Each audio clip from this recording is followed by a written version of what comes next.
Can I start? All right, welcome to our hybrid meeting. Participants in the room, please do not join the meeting in Zoom. Virtual participants, if you lose connection at any point during the meeting, you can reconnect by clicking the link or calling the number in your original email. Members attending virtually, if you are able, please activate your video for purposes of quorum and keep it on for the duration of the meeting. Staff, if you are able, please activate your video when you are speaking. Members of the committee, when you wish to speak, ask questions, or request a roll call vote, please push the person button on your microphone or raise your hand virtually. Those in the room will have their microphone turned on when they are recognized to speak. Those attending virtually can unmute themselves when recognized. When you are finished, all should mute themselves. Chair, the floor is yours. Thank you. Jim, do we have any notified absences? I do not believe so. Thank you. And can we do roll call, please? Yep. 1 second.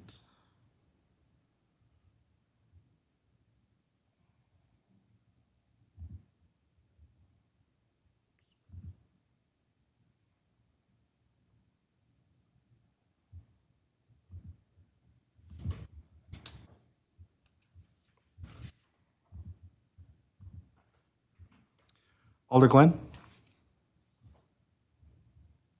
Present. Alder Glenn is here. Alder Revere? Here. Alder Revere is here. Alder Figueroa Cole? Here. Alder Figueroa Cole is here. Ms. Moira? I'm sorry, Ms. Harrington? Ms. Harrington is here. Ms. Farley? Ms. Westra? Here. Ms. Westra is here. Ms. Clemens? Yeah. Ms. Clemens is here. Chair, we do have quorum. Thank you. I call this special meeting of the ALRC to order at 5:36 p.m. At this time, members of the body should make any required disclosures or recusals under the city's ethics code. Does anyone have anything to disclose or recuse? Alder Verveer. Thank you very much, Chair. I wish to disclose as the alder of the district where the respondent business is located that I am well aware of this issue that is the subject of the hearing tonight, and that I personally know several of the witnesses that I believe will be called this evening. I want to disclose that that connection, however, will not impair my judgment or actions in any way. I'll base my deliberations and decision on the evidence and information presented during the hearing. Thank you. Thank you. Anyone else? Seeing none. Oh. Just a quick question. Am I on? Sorry. One of the witnesses that will be referenced and not testify today is by the name of John Westra. Any relation? No. Okay, I wanted to make that. I didn't know if you didn't know any of the case yet, so okay, thank you. Okay. So up today we have item 93299, a disciplinary matter revocation action against MCKO LLC doing business as CeeLo at 118 State Street. So what we have is, so how this disciplinary meeting is going to, this revocation hearing is going to proceed is each party will have 60 minutes to present their witnesses or evidence and cross-exams. Do we decide? I think I'll just not count. Now, will not count against that time. 15 minutes max for closing. And note, this is a quasi-judicial hearing. No public comment is allowed, and only council members who are appointed to the ALRC may participate. And we begin. And who's here to appear before for these charges? Do we go first? Go ahead. Okay. I'm Nick Serwin. I am with Von Briesen and Roper. I represent MCKO LLC. To my right is Susan McKinney. She is the owner and operator of CeeLo, which is the doing business as name for MCKO. And then to her right is Sean Paula Ortega, who is the license holder for both the alcohol license and I believe it would work the same for the entertainment license. Thank you. Thank you. Yep. My turn. Jennifer Zillavi, I represent the city of Madison. Thank you. Are you on? I think. Yes, you're on. Okay. So I'm Amber McReynolds. I'm the attorney representing or advising the ALRC, and the chair has asked that I discuss some items before we begin the presentation of the cases. This also was sent to both parties and to the members of the ALRC. But the reminders are that the burden of proof in this case is the preponderance of the evidence. Evidence which is of greater weight or more convincing than the evidence which is offered in opposition to it. That is evidence which, as a whole, shows that the fact sought to be proved is more probable than not. That burden of proof is met when the party with the burden, which is the city, convinces you that there is a greater than 50% chance the claim is true. So you're thinking of a balancing scale, and if it's 50%, greater than 50%, that tips the scale. Your role as members of the ALRC is not to determine whether there is any doubt or whether every question has been answered. Your role is to determine whether, based on the evidence presented, it is more likely than not that the alleged facts occurred or are true. And so a reminder that if you do have any information outside of the evidentiary hearing, then you should not consider that and would only consider the evidence presented today. This is an administrative hearing. It's not a court trial. The formal rules of evidence do not apply. So far as practical, we will follow the rules of evidence in Wisconsin Statute 227.45. This means that the ALRC shall admit all testimony having reasonable probative value, but shall exclude immaterial, irrelevant, or unduly repetitious testimony. An example is that hearsay is allowed if it has reasonable probative value, and the ALRC can determine the weight they believe that it deserves. All right. Okay. Thank you. Are there any stipulations or agreements from the parties? Just that we agreed we weren't going to pound one another over the time restriction. Yeah, I think that's more for us to, if we're getting, if it's getting out of control, and the chair does have the authority to kind of control the hearing and the timing. Right. Yeah. See nothing else with that. The presentation of evidence, the city will go first.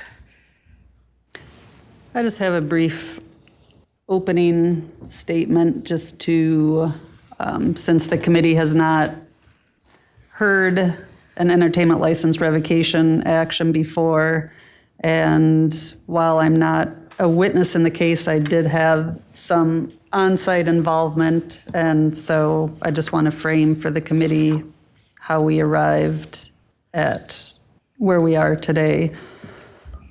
The case concerns whether Cielo has operated under their entertainment license in a manner that has had a substantial adverse effect on the health, safety, and welfare of the surrounding neighborhood, and whether the entertainment license should therefore be revoked. This is not an acoustical engineering question or a question of whether the entertainment system was operating at a particular decibel level. As you will hear, the neighbors themselves are the evidence of the impact the music has had on them and the neighborhood. And when I initially became aware of these noise complaints, I was dubious and wondered, how bad can it really be? And I arranged a meeting with MPD, Madison Police Department, Central District representatives, and Cielo and their attorney to discuss the noise complaints. And we met on February 27th of 2026. The complaints continued after that meeting, and I made an on-site visit to 114 State Street, which is, you'll hear testimony about that building and what occupies that building. I went on March 27th, 28th at about 12:30 a.m. so that I could hear for myself what the complainants were complaining about. I'm just going to make a record that I'll object to the prosecutor testifying about her. I'm not sure if I'm on. I'm going to make an objection about the prosecutor testifying about her observations unless she's going to be subject to cross-examination. If it is just laying the foundation for what witnesses will testify, I think that's appropriate, but I can't cross-examine a prosecutor. I'm just laying the foundation for because I have a duty, I can't bring forth a complaint without some type of verification. And so in order for me to bring forward the complaint, I had to verify that it was in fact a legitimate complaint. I am not going to put a business through this process and through a process of meeting and trying to resolve issues if there really is not in fact an issue. So I think it's important for the committee to know that that was in fact done before a complaint was brought. And I'll just cut to the chase with that and say that I did confirm that it was a legitimate complaint. I'll also object to that. Again, I can't cross-examine the prosecutor. For the record, I objected to that statement. I cannot cross-examine the prosecutor. The objection will be, we will note the. Thank you. The evidence you will hear tonight comes primarily from the people most directly affected by the licensed entertainment activities, the neighboring residents, the building owner, and a business owner who all live and work adjacent to Cielo. These witnesses will testify that amplified music repeatedly intruded into their indoor living and working spaces to an extent that they could physically feel the music in their bodies. You will hear them describe how they experienced the sound inside their home and business, how frequently it occurred, and the impact it had on their ability to sleep, work, relax, and otherwise enjoy the ordinary use of their property. This case is not about whether music could be heard. It's not about whether some level of entertainment activity is acceptable.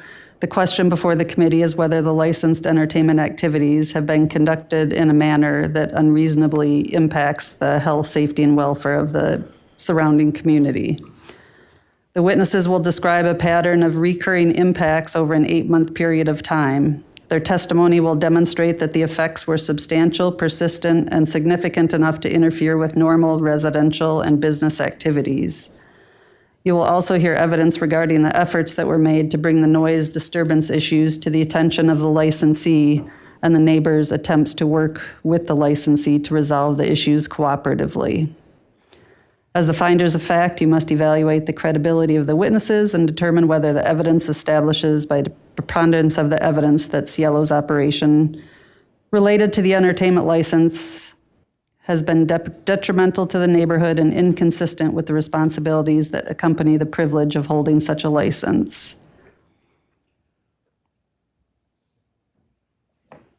And with that,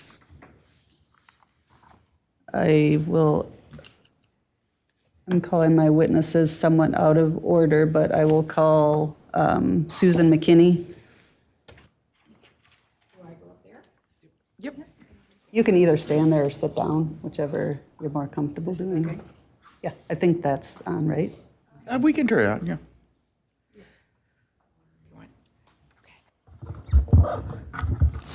Please state your name and spell it for the record. Kevin, raise your right hand. Oh, Do you solemnly swear or affirm that the testimony you shall give in the matter shall be the truth, the whole truth, and nothing but the truth? I do. Thank you. please state your name and spell it for the record. Susan McKinney, SUSANMCKINNEY. You are the owner of Cielo, correct? Correct. When did you open the business? September 25th, 2025.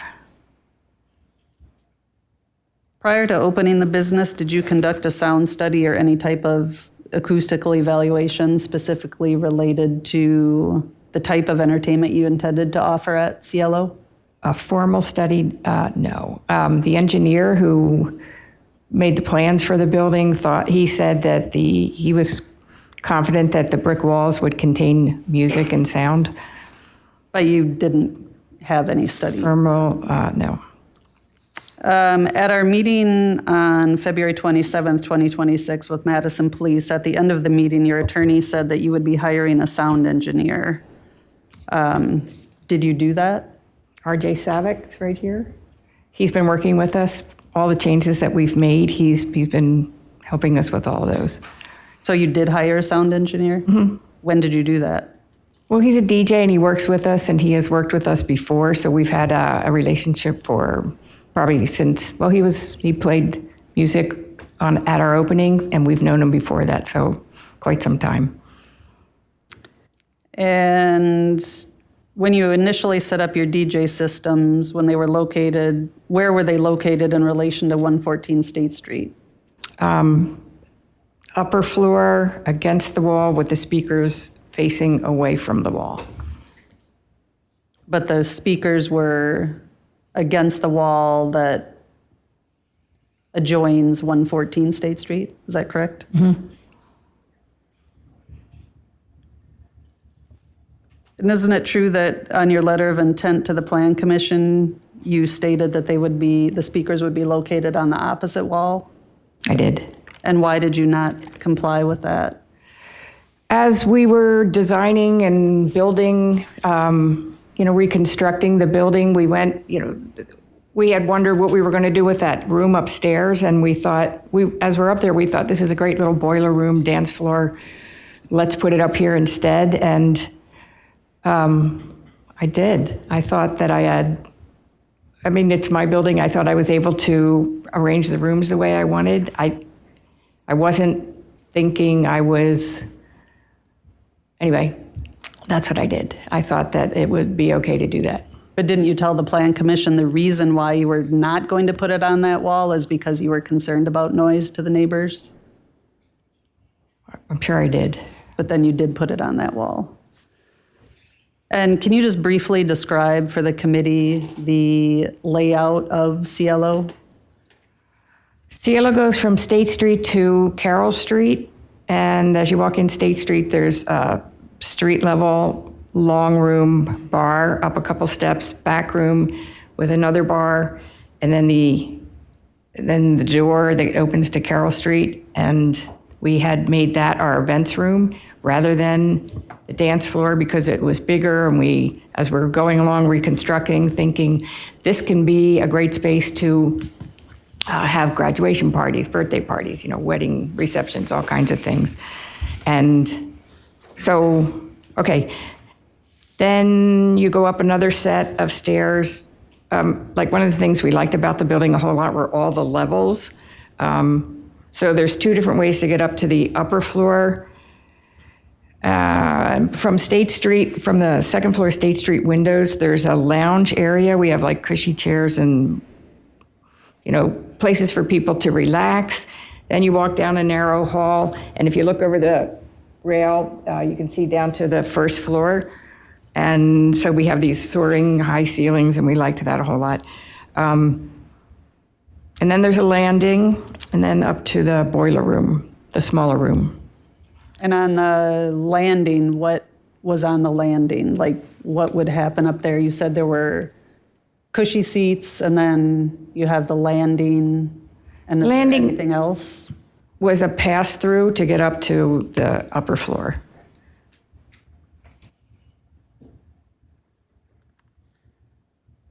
And so the first floor is the bar and then a lounge area, correct? No, the first floor has like cocktail table seating, not cocktail, cabaret, no, whatever, the ones that are this high. And then chairs for people to sit, order a drink and sit down. And that, if I recall, as you walk through the first, so is the lounge area that you originally had not on the first floor?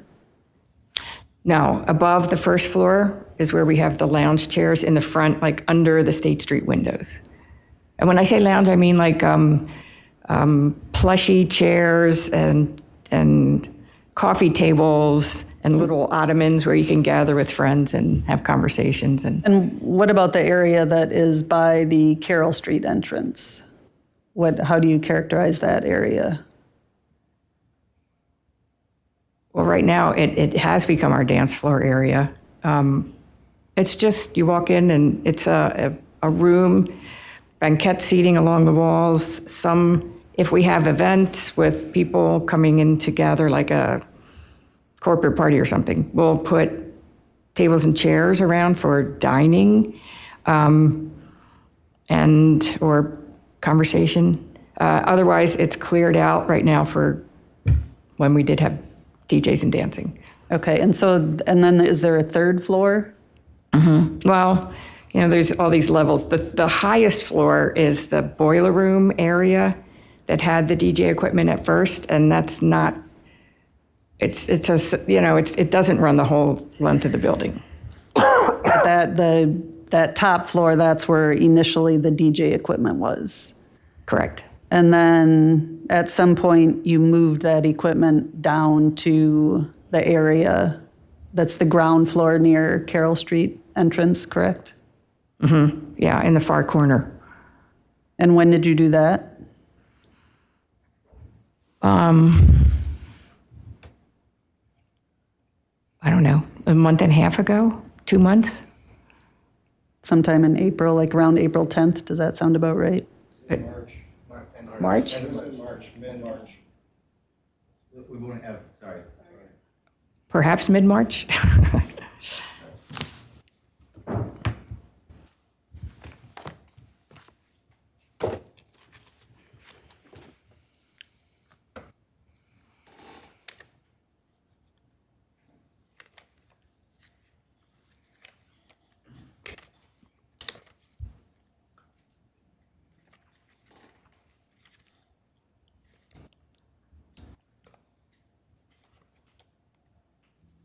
If the committee will just give me a second, I have an email stating when it was moved.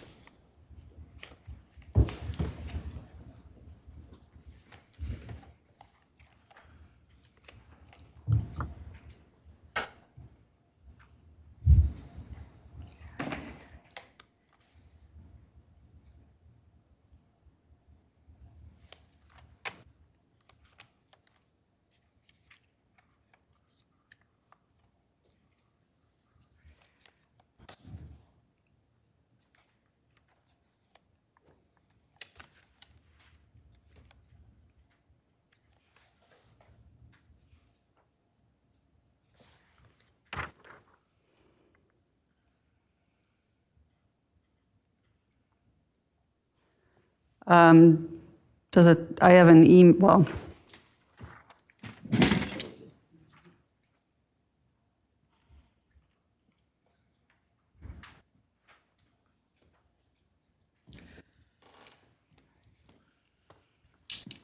you recognize that email? Yeah. It's Yes. to me, correct? Sorry? It's to me regarding moving Yes. the DJ equipment, correct? Yes. Uh-huh. And the email's dated April 9th? Yes. So based on what you say in the email, when was that DJ equipment moved? It had been moved by April 9th, because I'm reading, all equipment is out of the upper room, no music will originate from that upper dance floor, and no speakers will broadcast from that room on any night. Okay, so April 9th is when it was moved? Sure. I don't object, that's not what the evidence was. By that date, with the testimony.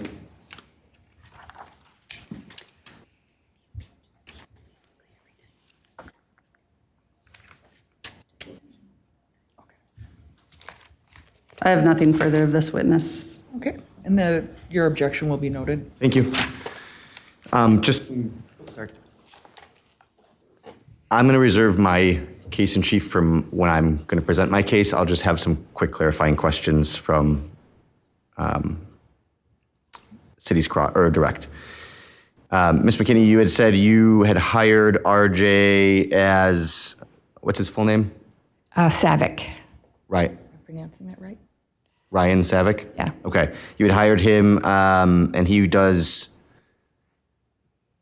DJ for you and sound design? Mm-hmm. Okay. Does he have a separate sound design business? Mm-hmm. It's called Lake Effect Productions. Okay. Mm-hmm.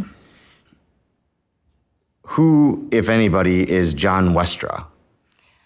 He is someone we've talked to recently about doing full soundproofing to really mitigate this whole matter. Okay. When did you, if you know, start talking with John Westra?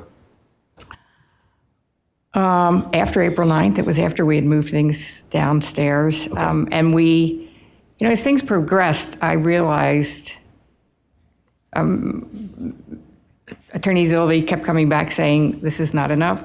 They're still complaining that it's too loud. So, we were at the step where, okay, I realized that some serious sound mitigation had to be happening. And that's when I reached out to actually Bachman Construction, who recommended, Bachman did our whole reconstruction before we opened. And they had worked with John Westra of Audio Sound Designs. Really liked the work he has done. They explained to me that Westra did the work on High Noon Saloon so that the Brink Lounge and the High Noon Saloon, both of which produce music and can produce music on the same night, can exist like that in the same building and not hear one another. So we'll get into this more later, but that's another expert that you've engaged with. Yes, Okay. After April 9th or so. probably. Okay. Yeah. As far as you can recall. Yeah. Okay.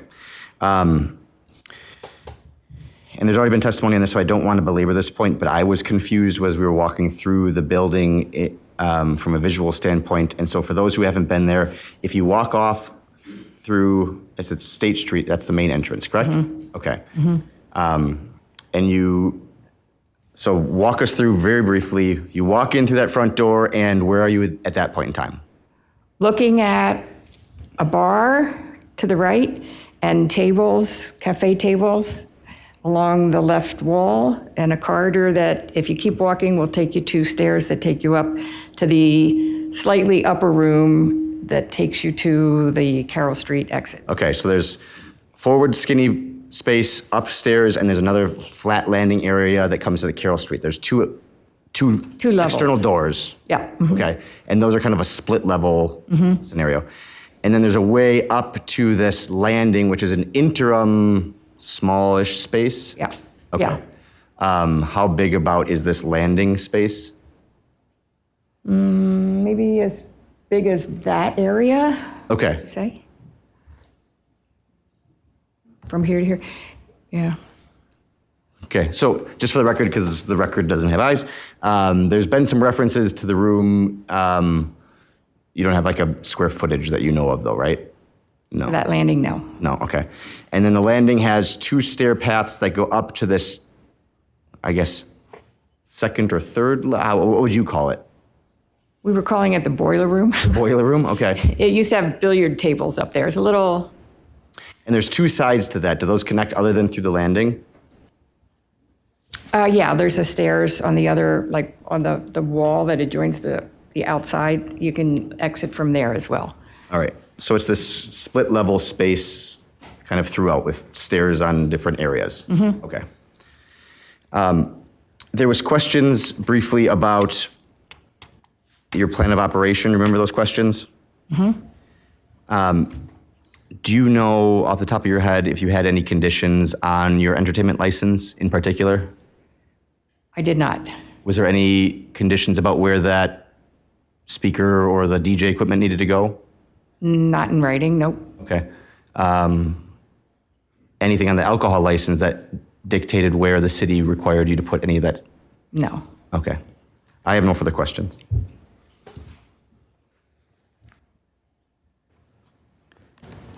Just one follow-up. It was your letter of intent to the Plan Commission where you stated where you were going to place those speakers, though, correct? And their approval was based on that representation in part, correct? Objection calls for speculation. Yeah. Noted. Nothing further. Thanks. Thank you. Yeah, thank you. Sean McKinney?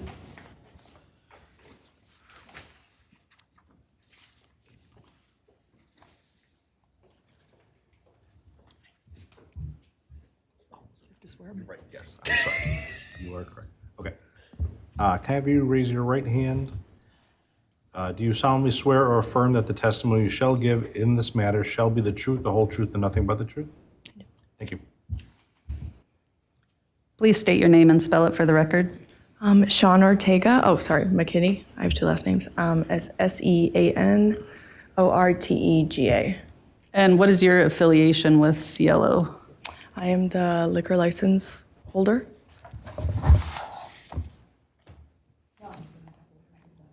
Agent. Sorry. Agent. didn't.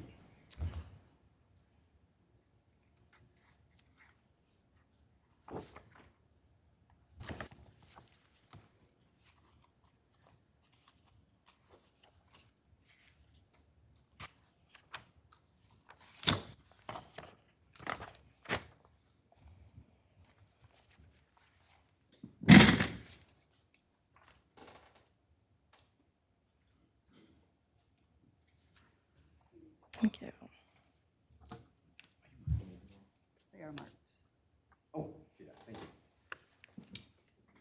I've just handed you what's marked as City Exhibit 1. Can you identify that?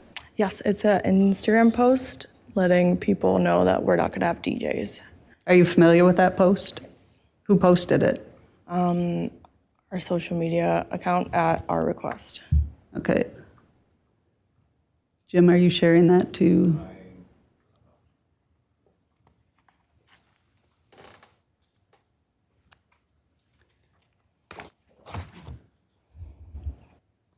Can you briefly summarize what that Instagram post says? Just that we are not going to have DJs anymore and that we are still open with friendly staff and cocktails.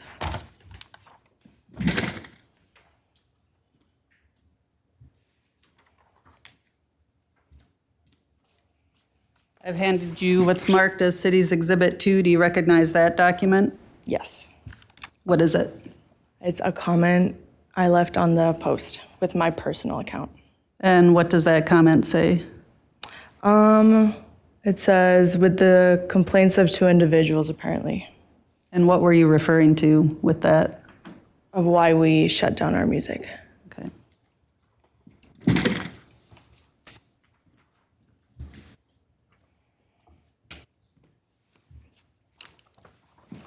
I've handed you what's marked as City's Exhibit 3. Can you identify that document? Yes, it's the same Instagram post. Can you read, and this was something that a comment that you put on the post, correct? And what does it say? I said it's our old neighbors' complaints.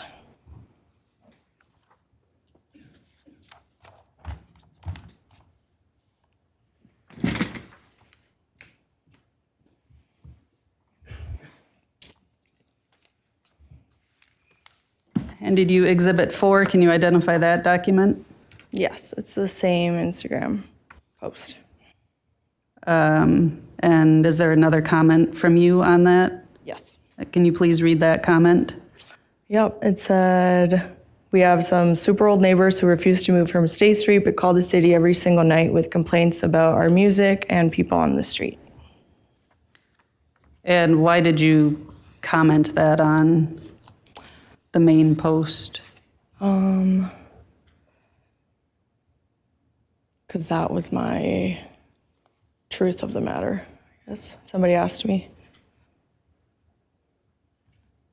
Nothing further. Brief follow-up for Exhibit 1, 2, 3, and 4. I don't see a timestamp on there, but for hours previous. It says 23 hours ago. Do you know when this was posted? Just generally, it doesn't have to be the exact day. April, probably? Sometime in April, beginning or end? Mid? Mid-April? Okay. We had testimony earlier about some emails that were going around April 9th or so about remedial efforts that that Cielo had taken. Do you know if it would have been before or after that, just off the top of your head? If you don't know, that's fine. This post, before Yeah. that, this was after. This was after that, okay.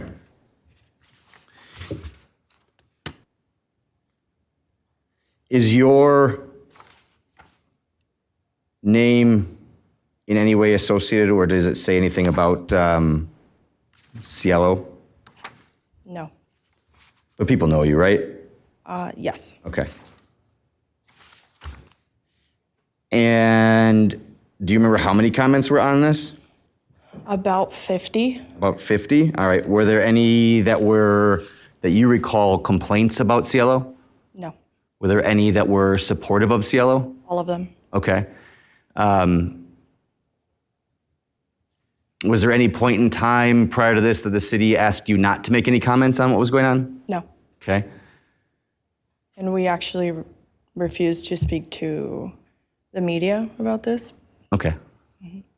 Did you at any time name the individuals that you believe were the complainants? No. Okay. Did those complainants or neighbors ever have contact with you individually? Yes. Okay. In what way? In many instances before this, Okay. our opening night, we had a confrontation, I guess, with the landlord, Ellen Despins. Did you initiate the confrontation? No. Okay.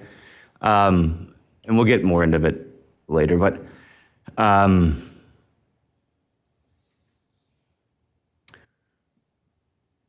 are you aware of, you talk about 2 complainants. How many are you aware of I was aware of 2. at the time? Okay.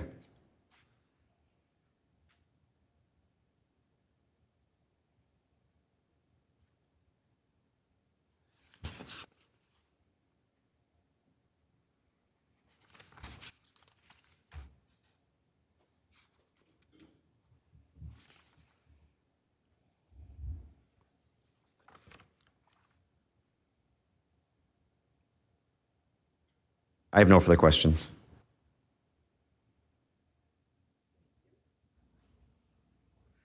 ALRC committee members, I forgot to ask if you had any questions of the witnesses. We can put it back up. Right, yeah. So if you have any questions of Ms. Ortega, if you could ask them now. And then if you have questions of Ms. McKinney, we can bring her back up for those questions. I will just also Oh, hold on. I just had a follow-up. Oh, sorry, forgot your follow-up.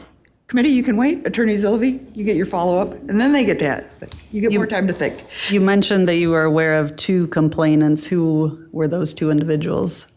The people that live at 114, Greg and Kim. But Ellen also complained, correct? Yeah, of the people that lived on that specific apartment. Well, that wasn't the question, but did you also get a complaint from Michelangelo's? At that point, no. Not at that point, but you have had a complaint from Michelangelo's, correct? Yes. Okay, nothing further. Thank you. Now, ALRC, do you have any questions? Seeing no lights, you can have a, Thank you. have a seat. Does anyone have, you can go sit down. Does anyone have any questions for Ms. McKinney?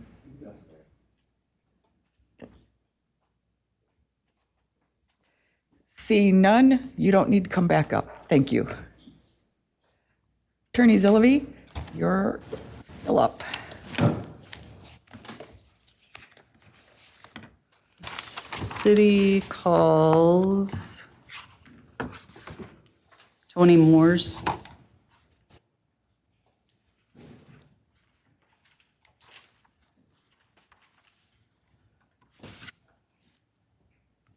Wherever you're more comfortable.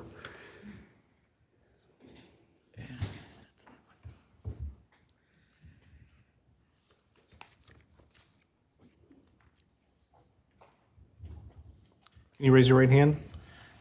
Do you solemnly swear or affirm that the testimony you shall give in this matter shall be the truth, the whole truth, and nothing but the truth? I do. Thank you. Please state your name and spell it for the record. Well, my full name's Anthony Moores, ANTHONYMORS, but I do go by Tony. Everyone knows me by Tony. Okay.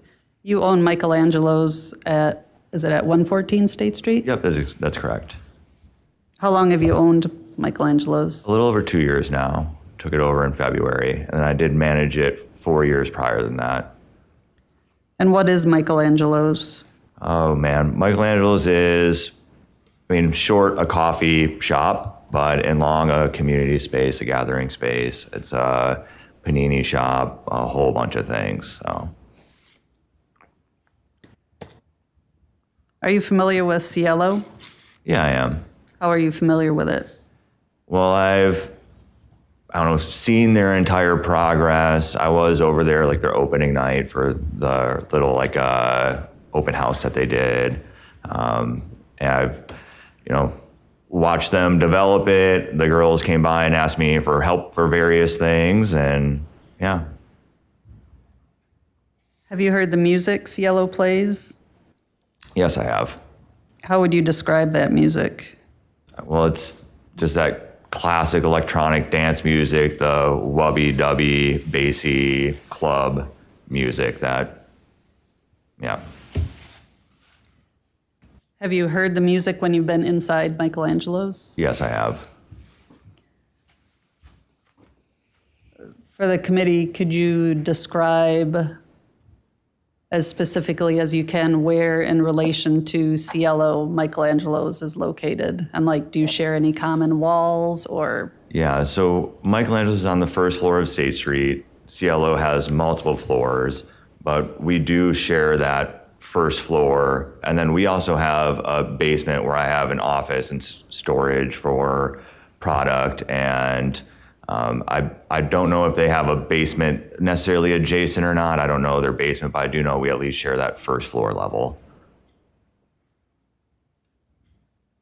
Is there a common wall or door between your spaces? There is a common wall. As far as I know, that wall is the same wall. The buildings are definitely adjacent at the very least. But no common door between Michelangelo's? I don't think that there's a door, no. Can you describe in detail your experience with hearing Cielo's music while being in Michelangelo's? Yeah, there was 2 times that I've heard the music, because for the most part, our operating hours and the hours that I am there do not overlap with their DJ music hours. But the 2 times that I've experienced it was, the first time was actually the night of Sunday, February 15th. I was just returning to town from a little vacation, and I had left my car keys in the basement in the office for me to retrieve when I got back in town. And when I went down there and inside the store, I could fully hear the music like in my office. It sounded like someone was playing the music inside of my office that evening. And then the other time that I heard them... Interrupt you for one Oh, yeah, second. go ahead. Approximately what time of the evening was that? It was probably like 10:30, 11. And when you say that you could hear the music and it sounded like it was playing in your office, was there anything else about the music that you experienced, like in terms of vibrations or anything? Yeah, absolutely. And it was kind of the first time that I realized where I know that Gregory and Kimberly had those complaints, and I had never gone to investigate it myself. I'm just not down at that time in that hour. And that was the first time where it's like, oh, whoa, like I'm downstairs in the basement in my office, and I'm feeling the music, feeling a vibration, and it's just a Sunday night too. And it's like I can only imagine what they're dealing with 2 floors up on a wall that shares the speakers of where this music's coming from. And when you say you could feel the vibration, can you be more specific about that? Down in the basement, it was subtle. It's just kind of like if you were to have just a normal like bass speaker, I don't know how to describe it, it's just kind of like that boom, boom, boom, boom, boom, boom, boom, boom.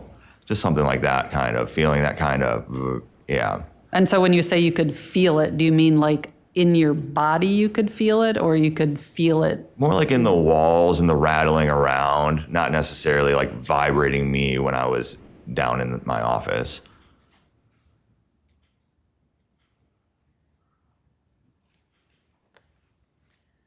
And what are, I'm sorry if you already said what your typical hours of operation are. We open at 8 a.m. and then we close at 8 p.m. There are some events where we open up earlier, we stay later.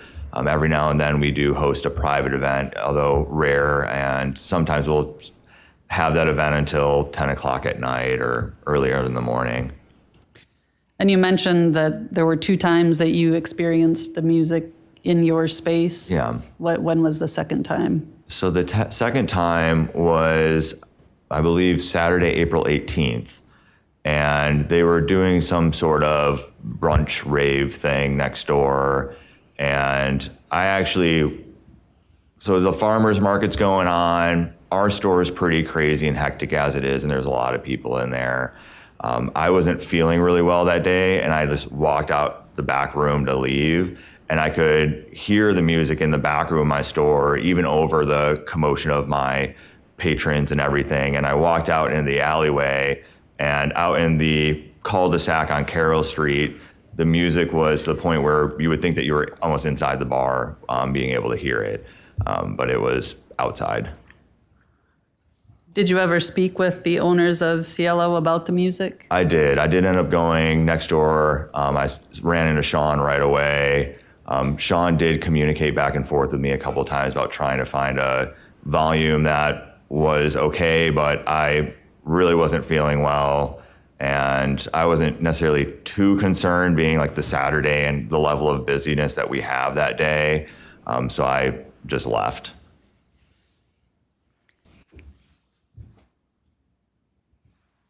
And in terms of you said sometimes you're open earlier and stay later than the typical 8 p.m. How often would you say that happens? Well, there's things like the Iron Man where we'll stay open until 10 o'clock at night.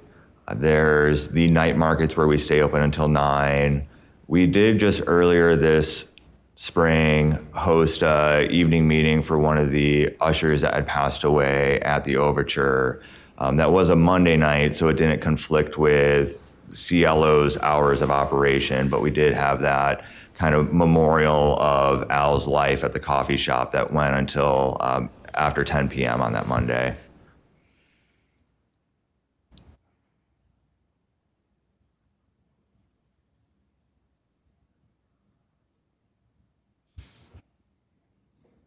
And you mentioned the brunch rave was the second time you heard the music in your space. Does that happen very often, like the daytime events? I know they've had a few of them. I don't really pay attention too much to it, though. Nothing further.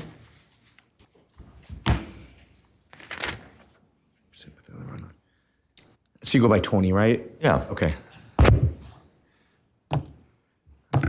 Okay, so you had identified that there were 2 specific times where you heard the noise, and then there was a third time you were talking about the that Usher's memorial, Yeah. but you didn't hear anything on that night. No, there was nothing that night. Okay. No. All right.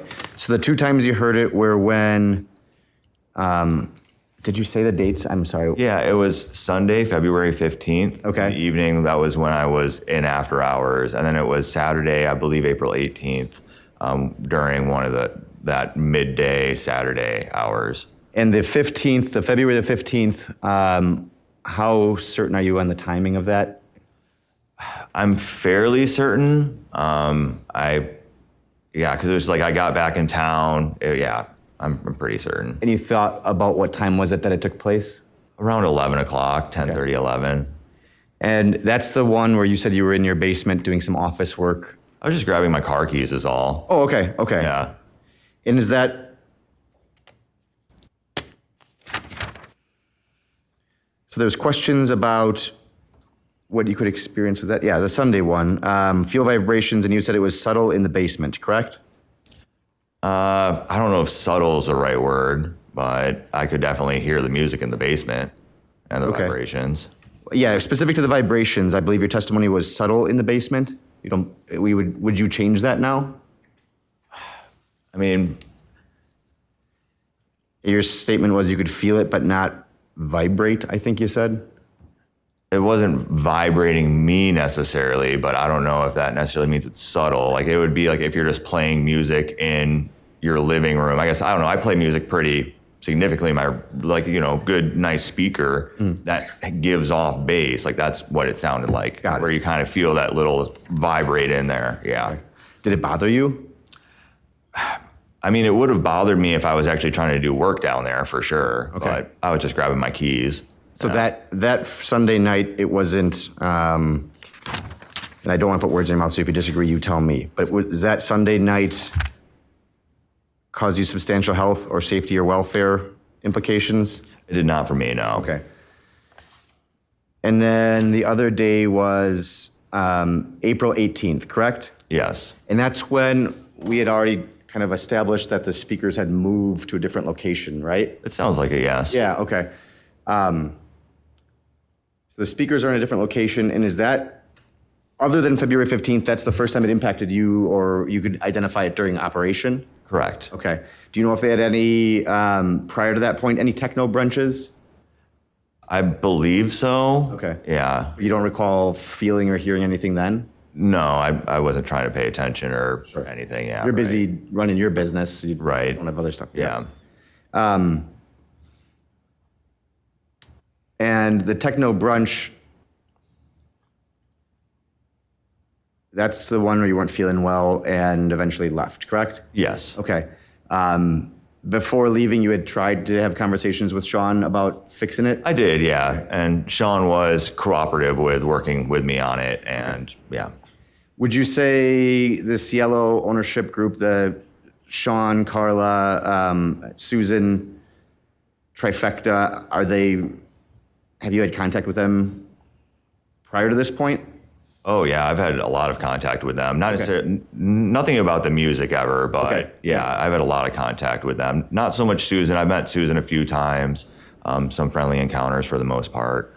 Yeah. Other than these two incidents, any concerns or objections that you've had? With the three of them or Cielo? Like the only other concern that I had was back when they were doing construction before they hired Bachman, whoever they had in there, it was like maybe February of 25 when they were building it out, and they were running some type of space heater in there that smelled like petrol in my coffee shop. Not good for And- business. Yeah, no, it was like Saturday, and we were concerned because like, what? It smells like gas in here. Yeah. Like, what is this? And my staff were concerned, and I actually called the fire department out to inspect what was going on. And I don't think I'm putting anybody on blast here, but I don't think they liked that person either, so that's why they moved to Bachman. Right. Things were okay after Bachman got involved. I believe so. Yeah. I'm going to show you just briefly how would you like me to mark exhibits? Do you want me to go in sequential order or do like a defense exhibit 1? Respondent. Cielo exhibit 1? Yeah, I mean, you're the respondent, so it could be respondent. Respondent 1? Okay.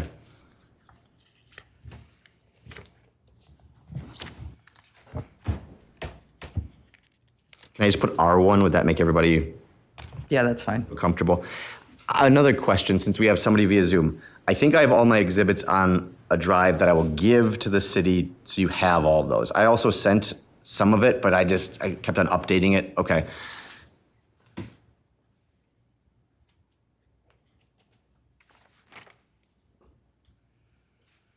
Oh, I didn't mark anything on that. If you want to write R1, I can do it.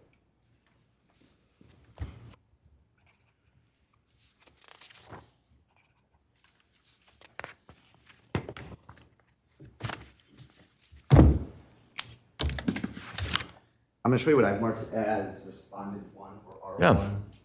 Yeah. Take a second just to familiarize yourself with it before I ask any questions. You don't need to memorize it by any means. Yeah, I'm familiar with this. Okay, do you recognize that? Yeah, absolutely. Is that an email you had sent, right? Yeah. Is that, so it's from Michelangelo's Coffee House. Is that you sending that then? Yes, this is Okay, me. excellent. And this was sent Friday, April 24th. Is that showing up? It's number, it would be at the very bottom of my spreadsheet, probably called Michelangelo, extra Michelangelo email. I wasn't sure if I would need it or not. Is it on the thumb drive? It should be. Is it not? Oh yeah, potential ones. There you go. Sorry, I forgot how I organized it.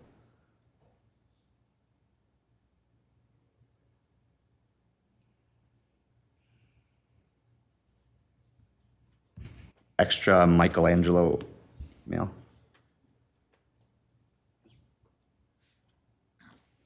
Yes. Okay. Does that look the same? It looks the same to me. Yeah. Okay. All right. So this is an email that went out about April 24th, 2026, right? Yeah. Okay. What, I guess, precipitated or how did you get involved in this email? I believe it was just a matter of what our concerns would be as a business regarding how Cielo's been operating. Gotcha. And this is where you actually talk about the Saturday, April 18th, and you talk about the Sunday, February 15th, right? Yeah. Okay. Other than these incidents, it says something about for the most part, their hours of operations don't interfere with ours. Is that right? Yeah. The only thing is, Michelangelo's historically used to be open until 11 o'clock at night. And Carmelo and I, since we have taken over the business, we've always kind of discussed like, oh, should we push our hours back and be that late night non-alcohol option for people on State Street again? Mm-hmm. But as of right now, it's just at 8 a.m. to 8 p.m. for the most part. Okay. On the very last little part of there, and I'm not going to stop anybody from reading the whole thing, and I've moved it in or I'll move it into evidence.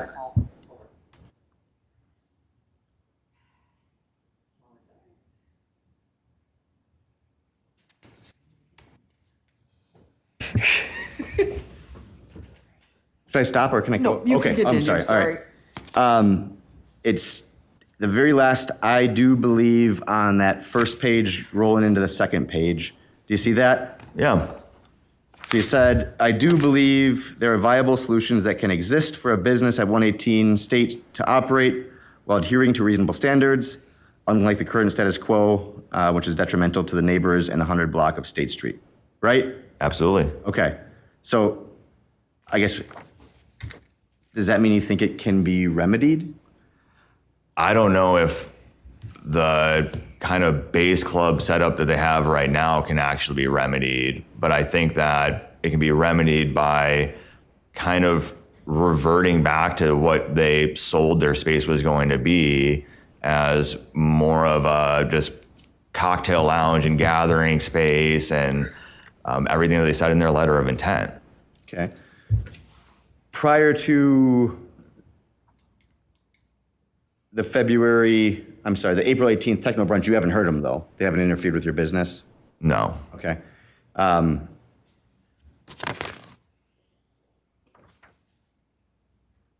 Have you called the police at all about noise complaints or anything for Cielo? Nothing for noise, no.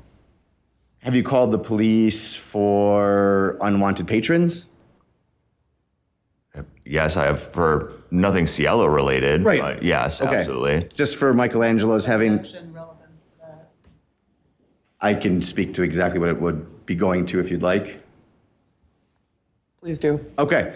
My whole argument in my case in chief is that the community is better off for having Cielo here. And so I'm asking him if Cielo is the source of his issues or problems, or if there's other issues that are on this block that Cielo has been maybe helping long term. Both items are noted. Continue. What is Yeah, the so question? I'll ask it again. You haven't had calls for service for Cielo, but you've had calls for service for unwanted patrons or maybe people coming in that hurt your business in some capacity, right? Sure. Sure. Prior to Cielo moving in, do you have any opinion as to whether like the unhoused population or the mental health issue in the area was same, worse, better? It really ebbs and flows. I don't think that Cielo's either contributed or, I don't know, hindered what I deal with in that aspect on the 100 block. The space next door to you prior to Cielo purchasing it, what was it before? It had been empty since before 2020. Vacant? Yeah. Okay. And then next to Cielo on the other side is a vacant property? Or is it boarded up at least? Yes. Okay. And then what's to the left of you if you face it from the Carroll Street? It'd be like Ian's Pizza. Ian Pizza's over that side? Yeah, if you're going close to the Capitol. Yes. The other neighbor, yes, Ian's Okay, Pizza. Ian's Pizza. All right. So it was better, well, would you say it was better when the property was vacant for business for you? I don't think that it really had any impact one way or the other. Okay. Yeah.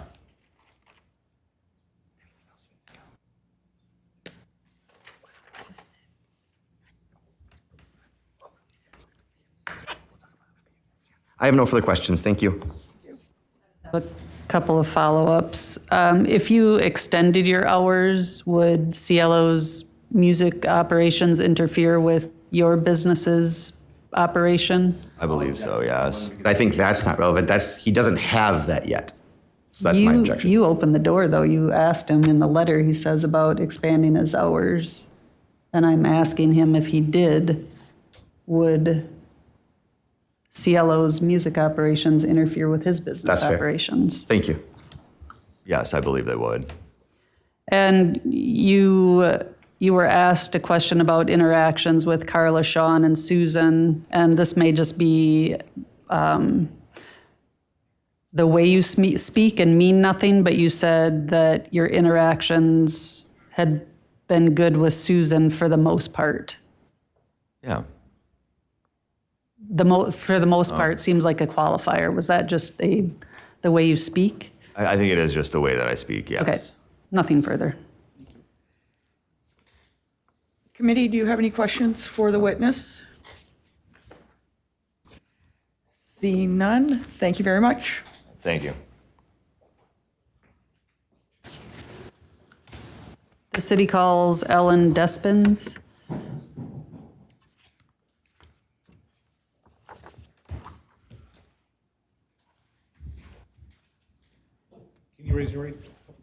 Can you raise your right hand? Yes. Do you solemnly swear or affirm that the testimony you shall give in this matter shall be the truth, the whole truth, and nothing but the truth? Yes. Thank you. Please state your name and spell it for the record. Ellen Despins, ELLENDESPINS.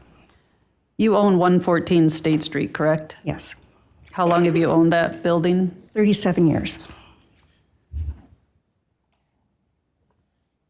Is 114 State Street a residential property? Yeah, there are 4 apartments upstairs and Michelangelo's on the first level.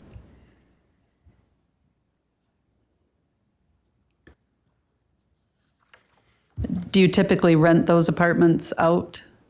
Yes, I do shorter term leases. That's 30 days to, a year or more. They're fully furnished units and I get traveling professionals for the most part.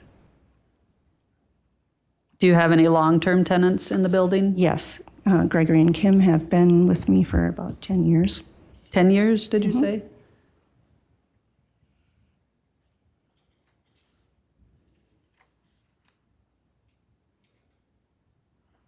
So there's one apartment that is the long-term residence, and then the other 3 you rent for. Shorter term rentals, yes. Are you familiar with Cielo? Yes. Oh, so. They are the nightclub that are right next door to us. When did you first become aware of them? The summer of 2025 when they were doing construction.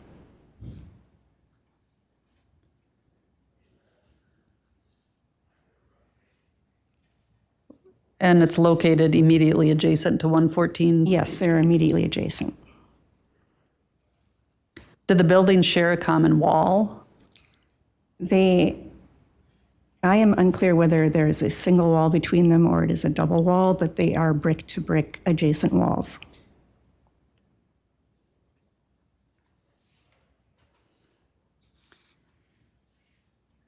Do you know who owns Cielo?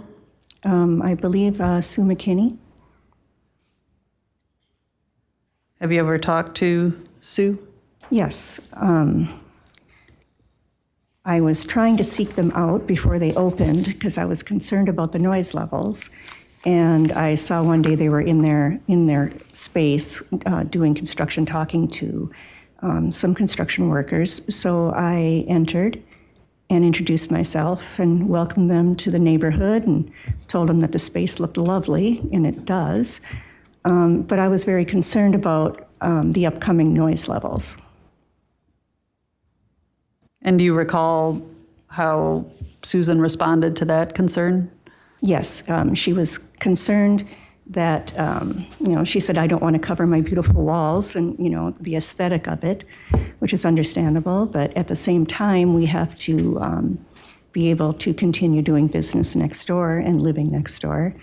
At that time, we were mainly concerned with apartment 2, which is at the back, the Carroll Street side of the building, 1 floor up. That was Gregory and Kim's apartment at the time. Simply because that was exactly adjacent to where they were putting their speakers. When I voiced this concern, somebody suggested, I believe it was her husband, but I don't know, that maybe Carla could rent it, since she's looking for an apartment downtown, that it would be an easy fix for the situation.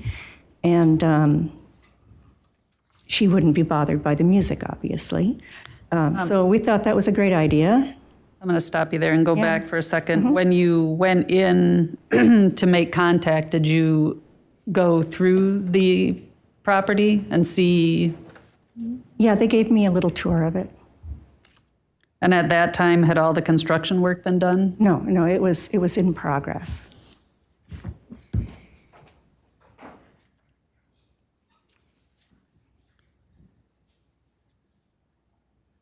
And did you see it again at some point when it was finished and the equipment was set up? The DJ equipment was set up? On their opening night. It was the next time that I was in there.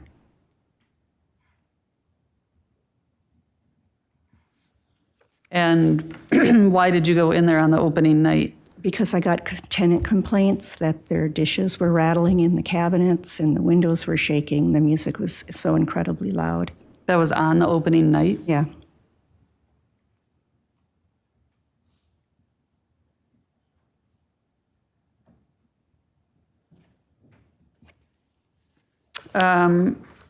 When Sean testified, she intimated that there was contact with you on that night. And it seemed like it was, she was going to say negative contact. Do you recall that interaction? On opening night, I went down there. The music was incredibly loud. I went in and I saw Carla, and I told her the music is really out of control. It's very loud upstairs. The dishes are shaking. The windows are rattling. It's vibrating. And she said, let me get my mom. And she brought Sue McKinney in, who was outside. And I explained the situation. Sue said that she had permission to play the music, and I said, but we have to live next door to you as well. It would be better to work as neighbors than involve the city.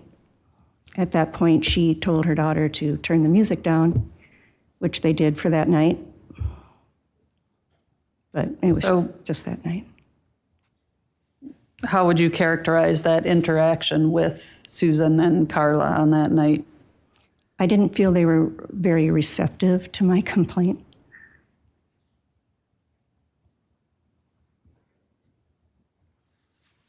Did anything else happen between No, you, the parties? no.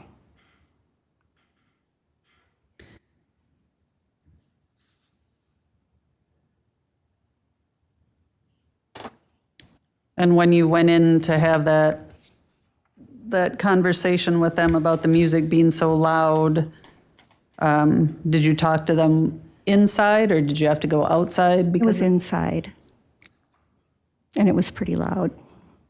I offered that they could come up and listen for themselves because I had a vacant unit, and they declined.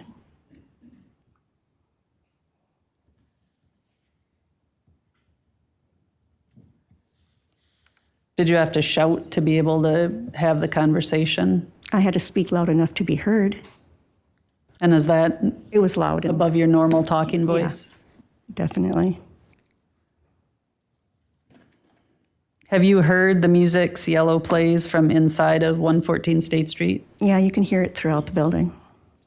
How many times have you heard it while being in that building, would you estimate? Well, I don't live there, so it was times where I had a complaint. I would say 2 or 3 times.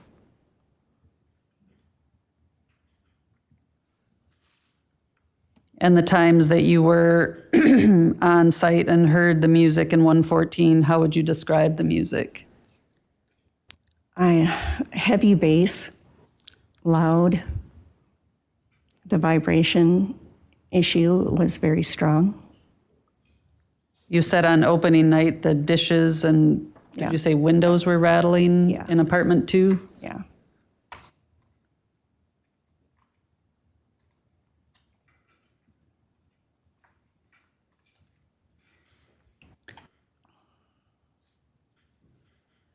When you have been there and heard the music, have you gone into the other apartments in the building to see if you could hear it in there as well? Yes. And you can hear it in the other apartments as well. Although at that time, opening night, number 2 was the loudest because that's exactly where their speakers were. So the speakers that Ms. McKinney described in her testimony were up against the wall where apartment 2 Yes. is? And are all the apartments in that building up against that same wall with Cielo? Yes.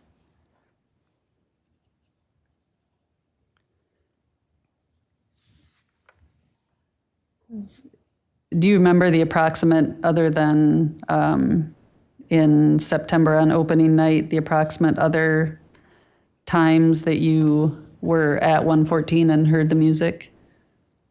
Probably not until then, January and February.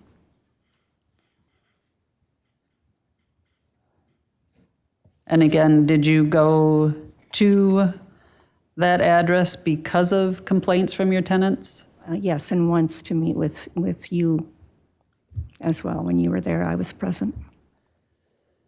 When you have been at 114 State and heard the music, can you hear the lyrics and the bass? You can hear some of the lyrics, but definitely the bass is the most predominant. When you were there, could you feel the music, like in your body? Yes.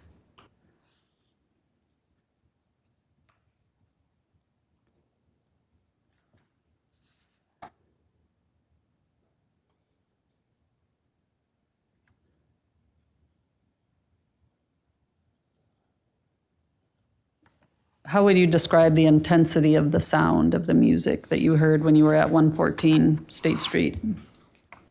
Relentless.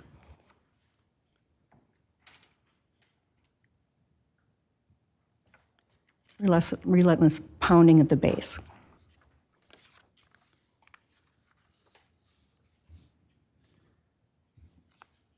And when you were there, did you go in other rooms to see if, like within an apartment, you could go in a room and not hear it? No, all the apartments' rooms are lined up against that wall in all 4 apartments. So are you saying that in each The room? bathroom, the bedroom, the living room, the kitchen, all of them share a wall with that with 118. And so in each room of each apartment, you could hear it? Yeah. Was it not as loud in some of the rooms? In some of the apartments, well, that night, the ones towards State Street was a little less. And as you go to the back, it was louder because that is where their speakers were located. And when you say it was a little less, was it less at a level where it would be tolerable to listen to that for hours? If I was a tenant trying to go to sleep, yes, that would be very difficult. Was the music noticeable only if you listened for it, or was it something that you just couldn't ignore? No, you couldn't ignore it. It's there.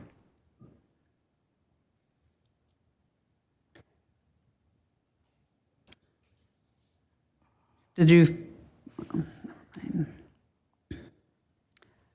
has the music Cielo plays affected how you conduct your business at 114 State Street? It has, in that from the time, like I said, Carla was interested in renting an apartment at first, but that didn't happen. It didn't fall through. From January until most recently when they had the cease and desist order, I have not been able to rent those apartments. I feel obligated to tell potential tenants that on the weekends they're going to hear the music next door for Thursday, Friday, Saturday nights. And nobody was interested in signing a lease. And so the music is primarily Thursday, Friday, and Saturday nights? Primarily, yeah. Have you heard it on Saturday or Sunday during the day? I have not personally been down there during that time. And has the, yep, scratch that. Since this first began on opening night, has the problem improved, worsened, or remained the same? It remained the same. There was a time where they did try to do something. I'm not quite sure what they did in their space to make it more tolerable. And for I think it was one Thursday night, I heard from the tenants that it was better. And so I thanked Carla via text. But the next night it was back up to an intolerable level. And then in February, I believe it got worse. It got louder.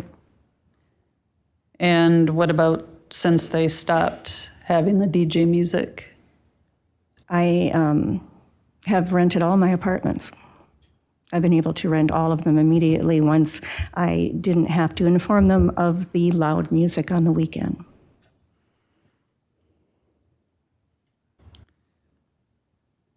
So since they have ceased with the DJ music, the situation has improved? That has improved. Have you made complaints to Cielo other than on the opening night? Yes, via text string with Carla.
You testified that you had communicated via text message with Carla, correct? Correct.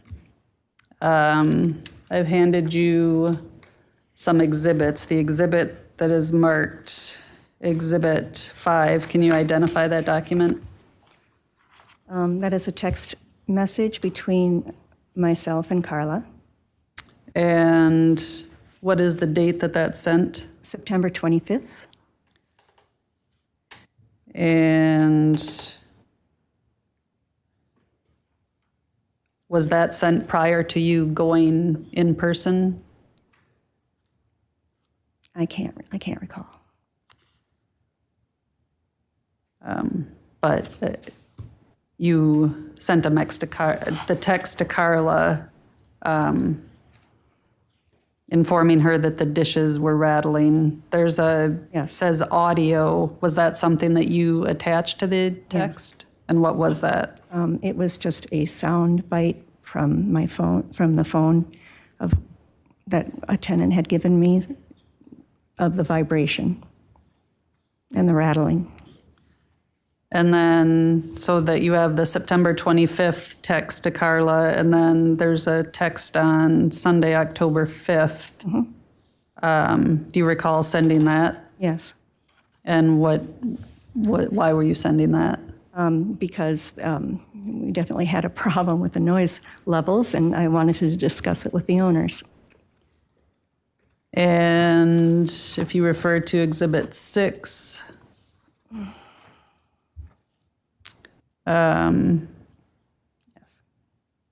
do you recognize that? Yes, What is that? it's a continuing text string between Carla and myself. Did you meet with Carla pursuant to your request on the 5th to meet and talk? No, And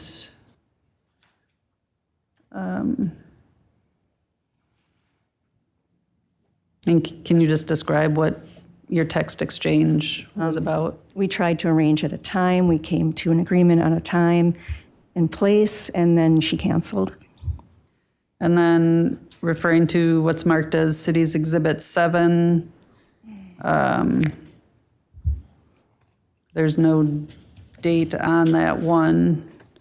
I believe it was during the same time. And so for all of these texts, is it simply that you're trying to arrange a time to get together and meet? Yes, And then City's Exhibit 8 looks like the end of October, November, the last communications. And what was that about? that's when I thanked her for, adjusting the music, because we had that one night where it was tolerable. And she said yes, that they balanced out the speakers because they were too aggressive, whatever that means. And then the next day, unfortunately, it was back up again. But during this month, you tried to meet and That never happened. it never happened.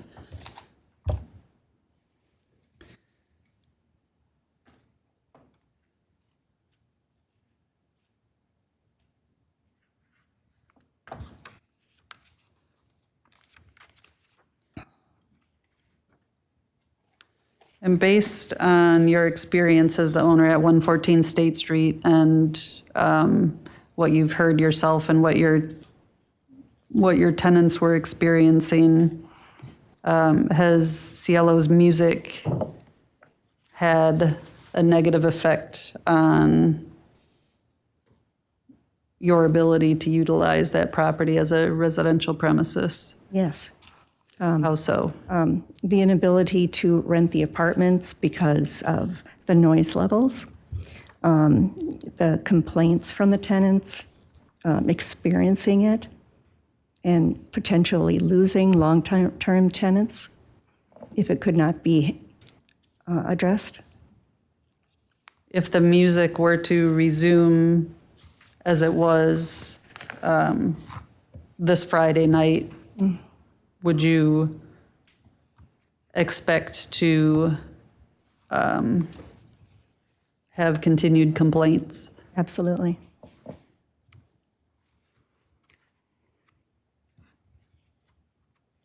Point of clarification, when you say this Friday night, do you mean this like days ago? Or is that? This like- coming Friday night?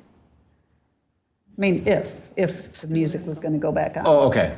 Sorry, okay. Nothing further.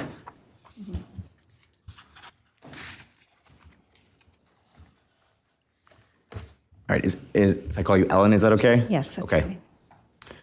So you've owned 114 State Street for the last, how long? I'm sorry. 37 years. 37 years.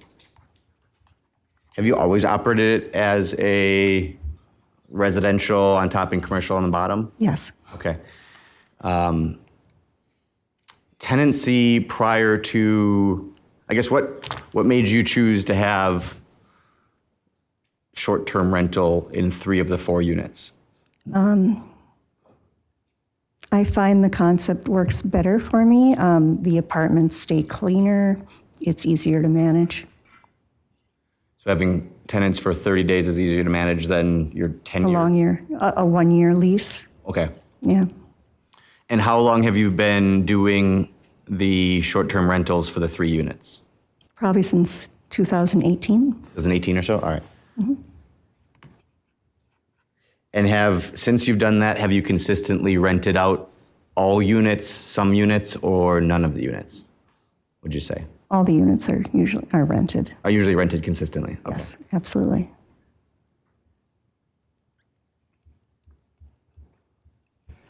Prior to Cielo or MCKO, or however you want to identify it, prior to them purchasing the building, what was next door to you?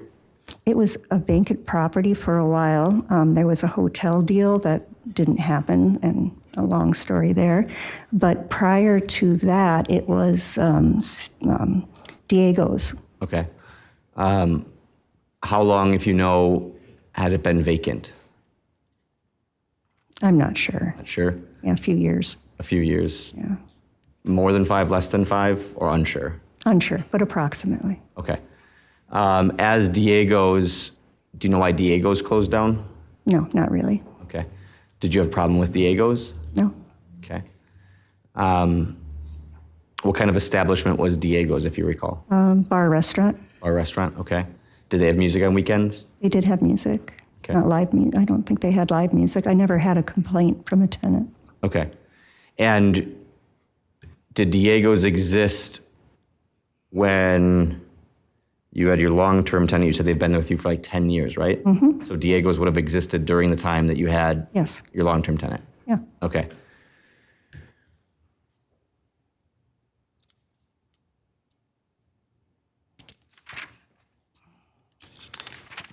And not to hop around too much, but you had said once the music has changed to its current setup, well, how many, sorry, I'm trying to figure out how to ask this most cleanly. You identified that you had a problem or difficulty renting the shorter term rental units during Cielo's operation because you felt compelled to tell renters about the noise. Yes. How many renters did you have to tell that information to? I would say more than 5. More than 5? Yeah. And they all rejected it? They rejected it, yeah. Okay. Do you know why they rejected it? Because a lot of them are traveling nurses or professionals and it would disrupt their sleep patterns Okay. and their work. Some people work from home. None of them even got into the place to complain to you or anything like that. You just had warned them. I let them know in advance, yeah. And you've stopped warning people now and Yes. they are renting? Yes. Any complaints? None at all. Not at all. Okay. When Cielo had purchased, you had said you had originally gone over there and were concerned about the noise levels, right? Mm-hmm. Okay. Were you concerned about the present noise levels or the potential noise levels? The potential noise levels. I specifically wanted to know what their plans were for soundproofing or trying to limit the noise transfer. Prior to Cielo even getting in there, you hadn't had noise issues though, correct? No, Okay, so why were you concerned about noise issues when Cielo was coming in? because I understood that it was going to be a bar nightclub with a dance floor and a DJ, yeah. Okay. So that was information that was available to you somehow that it was a bar nightclub at that time? At that time, yeah. Okay. And then So you had a meeting, was this like a prearranged meeting you had?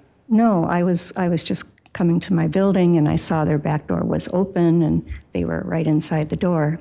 Was it like an active construction area? Yeah. Okay. Do you normally walk into active construction No, areas? but I just stopped in and I said, is the owner here? Okay. And at that point, what was your commentary, if you recall? I congratulated them on their new business and told them that welcome to the neighborhood and the place looked lovely. And I was concerned about potential for noise transfer. Okay.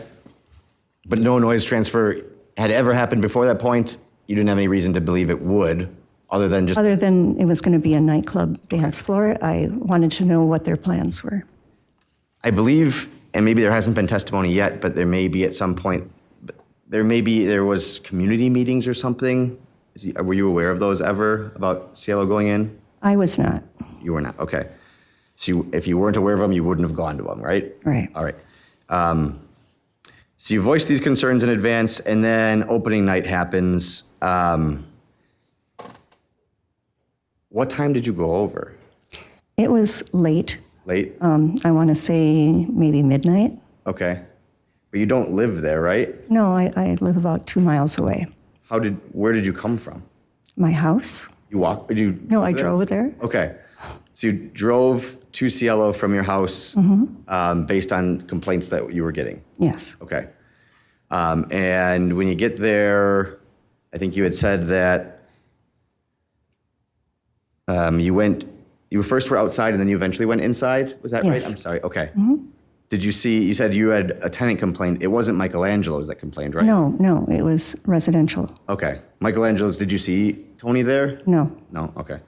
But he was there that opening night? I don't I don't know. know. How busy was it opening night? It was fairly busy. Okay. Did it seem like Susan and Carla maybe and Sean were busy with other stuff too? I walked in and the only person I saw was Carla. Okay. Do you remember going up to the DJ booth at all? No, You didn't? no, They didn't like attempt to remove cords or anything? no, No? Okay. no. All right. Were you frustrated at that time? No, No? Okay. And then they said they would turn it down. Did that seem to fix the problem that evening? that evening, yeah. Okay, but then it hops back up and it's back to the same problems. Okay. And opening night was September 25th, I think they said, right? Okay. And if I'm looking at Exhibit 5, that's where we have October 25th, opening night, 10:39, correct? Yes, Okay. So you text first, and then yeah, am I to understand that after this text is when you went over there? yeah.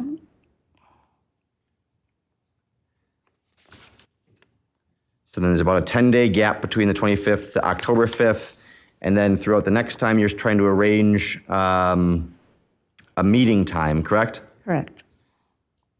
And that's hard to do, but eventually there kind of is the acquiescence on Exhibit 7 that it will be addressed, and it is short-term, right?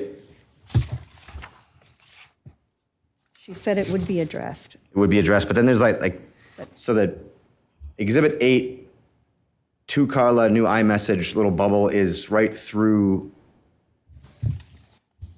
what appears to be your response to her, right? Yes. And all I can make out is you for adjusting the music levels, it has been at a tolerable. Do you remember what the whole message said? Yeah, it was like, thank you, Carla, or something like that, Okay. for adjusting the music. It's at a tolerable level. Gotcha.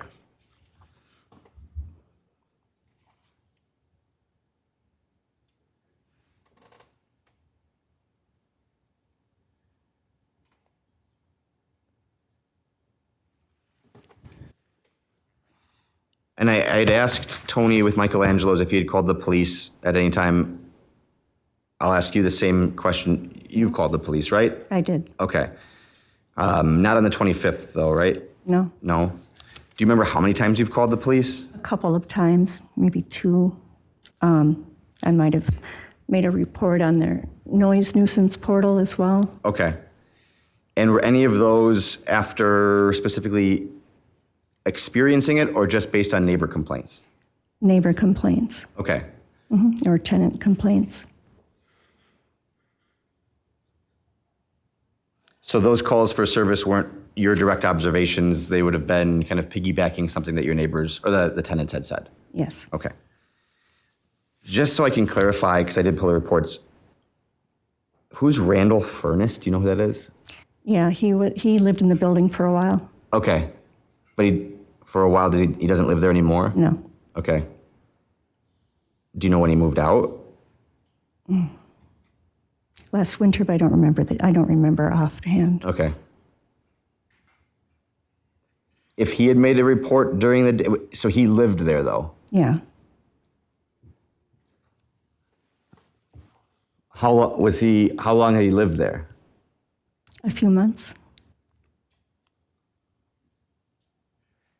Maybe I'm missing something. So I thought you only had long-term tenants, but then didn't rent any of the temporary units during the time Cielo was operational.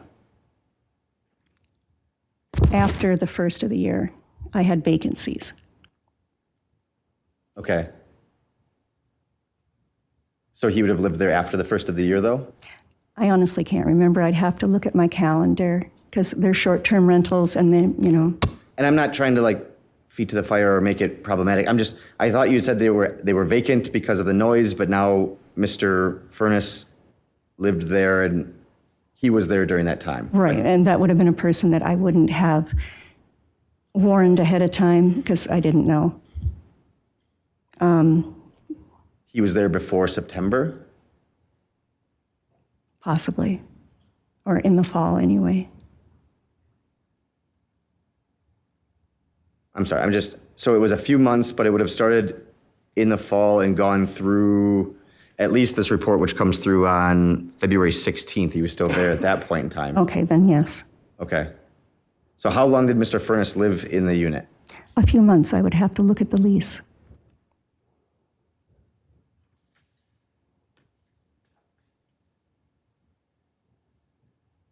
Did he ever make calls to you other than whatever this police report was? They did voice that the music was loud. Who's they? I'm sorry. Okay. He did voice along with the other two tenants. I think we've identified them as Greg and Kim, right? Right. Okay. What unit was Mr. Furness in? 3. 3? Mm-hmm.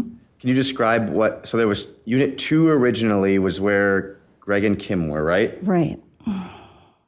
Where is 1? 1 would be on the first floor on the State Street side. Is that the Michelangelo's or no? Yeah, okay, Michelangelo's runs the length of the property. Yeah. So the apartments are 2 on each floor. Greg and Kim would have been on the Carroll Street side. Okay. Apartment 1 is on the State Street side. Okay. Upstairs, now they are in number 4 on the Carroll Street side. Number 3 would be on the State Street side. Okay. So they were in 2, Greg and Kim were in 2, now they're in 4. Correct. Moved up a level. Yes. And so Mr. Furness would have been there across the hall, Right. neighbor or whatever. Yeah, down the hall, Down the hall. Okay. On the State Street side. on the State Street side. Okay.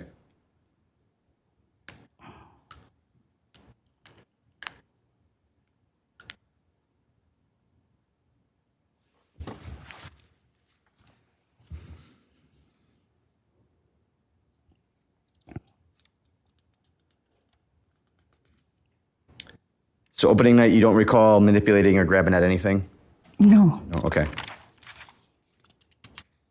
You had mentioned a legal term which I wasn't aware of, or I'm aware of it, but I don't know if I've ever seen it. You said there was a cease and desist order. What did you mean I by- guess maybe that's not the correct term. Okay. There was an agreement Okay. at the deferment. And when would you say things have been more tolerable and you've started renting again?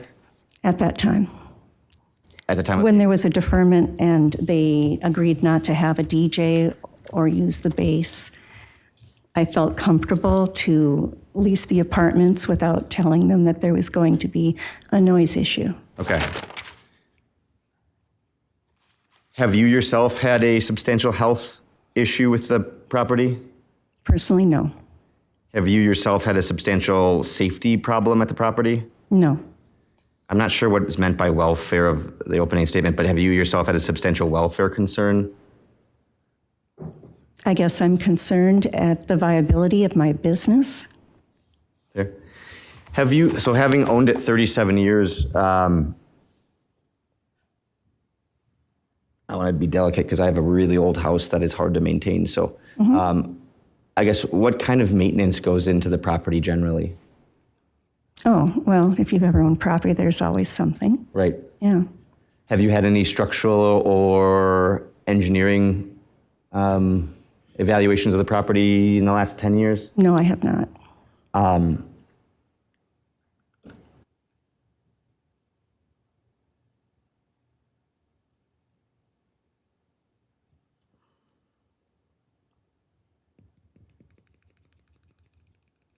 There was commentary about the basement. Tony's office was in there or something, I believe, right? Have you experienced that in the basement? Experienced the vibration? Noise? No, I have not been down there. Have you been down to the basement recently? Of course. Not, well, I've been down there. All right. Do you know if their property has any like structural issues that you're aware of? Which property? The 114 No, not that I'm aware that you're of. aware of. Okay. All right. We sometimes get a little water runoff, but Yeah. This spring, sure, I agree.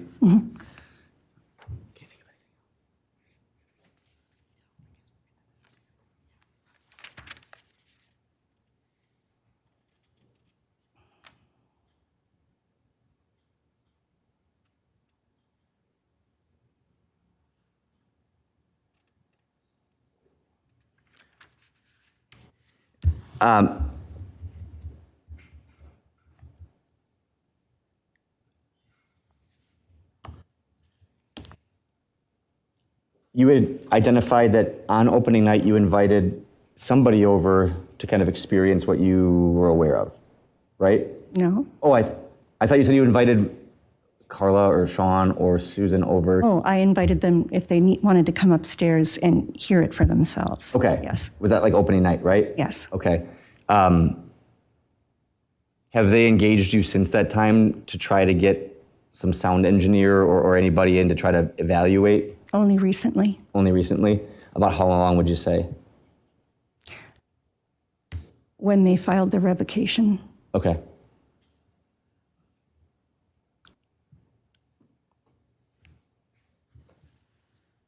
Do you think, I will leave it be. I have no further questions.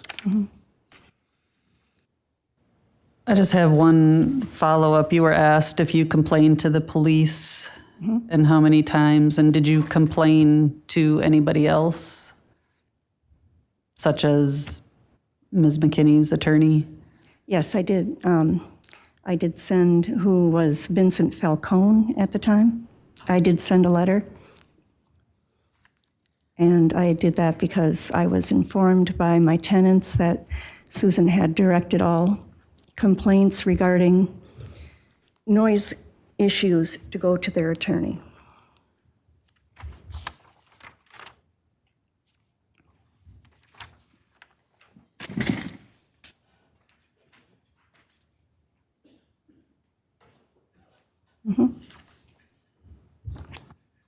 Yeah.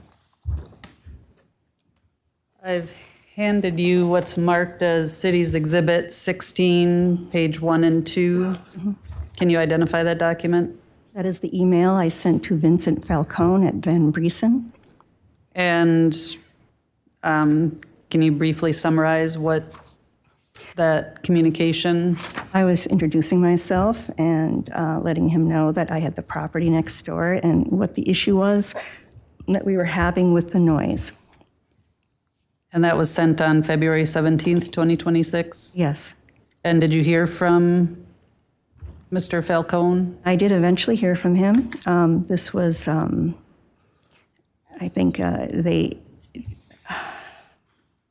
I don't have the dates of that, when I communicated with him again.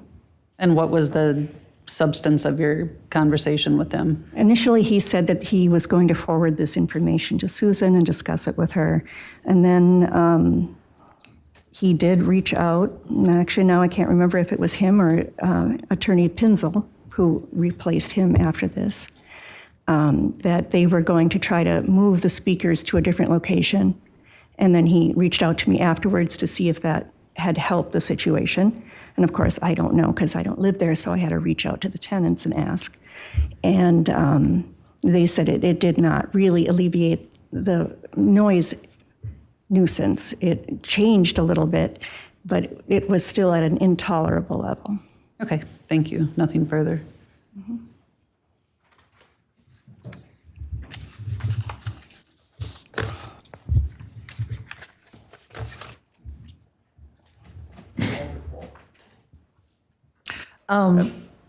I don't necessarily have a question for the witness, but can someone please clarify who Carla is? Carla Ortega is Susan McKinney's daughter, and I'm sorry, I couldn't hear a you. question for me. Whoever wants to answer. Oh, yeah. Carla is one of the owners. Okay, thank you. Thank you, Chair. Ms. Despens, I know you've answered this a couple of times, but did you say that you've owned the property for 37 years? Very good. And you had been asked about former next-door neighbor Diego's, and I was just thinking to myself when you testified to that in the years I've had the privilege of representing the 100 block of State Street here in City Hall, there have been many other businesses next door to your property. And the ones I can think of, just to refresh your memory, are the old Comedy Club location, State Bar and Grill, Xander's, Wine Down. So in addition to Diego's, could you speak to how your current next door neighbor's operation in terms of noise levels has affected your commercial and residential tenants when over all those 37 years, the businesses that we've licensed here in the past that had entertainment licenses and so forth? Well, if they had entertainment licenses, I am unaware. There was never a noise complaint up until Cielos have moved in there. Oh, there was never a noise complaint until Cielos moved in there. I know that Diego's had music, and my understanding is that they had DJs. I have never been there during that time. But it was never at a level or a bass vibration level that created such a nuisance in the property. So bottom line, State Bar and Grill, Xander's, Wine Down, never had a complaint. you never heard from either Michelangelo's No, or under the previous ownership or no, any residential tenants at all about the Never. other businesses? never once. Okay, thank you very much. Thank you, Chair.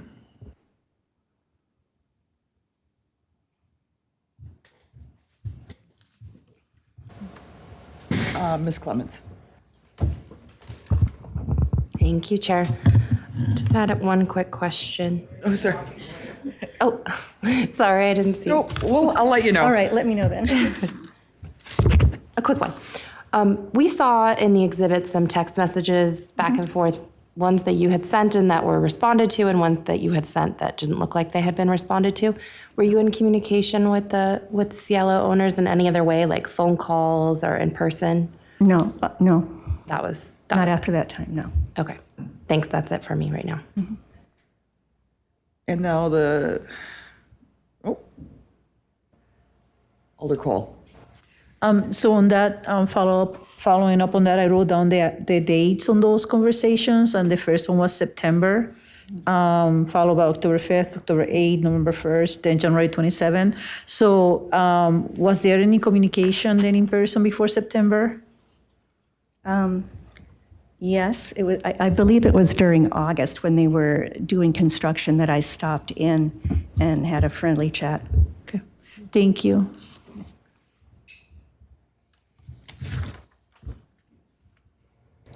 Ms. Harrington. All right, thank you, Chair.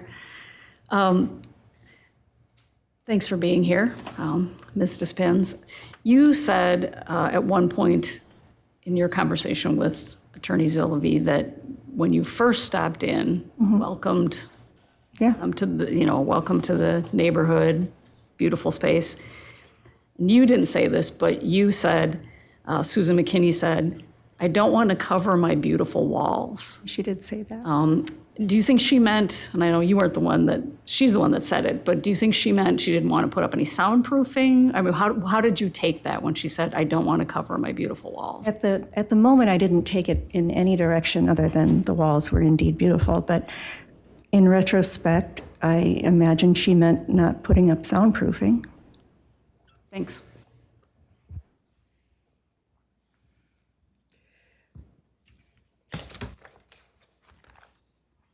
Do either parties have questions for the witness after follow-up from the questions from the ALRC committee members?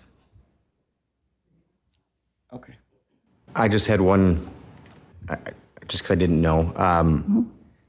Comedy Club, State Bar and Grill, Xander, Wine Down were just some of the establishments that were identified. Those were all in the 118 State Street location? Correct. Okay. And then prior to State Bar and Grill, it was retail space. It was retail before that. All right. Do you remember, I don't know which order they were there. Do you remember what happened to Comedy Club? No, they moved. They're down on the 200 block. Okay, so they found a different spot? Okay. And what happened to State Bar and Grill? I really don't know why they closed. Xander's? I have no idea. Wine Down? Nope. And then the retail before that wasn't anything like this, so I don't even care. In the 37 years that you've been next door, how frequently has it been a vacant property? Half, 75%, 90% occupied? I'm saying 37 occupied. years? Yeah. Is it usually rented? Is it It's usually? usually rented. Okay. Yeah. Was It's the just big- been in recent years. In more since- recent years, it was that vacant time, 5 years or so. Right. All right, I don't have anything further. Thank you. And now you can go Now sit I down. Thank you. Attorney Zillavy, I just have one question. About how many more witnesses do you have? I have one more witness. Okay. I mean, two, sorry.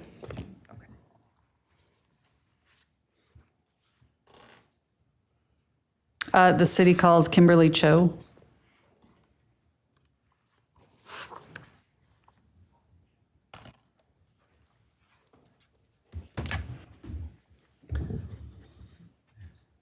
Can you raise your right hand? Do you solemnly swear or affirm that the testimony you shall give in this matter shall be the truth, the whole truth, and nothing but the truth?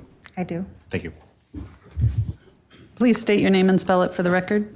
My name is Kimberly Cho, C-H-O. Did you want me to spell the first? Kimberly. And you live at 114 State Street, correct? Yes. How long have you lived at that address? It'll now be 11 years in August. Have you lived in the same apartment the entire time?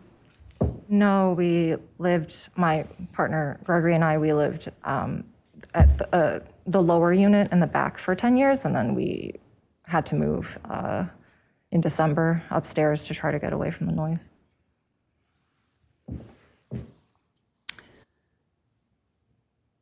Have you generally been disturbed by the noise that naturally comes from living on State Street? No, I mean, we accept a much higher level of general noise than, your average resident in Madison, because obviously there's like a stage right outside our window. So on Carroll Street, there are performances all the time. There's a huge stage performance called Mad Lit that happens every other Friday in the summer. And that's like when they actually have the full stage unit. So there's music outside all the time. And, you know, there are car alarms. There are people who pull up playing really loud music all the time. But we accept this as normal. It's something I grew up in a bigger city, so sometimes there are ways in which like it makes me feel like I'm at home, so I always appreciate it before. But so there is noise, but we never had a problem with it before. We've never complained about it before to anybody. You're familiar with Cielo? I am. How are you familiar with it? They took a while to open, so we first, you know, when we walk up and down State Street around the Capitol, we always look at the signs, and so we first saw it, you know, the sign posted and said Restaurant Tavern, so Gregory and I were actually excited because we thought it was going to be food, and so we, you know, thought it was going to be that, but Ellen informed us maybe a month or two before they opened that it was going to be a nightclub. And in the time that you have lived at 114 State Street, have there been other restaurants, bars, establishments with entertainment licenses at 118 State Street? I don't know. Well, there was Wind Down, so they were open like 2017 to 2019. I don't know if they had an entertainment license. I know they sometimes had jazz performances, but we never could hear anything. And I actually helped them when they opened because they contracted me to do some window work for them. So, and then Diego's was open before that. I believe they may have closed shortly before we moved in, but because Gregory and I both worked at Michelangelo's, Gregory was the manager there for many years, we were familiar with Diego's business. But in terms of Wind Down, you never complained about their operation, about noise coming from their operation? Yeah, there was nothing to complain about. Yeah.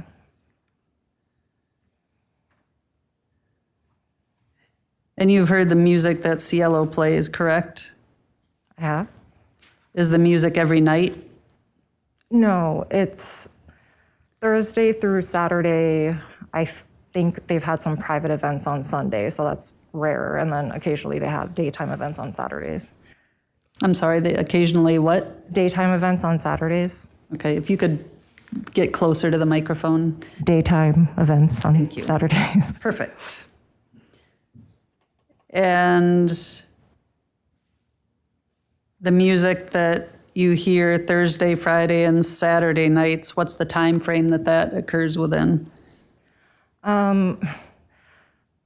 So I believe on Thursdays they start at 8 because they have like more of a, so Thursdays they start 8, and my understanding is that they have kind of like a DJ, you know, open mic type thing on Thursdays, and then Fridays it's starts 10 to 2 a.m. for all those nights. But the DJ setting up or whoever does it, they do sound tests. So sometimes it can start at 7, sometimes at 9. They have a lot of rotating DJs, so it kind of depends on, I think, who's setting up. And generally, before they open, we'll hear like a really loud blast of music because that's where the equipment was turned off the night before. So that's kind of like our signal of like, okay, you know, it's starting. So you're aware when they are getting going with their music on Thursday, Friday, and Saturday night because you can hear it? Yes, yes. How would you describe the music? It's extremely loud. I mean, it's varied obviously over the months and if you can move closer to the mic, please. Sorry. And I feel like I need to drink water, baby. But it's mostly we're getting the bass, like it's thumping and the whole apartment's basically vibrating and pulsating. Like when I met Carla, I told her it was kind of like a torture chamber because it feels like the entire apartment is just pulsating. But it also depends on the DJ, from my understanding. Gregory and I both have some familiarity with house music and EDM. So, you know, when it's techno night, it's kind of worse than when it's house night, you know, so. But essentially it vibrates so much that we can't lie down because like if we lie with our ears to the pillow, like it's resonating up through our beds, through our couch. Is the music audible in your apartment? I can't say that what we're experiencing is music because we're not hearing the pleasant aspects of it, but sometimes, yes, through like the window areas, because like the two buildings share the wall or whatever it is, but there are also window wells between the buildings. So the music is coming directly into our windows. So it's depending on where you're in an apartment, it kind of changes how clearly we can hear things. But you have audible sound in your apartment. Yes, sound and vibrations. Can you hear lyrics, or is it just bass and vibrations that you hear or feel? I think more in the downstairs apartment, you can hear lyrics or people cheering. So, we've experienced two different apartments, but not necessarily lyrics, but we hear like music and the bass and the vibrations. But and also it just depends on the kind of music that's playing. And when you say vibration, is that something that you physically feel, or it's evident in your apartment? Yes, there's nowhere to go in the apartment where you can't feel the vibrations.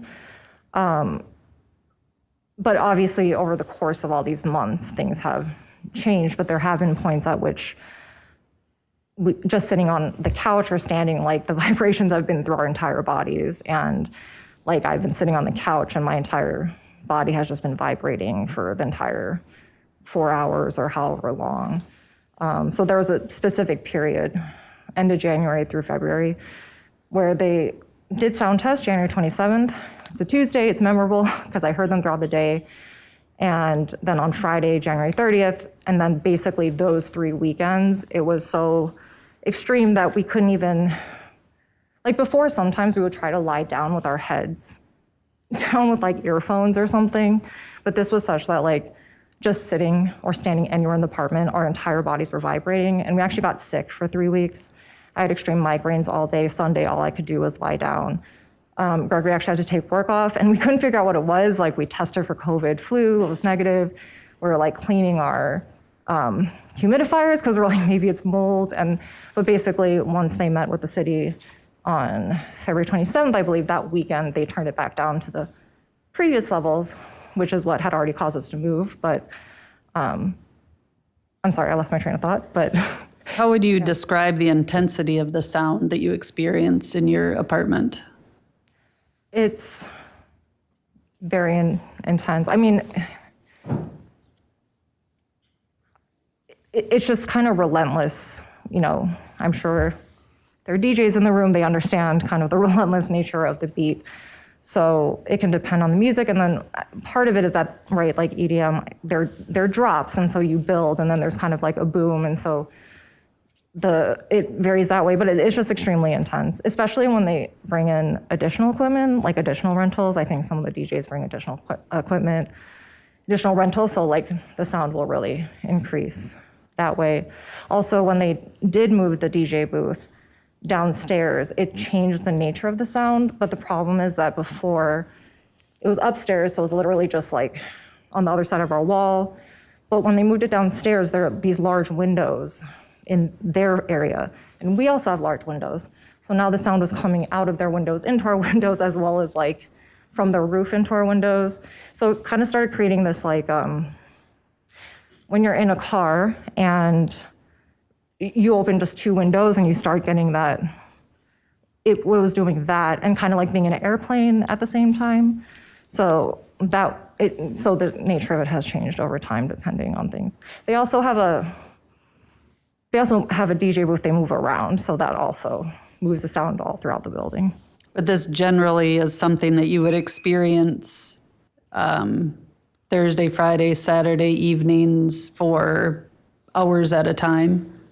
Yes, I would say it has ranged anywhere from like 15 hours over the weekend to 30 hours that we're just sitting there.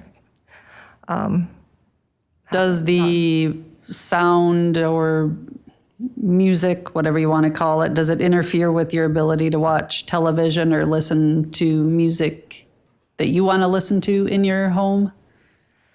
Yeah, I mean, so we do try to, we wear headphones to try to overcome the sound. So yes, because we can still hear the kind of just the banging over anything we're watching. And to be quite frank with you, like we don't want to have to like only watch TV for 30 hours. Like on the weekends, we want to be able to do other things with our time. But yes, that's the case. Oftentimes, I mean, we've tried a lot of different things. So sometimes we've tried to go to bed before the music starts, or kind of like lie down ahead of time with other music in earphones, or so yes. I mean, we've tried a lot of different things, but. And what's happened when you've tried that, like to go to sleep before the music starts? It doesn't super work because it's pretty early, but when I have fallen asleep, like if I've had a super long day and I do actually like just pass out, I've been woken up by the music, or I've earphones in and then I wake up and then I'll take it out to see if the music's still going on, and then if it is, I try to go back to sleep. And if you can be as close to because your mask kind of muffles. Yes, I understand. But did you say that if you go to sleep early, you're awakened by the music later? Mm-hmm.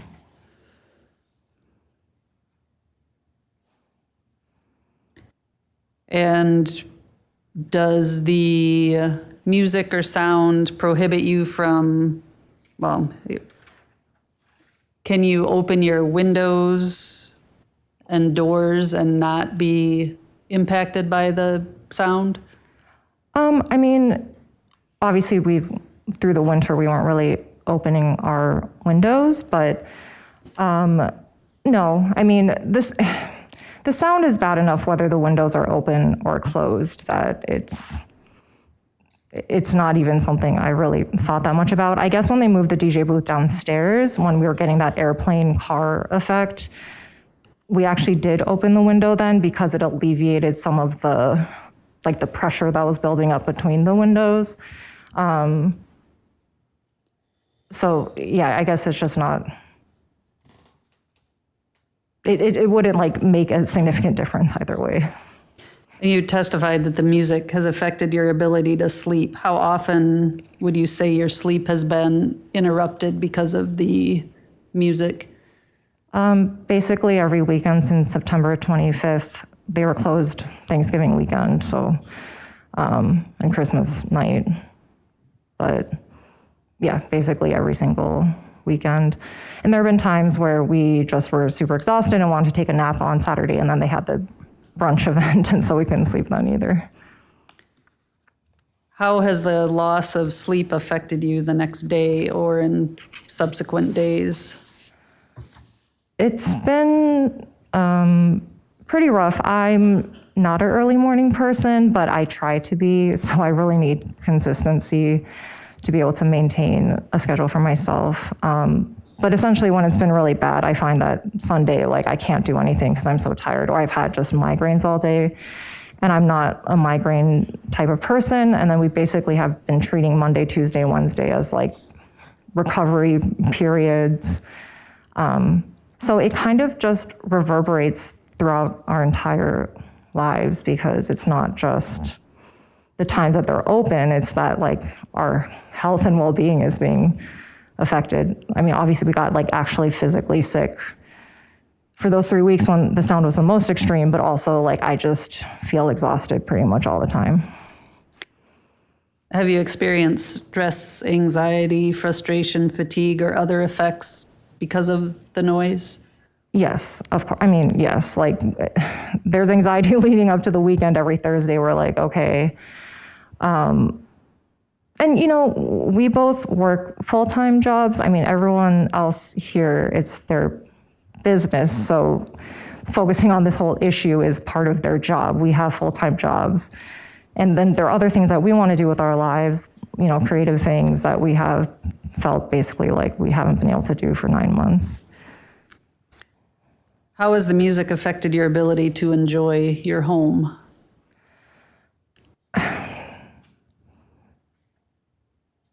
I mean, the apartment we moved from, we were there for 10 years. We've been through a lot there, so it was really hard just having to move out of there. Like that was just very emotional for us. But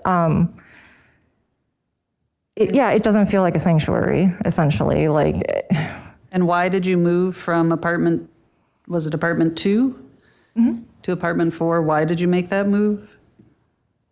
to try to get away from the noise,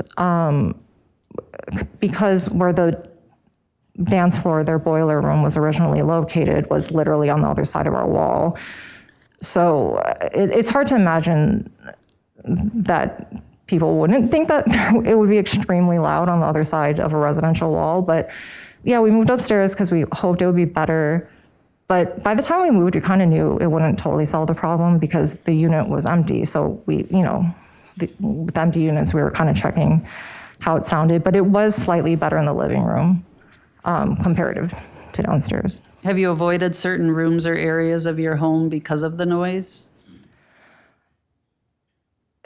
It's just really the entire apartment. But when we first moved upstairs to apartment 4, I would try to lie on my back in the living room on the couch because it was better than the bedroom because there are windows in the bedroom. And it was louder there, and I'll try to lie on my back with earphones in because you can't lie on your side.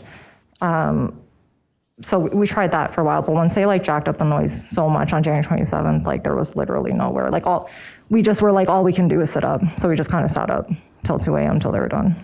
Have you changed your routine to avoid the disturbance, the noise disturbance? I would say it's hard to have a routine, but yes, we've tried different things. As I mentioned, we've tried to, go to bed earlier or do different things. Also, I do yoga every day. I have scoliosis, so it's kind of the thing that relieves my pain. So I can't do yoga before I go to bed anymore. I have to schedule, the things that I'm doing or that I know that I need to do kind of around their operating hours. And have you made complaints regarding the music? Yes. Who have you made complaints to? Initially it was just to Ellen. She's the one, our landlord. She's the one who informed us, of course. And, she had let us know. She had talked to the owners or attempted to. And then after that, Gregory went over to talk to someone while they were open and communicated with Sean. And then that kind of didn't work out. So then I went over on October 31st. It was Halloween. I did communicate with Susan. She told me to call the police. And then the next day I went in to talk to Carla because I was like, you know what, let's all start fresh, Let me back up there. When you went in on the 31st, what was the conversation you had with Susan? It was Halloween, so I knew it was, so that was the worst night it had ever been. And so I went over, I talked to one of the, people who check the IDs, and he got Susan, and she kind of came out and, motioned that I should go to the side. And she was like, you know what, you can call the police. And I said, well, we've only just met. There's no reason for this level of interaction. And I said, I don't know what's happening. It wasn't as bad on Thursday. And I believe that's when Ellen had thanked Carla. Whatever you're doing, can you at least go back to Thursday? We're just begging you. And Susan said, fine, I'll tell them to turn it down. They did not turn it down. They were very busy that night. It was Halloween, and that was it.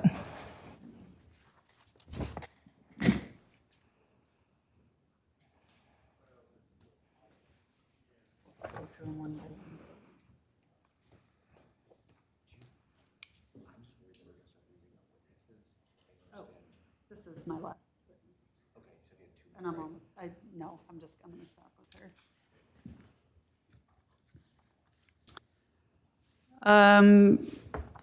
Can you look at what's marked as Cities Exhibit 9?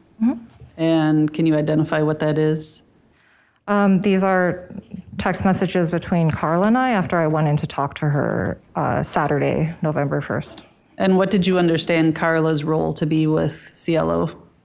I thought she was one of the owners. I didn't know the different roles, but I thought she was one of the owners. Oh, actually, I went in an hour before they opened, so she wasn't there yet. And I talked to the staff, who were very nice and very understanding. And they said, oh, we texted one of the owners, so Carla was the one who came. Okay, and the committee can read what your text messages were, but that was November 2nd and November 5th that you texted with Carla? Yes, I mean, it's November 2nd because it's 1:12 a.m., but I had gone in that Saturday night, yeah. And the subwoofer was off because actually one of the staff turned the subwoofer off before Carla arrived. And what was your purpose in communicating with Carla? Ellen had tried to communicate and Gregory had tried to communicate, and I guess it was my turn, but I just wanted, I did not want, like, we've never had, like, I wanted to be neighborly with them. Like, I thought if I went over and ahead of time, because every other communication had so far been while they're open or, before they open with Ellen. And so I thought maybe if we go in and set up a meeting, we could all understand each other better. And so, yeah, I was hoping to have a friendly relationship. And if you look at what's marked as City's Exhibit 10, can you identify that? Yep, just continuing. Continuing the conversation with Carla. So when I talked to her on Saturday, I had suggested, why don't we all get together and meet? And then Carla had told me that Sue was out of town and to text that she would be back on Wednesday. So I followed up and told me to follow up with her on Wednesday. But when I did follow up, she then told me that Sue was out of town. But that was the week where there was actually that government shutdown. So I gave the benefit of the doubt, that her plans had changed or that her airplane had been delayed, et cetera. Okay, and then if you look at City Exhibit number 11, there's a date of November. Well, first of all, can you identify what this is? Yes, just continuing the conversation with Carla. And this was November 6th? Mm-hmm.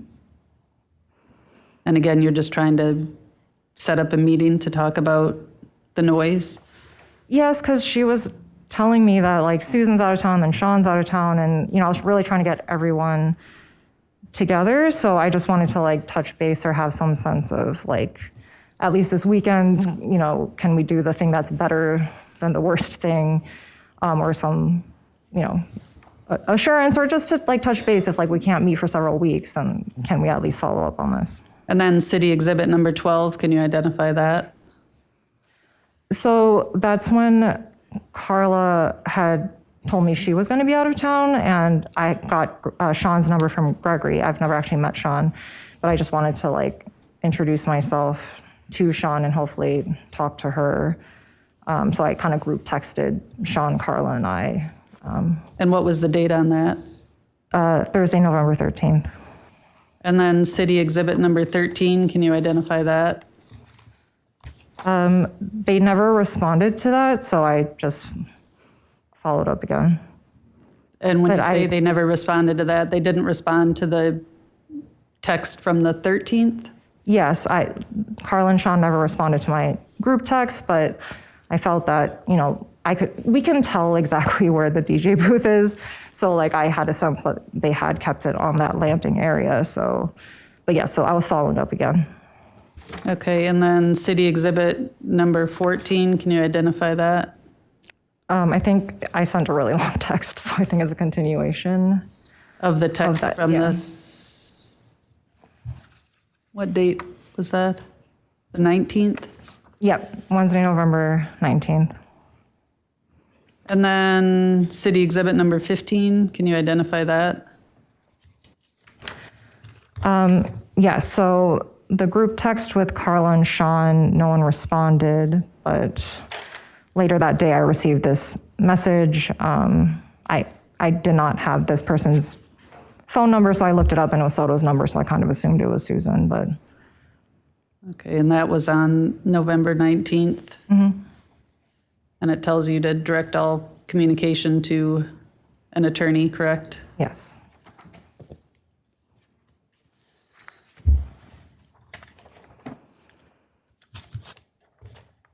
And did disturbances continue after your complaints to various individuals? After those communications, so the following weekend was Thanksgiving weekend, so that's pretty much the only weekend that was ever quiet. And then after that, the weekend after Thanksgiving is when we moved upstairs. So because this wasn't like a planned move, we had to kind of organize 10 years of our life. So it kind of took us a few weeks, and so we kind of were busy moving during December. And as I mentioned, it was slightly better upstairs, and we were like sleeping in the living room. And then we really dreaded New Year's Eve because they were advertising going till 4 a.m. But basically we were kind of trying to figure out what to do because we knew Ellen was trying to have contact or something, but we didn't know what to do once we got the attorney notification. But then January 27th is when, that's a Tuesday, there were just these like massive blasts of sound throughout the day.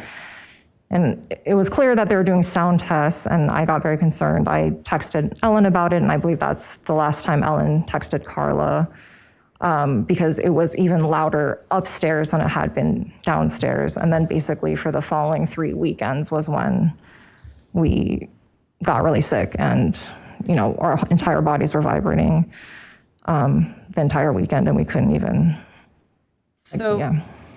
So between September and May, when the music essentially stopped, or at least you could stop hearing it,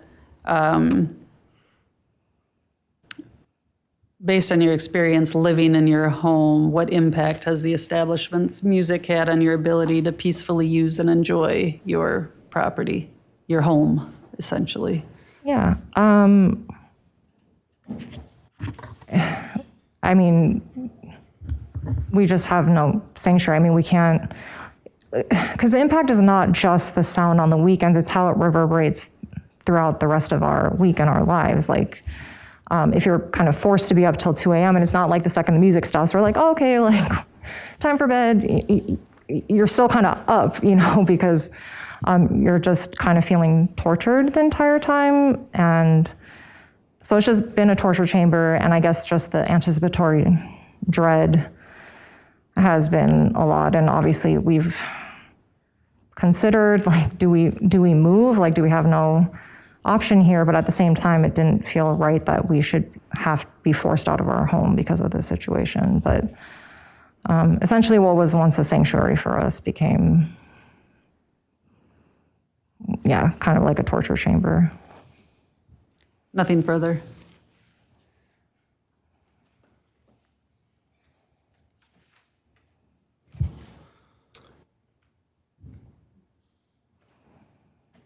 Just so I can tailor I guess you're going to make your decision, but your plan at this point would not be to have another witness?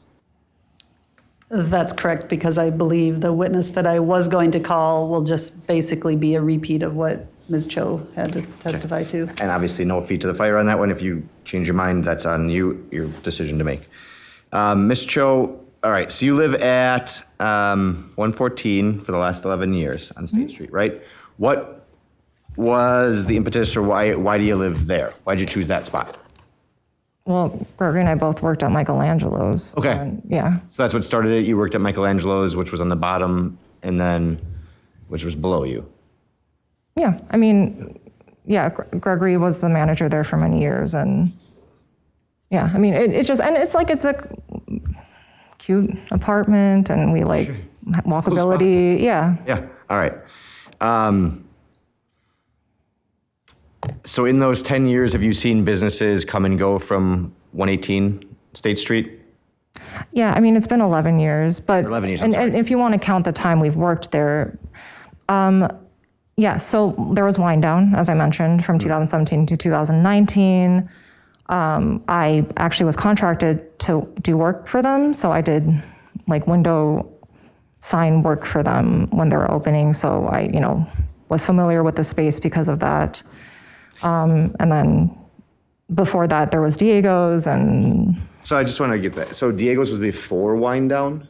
Mm-hmm. Okay, gotcha. I mean, I believe Alder Verveer clarified. Okay, yeah, I just don't have, I don't live here. Okay. So Diego's came before Wind Down, and then Wind Down was out. Do you know when Diego's closed down? 2015. 2015 or so? So Diego's closed in 2015. There's about 2 years of downtime. Wind Down opens up and is going for about 2 years and then is done around 2019? Yep. Okay, and then Cielo, and then it's vacant for a period of time until Cielo buys it. Yes, but I will say that whole block has been really blighted for a while, especially because of COVID and the protests. Like, you know, there used to be like a really great shoe store, clothing store, vintage store across the street that no longer exists because people kept breaking all the windows and stealing stuff. So, you know, I think a lot of it has, I mean, State Street has struggled, you know. Sure. But yeah, there have been businesses. And then you said it's a pretty active area. There's music outside, generally noise, car alarms, different, I was there, people are yelling occasionally, right? Okay. This music concerts, that's weekly during the summer? From July to September, it's every other Friday. Okay. And it stops at 10 or 11. And it was part of kind of this equity task force, you know, so it's been kind of like hip hop, but it's actually expanded to different kinds of music. Yeah. Is it 10 or 11 at night or in the morning? Or like? At night. At night, okay. Can you hear that music inside of your unit? Of course. Okay. But that doesn't disturb you as much? No, I mean, we accept that where we live, there's going to be a certain amount of music, and that's part of what we like about it, right? There are protests, like the Forward Marching Band comes down the street. We know like Madison's excited about something or mad about something, and they're going to express themselves. So yeah, I mean, and those are things that we really actually appreciate. And also with Madlit, like we can actually hear music, but it's not vibrating our entire apartment, or it's not like this constant just thumping sound. So, and I don't want to put words in your mouth at all, but is it less the music and more the vibrations or thumping then? If you can hear music otherwise, is it that feeling of it? No, you can hear it and feel it. Hear it and feel it, okay. So it's the fact that you hear it and feel it that's bothering you? No, it's the fact that it's much louder than anything else that we experience, and it's vibrating our entire apartment, including the entire building. Like it's in the stairwell. Like the way that the two buildings are, it's Cielo and then our building, but like our apartments line up where the like stairwell for the entire apartment's on the other side, and you can hear it there as well. I asked Ellen the same kind of question, but if you've been there for about 11 years now, do you recall having any structural maintenance done in the last 11 years or so? I think maybe some like front of the building did that? Was that like more facade, or was it like? Maybe front of the buildings. I mean, I know like Michelangelo's did. I mean, this building is 120 years old. So, you know, neither building, 118 State or 114 State was built during an era where this kind of equipment existed, right, in terms of speakers. So, yeah, I mean, there's been some internal work, but. Yeah, okay. The area is just pretty active in general, right? Okay. You had talked about different types of music coming from the property, some types of music being better than others. Do you know what is the most problematic from your perspective? Well, I would say like if someone's banging on your door as loud as they possibly can, and then they bang it a little less loud, it's kind of like that. So sure, it's clear like this is techno, this is house, like having some familiarity, but there's no level that's been. So none of it is, I was trying to figure out if there was some that was better than worse, but none of it's good. Right, like the base level where it's the quietest is still what I think 100% of people would deem unacceptable in their home. Have you ever gone to the bar when it was open and operational? I know you went to kind of try to talk to them early. Did you go when it was operating? When I went to speak with Susan, but I was just kind of in the inner doorway. I didn't fully go in. Okay. I mean, I guess technically when I went to talk to Carla, they were technically open, but the staff were really nice and they turned the subwoofers off and they actually expressed to me that because when I went in, they're only open for like a month. So the staff themselves, I don't think fully understood like why the DJ booth was moving around, and they expressed like to me that they didn't understand why they would have put it on the wall that's the residential side. And then when it's, I know you can hear it inside the unit, but have you been able to hear it from outside? Like if you go on the sidewalk out in front, can you hear it? Not when it was on the second floor or that boiler room. Now, because of where it is on the first floor, you can hear it in the back, yeah. Was it better upstairs or downstairs? I know that's a relative question because it's bad on both fronts, but I guess what was the better placement from your perspective? I think what's really, on the other side of 118 State Street, there's another building, 122 State Street, that's much taller. So part of the issue with the new placement is that the music, it's closer to that tall building, and so now it's bouncing off that wall. So the distribution of sound is just different, and also it's about how loud they play the music, right? Like there's been interaction with the city for a few months, and so there's varying level, like the level of the music matters, how they're, programming things or testing things matters, how loud they are turning on the subwoofer versus like the regular speakers, all of that makes it different. So the quality of the sound, it's just very difficult to say better or worse because the nature of the sound changed. I guess now being downstairs, the couch is no longer like better, right? Because now the sound is coming in through our windows, whereas before it wasn't like that. It was coming through our kitchen and our bedroom window, but now it's coming in through like every single window that we have. There's a few, you just mentioned how loud it got. There's a few communications that go back and forth, and I'm not sure how much you've testified to previously, but where decibel levels are quoted by you or Ellen, how are you measuring decibel?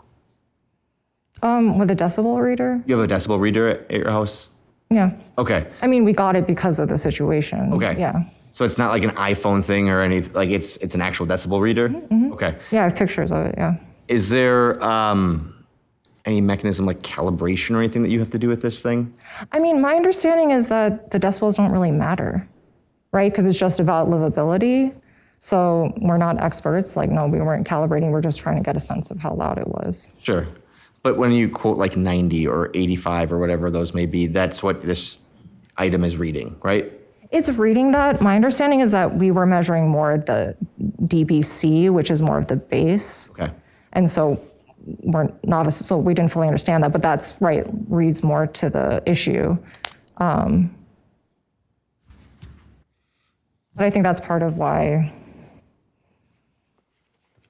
maybe there's a question, yeah.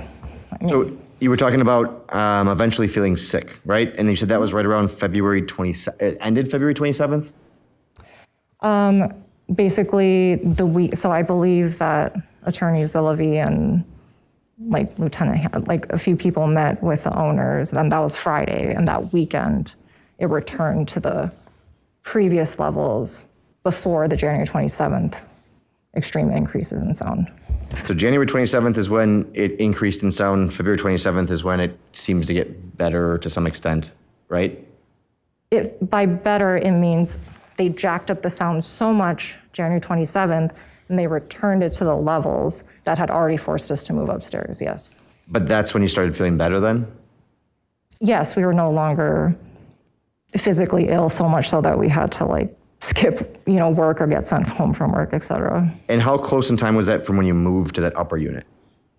We moved in December, and then it was after January 27th when they did sound tests to increase the sound. Okay, so I'm sorry, I'm not trying to poke holes in anything, I'm just trying to understand the timeline. So you move in December, after Thanksgiving, you move in December, all right, and then they do the sound testing, and then January 27th through February 27th is when you said it is changed dramatically. Mm-hmm. Okay.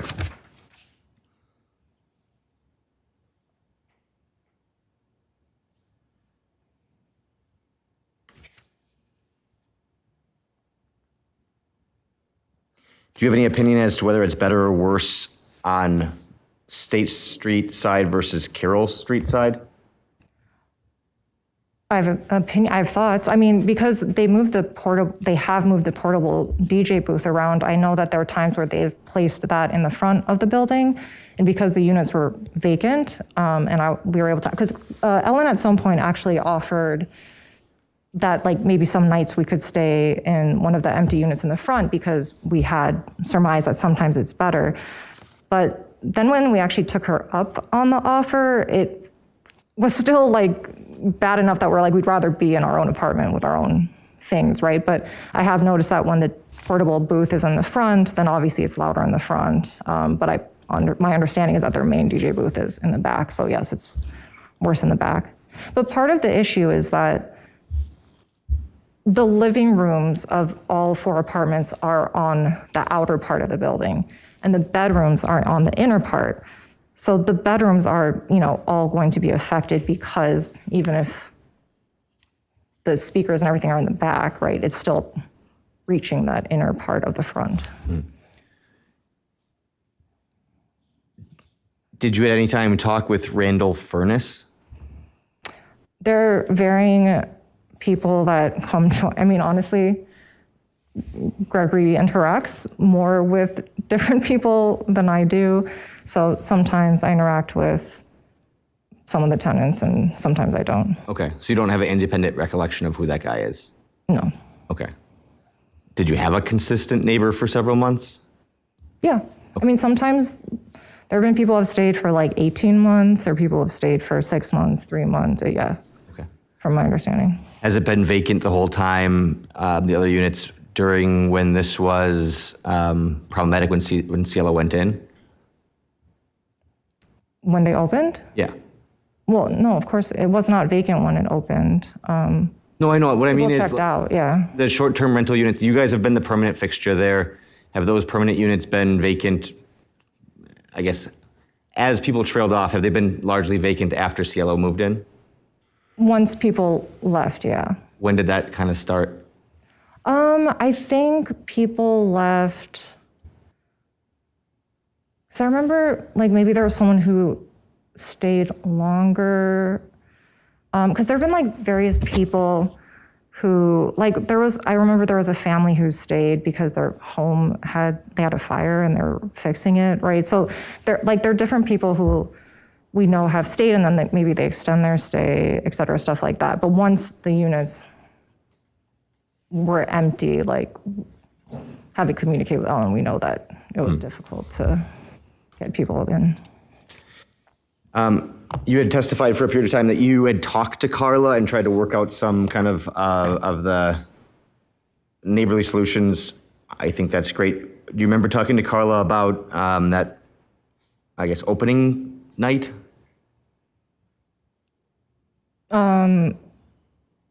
I think I said that maybe things were, well, because Gregory and Sean had interacted and then Sean stopped responding to him, so I wanted a reset.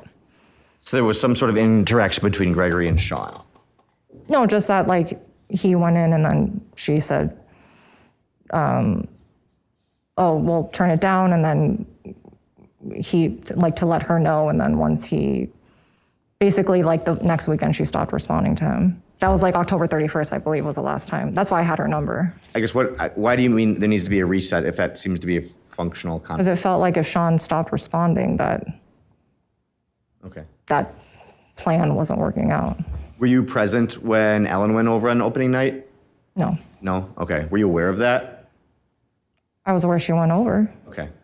Did you talk with Carla or Sean or anybody about that interaction? I've never met Sean. Okay. But I talked to Carla, and I had heard that Sean had mentioned to Gregory something. Something about what? That something had transpired that that there had been an interaction between them, but... Like what? I guess I understand that maybe it's uncomfortable, but this is when we get everything out. So what happened that you're aware of? Well, I think it's a difference between what I'm aware of versus what Sean said. Okay. Right? Fair. So I believe that Sean told Gregory that Ellen had come in and pulled plugs out of the speakers. Did you have any commentary about that? I mean, we were shocked by the idea of it. Sure, okay. I didn't know if you had said anything to Carla about your opinion of that or if it happened or whatever. You weren't there, though. No, I was not there. Okay. I mean, it doesn't sound good, right? But I mean, Carla kind of mentioned that her mother can be a certain way. And so my understanding was that the interaction wasn't positive. And I did understand that at that point, by the time I was trying to talk to Carla, that meetings that Ellen had tried to set up had been canceled. Sure, okay. All right. Although I will add that once, I didn't know how much Ellen had communicated with Carla. She did tell us that a meeting had been canceled. But once Ellen showed me the text between her and Carla on October 5th, I found the story that Sean shared to be very strange because I didn't understand why Carla was being so amenable to Ellen in those texts if such a thing had transpired. Sure. Last questions. In your text, Exhibit 13, you had said, I believe we can find an arrangement that respects both your business and our ability to have a regular sleeping schedule and peace in our home. Do you think that's a possibility? At this stage, I do not think it's a possibility. I did think at that time, maybe. What about, or why has your opinion changed? I've had 9 months now to think a lot about the nature of sound and do a lot of research about how low frequency waves work. And having experienced all of these different formations of where the DJ booth is, listening to it, having like, oh, the sound has been lowered a little bit, et cetera, it's become increasingly clear that there's no solution. Like I had hoped that moving the DJ booth where it is now would be the solution because that's where Diego's had their speakers, which were tiny. But honestly, in the building, it just seems like where it is now is the only possible location it could go. And understanding how wide low frequency waves are, because our building is only 22 feet wide, and their building is only 20 feet to 37 feet wide. And my understanding is that low frequency waves are much wider than kind of the two buildings combined. And also Ellen has spoken to a sound engineer, and it kind of seems like if it were possible, they would have to like tear out the whole bar, or just do very, very significant things. But also after another sound engineer that we talked to, they said it's very, very unlikely to achieve zero impact. Do you know who that person was? They're a company in Chicago. Okay. Did they come out? I think it's because just understanding the blueprints of the building. But they didn't inspect it or anything? No. Do you know if there's been inspectors over for like sound engineers or anything? No. No? Okay. I have no further questions.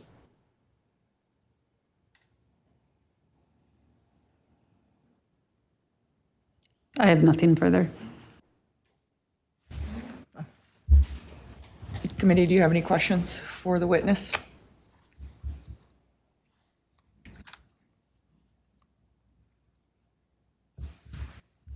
Seeing none. Have a seat. Thank you. Thank you.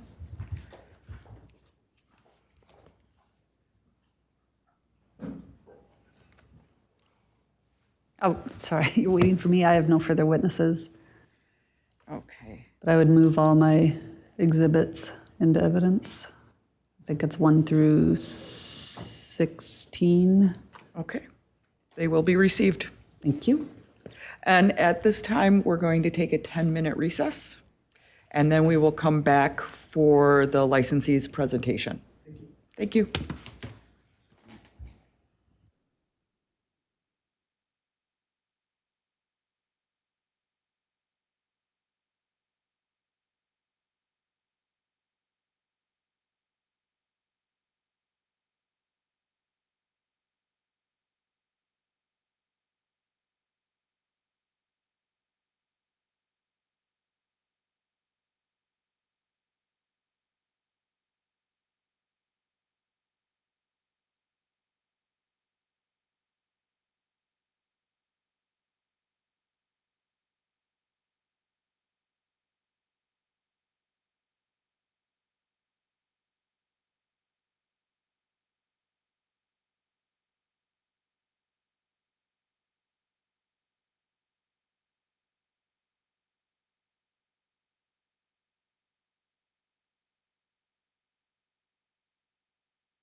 Okay, guys, we're gonna start back up.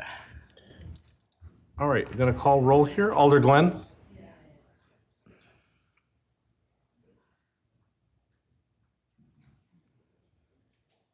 There she is. You're in mute. Here. Alder Glenn is here. Alder Revere? Here. Alder Revere is here. Alder Figueroa-Cole? Figueroa-Cole is here. Ms. Harrington? Ms. Harrington is here. Ms. Farley? No. Ms. Westra? Here. Ms. Westra is here. Ms. Clemens? Ms. Clemens is here. Chair, we do have quorum. Thank you very much. Thank you, everyone, for the short recess. We will now hear the licensee's presentation of their side of the case. Thank you. I will withhold an opening. In fact, I'll just make my comments at the end. I would like the evidence to talk for itself at this point. I am, on a very limited basis, going to call Kim just for a second back up. I have one question to ask you. Yeah. Or one subject matter of questions, maybe like 2 or 3. Do we need to re-swear her in, or is she still under oath?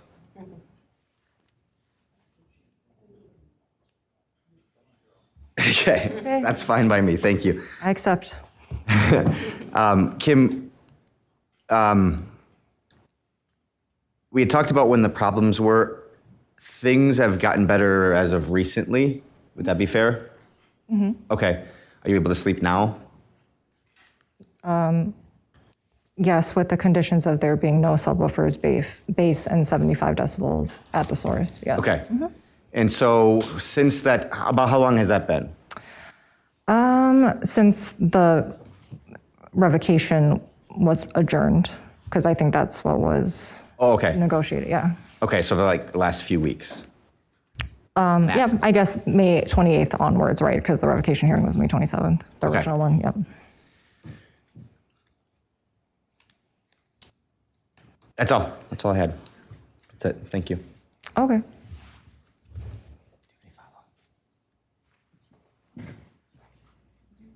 That's all I had for her. Okay. I'll just tell the committee that I'm going to go significantly out of order than my plan. I know that doesn't matter to you guys at all, but I'm going to have to rearrange it later. I just have bodies that have been around for a bit. Not that you guys haven't, but I'm going to first call. I'm going to first call Zach. Is it Hazel? Yeah. Okay, thank you. I was going to say Zach Bachman, but that's not right. Okay. Ooh, I'd like to sit.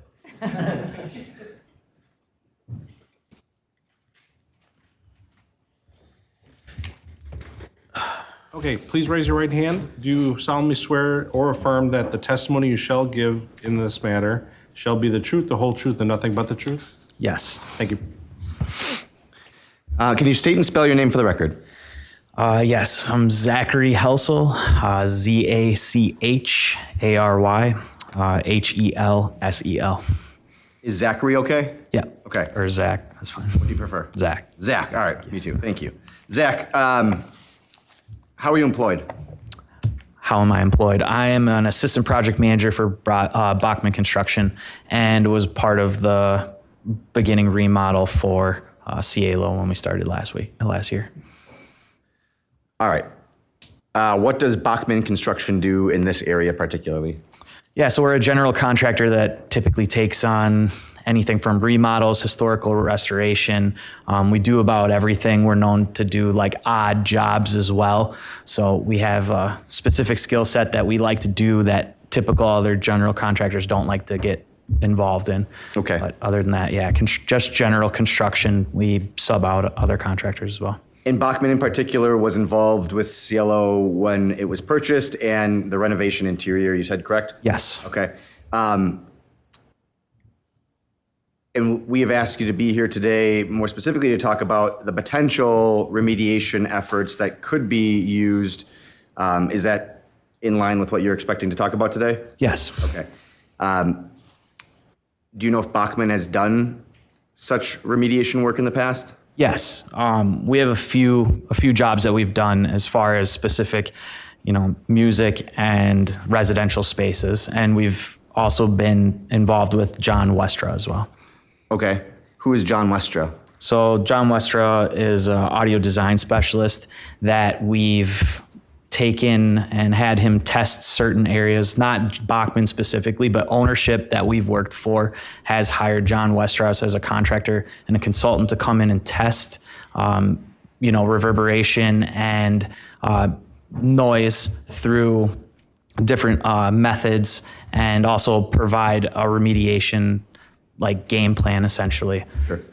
So you've worked with John Westra in the past, and has he been involved in projects that you've done locally? Yes. Here? Okay. Yeah, so just a couple, High Noon Saloon, Bar 3 was the same type of music, 2 apartments. Art House 360 was one, and then currently right now the New Glarus Hotel, they have a hotel rooms above a polka room that they're going to intend to play polka music. Okay.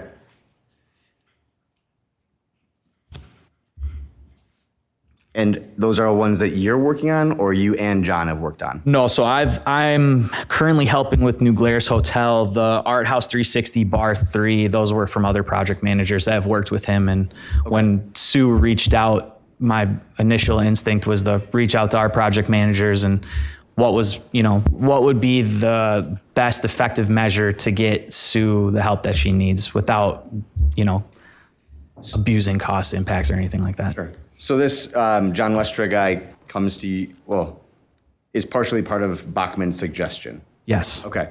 Have you found that the stuff that you've implemented in the past, you said the 3 bars in the area were High Noon Saloon, Bar 3, and Art House 360, have those resolved or abated the issues? Yes. Okay. Do you know if you being Bachman itself, but including you, and John have had the occasion to do sound studies at 114 State Street and 118 State Street? We have not. Okay. Why is that?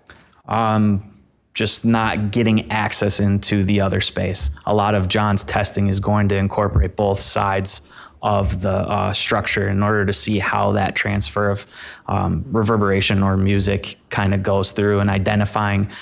I mean, he can identify the solutions based on those reverberations and those testing, right? And he can dial it in and provide solutions in specific areas of where we can look to remediate those situations. Based on your experience with John Westra and with the other bars in the area, do you have any opinion as to whether or not there are measures that can be taken for CLO that would either abate completely or make it functional isn't the word I want to even use. Can you fix this? I mean, I think there are definitely measures to fixing it, right? Obviously, I'm not an expert. John would be the one that could sit up here and, provide an answer. But I mean, we have the ability to install any acoustical measure that would need to be done in order to help or, provide a solution for whatever John, recommends. And for High Noon, that's the only one I'm familiar with. There's apartments right above that space. Correct. Yep. Okay. What kind of work went into that? If general ballpark, I don't need. I don't know the details too much. I know there was a flooring installed that needed to be remediated. But as far as the details, that was another project manager that was involved. We just have accounts of what we've done with John. Has Cielo engaged you then, assuming or presuming that this testing can be done, are you on the hook or engaged to do the project? Yeah, I think so. Okay. Maybe I'm asking the wrong person. You Right. hope so. Yes, I hope so. And, as we helped Sue before, we want to continue to help her. And that's the goal here, is to kind of help everyone. Okay.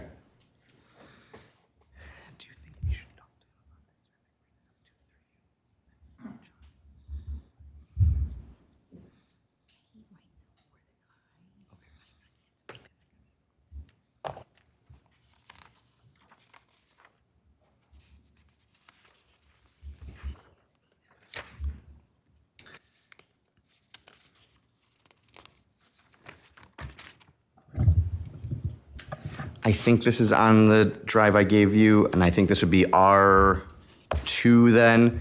It should be titled Westra Letter. Cielo, it might be an extra.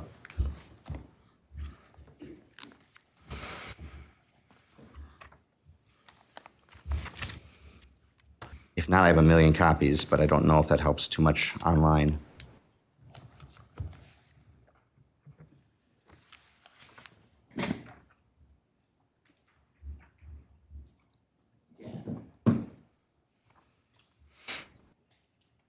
Zach, are you maybe not verbatim familiar, but are you familiar at all with this document? Yeah, we had a meeting with John prior to all of this, like a few weeks ago with Sue, and he kind of explained a little bit as far as, NC ratings and what's acceptable in certain areas and sleeping conditions. Okay, so this is not a report you put together. This is something that John Westra put together, the guy that Bachman had kind of suggested. Correct. And this is not a study based on what he did, because he didn't get into the other side or the other unit, right? Right. Okay. This is his projection on kind of a process, a path forward, right? Correct. All right. And so in this letter, it's talking about, it's not necessarily how loud the music is played, but rather how loud the transmitted music is within the residential space. And he gives some opinions about doing measurements and then coming up with solutions that will put this in the, what they says is this acceptable NC level. That's not our language, that's not your language, but it's a plan to get us there. Correct. All right. I'll move in I think I had R1 before. I'll move that in and R2. I just go as I go, sorry.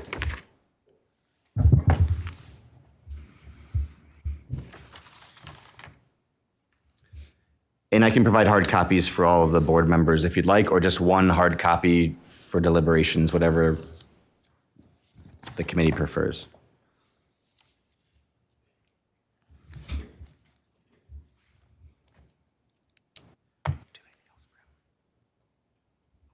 I have no further questions.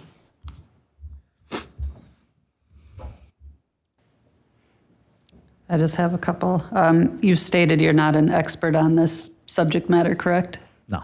Yeah. And so you don't know whether Respondents Exhibit 2 is something that would eliminate the noise disturbance, correct?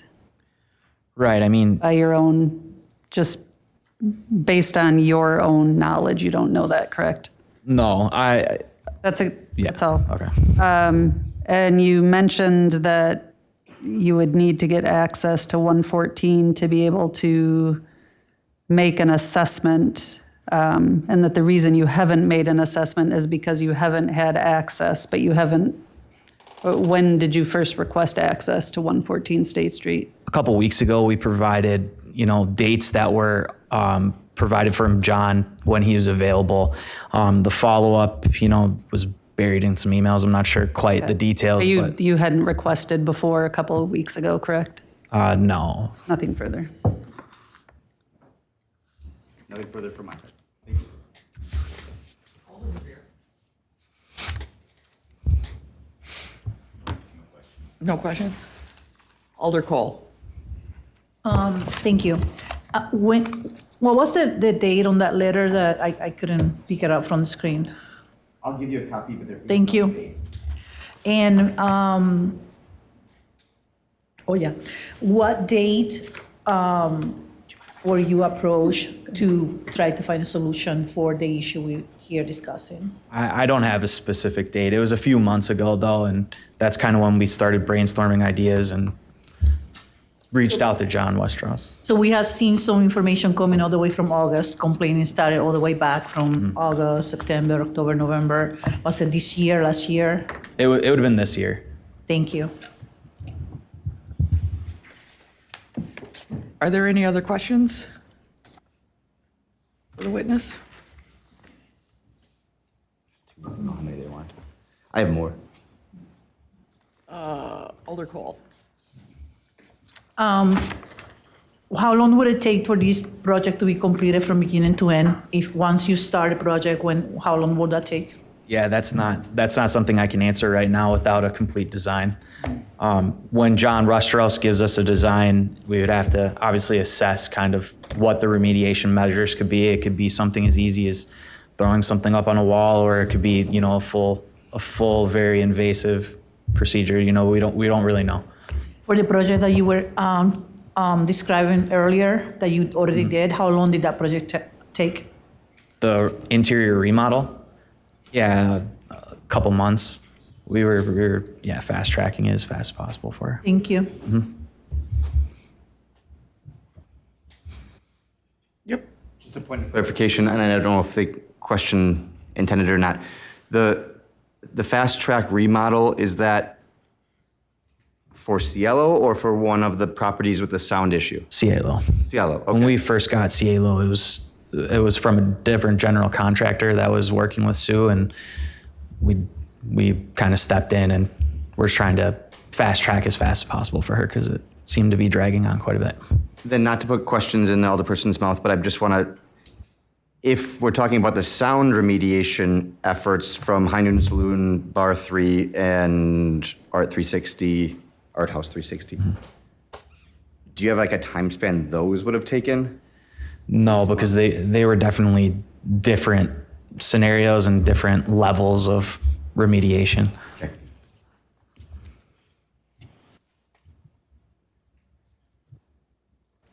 Alder Cole. And I don't think this is for, I don't know if the attorney can answer, but is there a date for this memo? I can find the date it was sent to me. I don't know the date Thank of it. you. Yeah. Any other questions for the witness? Seeing none, thank you. City calls, what's Mikey's last name? Oh, yeah, I have it written down. City calls Mikey Azzarella.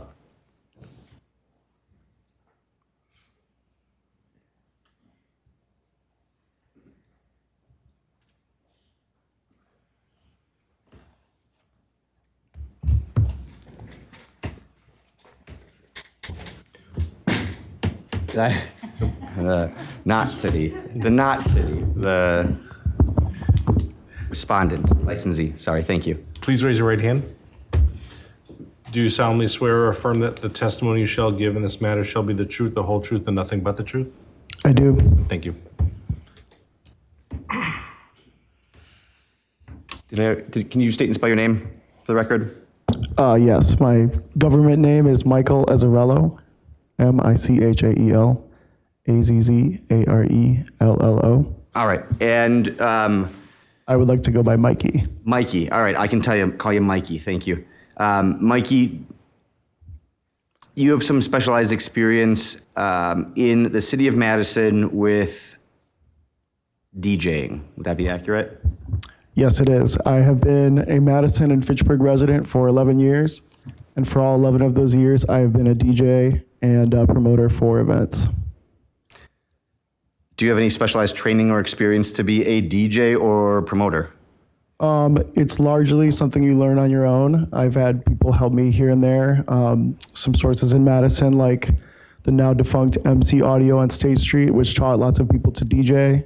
But otherwise, mostly members of the community have helped me. Okay. And so for the last 11 years, you've been in this community, in this sort of scene.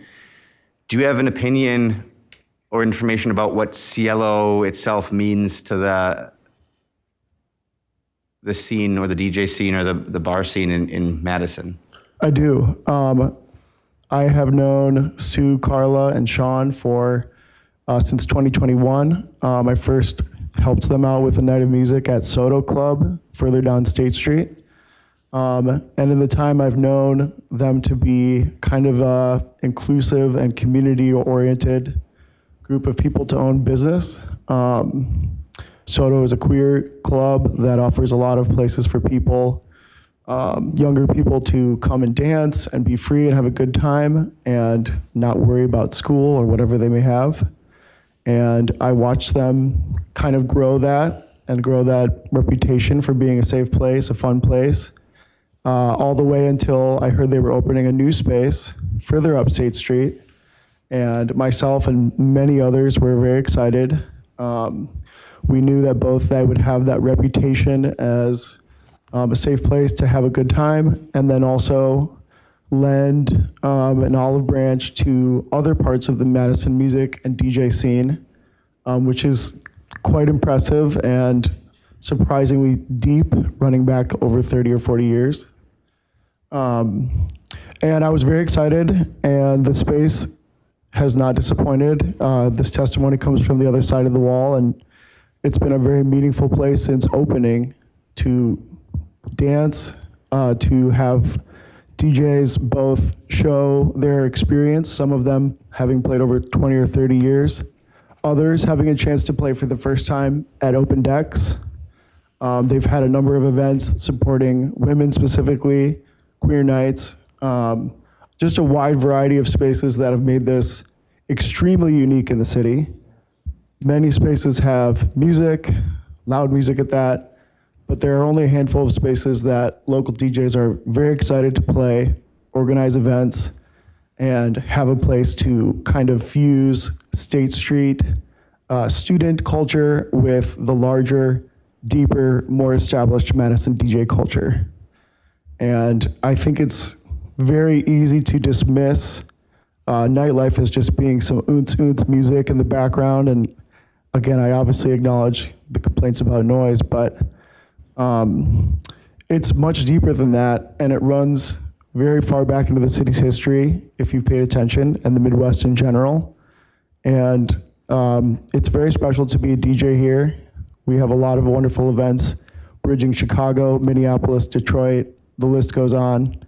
And a place like CLO is a very unique incubator for both new talent and then established DJ talent in Madison. And I'm very privileged to be a part of that.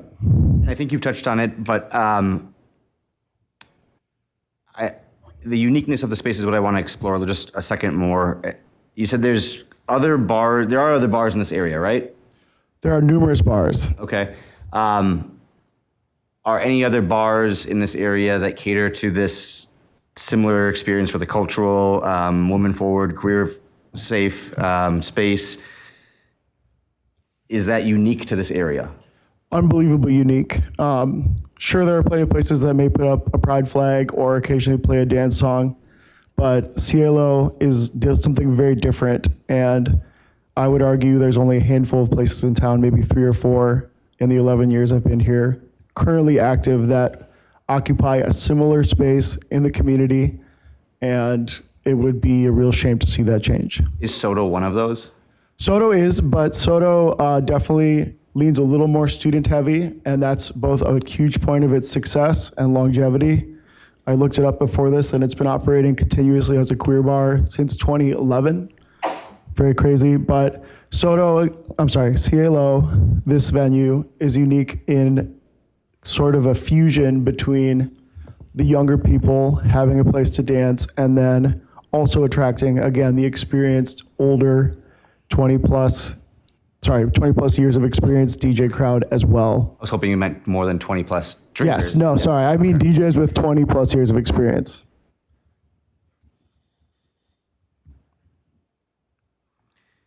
Without music, or I should preface this, without the entertainment license, do you have an opinion as to whether or not CLO can succeed?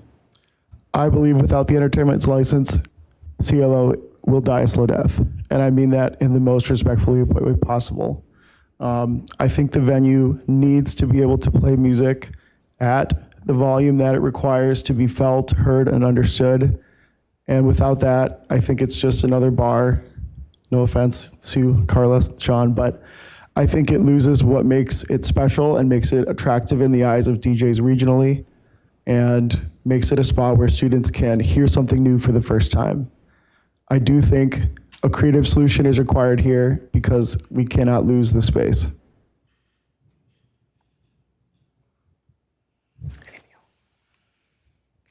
I have no further questions. Thank you. Absolutely. I have nothing. Committee, are there any questions for the witness? Seeing none, thank Thank you. you.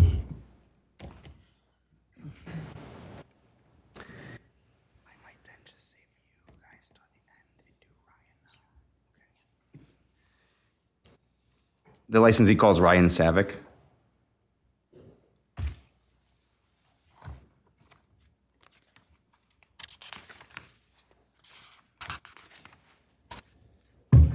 Please raise your right hand.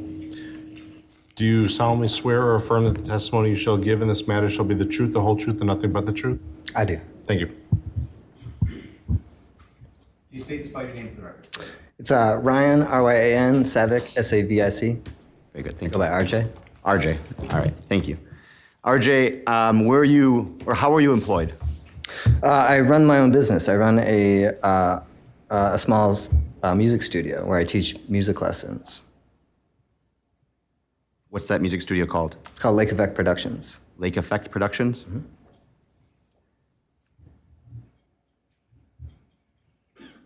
And how long have you operated that? I opened it last August. I've been teaching professionally for over a decade, though, out of the Madison Music Foundry in Fitchburg. And I've been a DJ for over 25 years, an audio engineer for over 15. Give me a second. All right. Open in August, but you have been at the Madison Music Foundry for how long?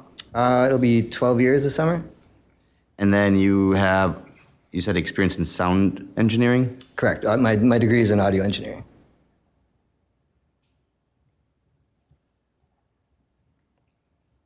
And where'd you get that degree? Mass Media Institute.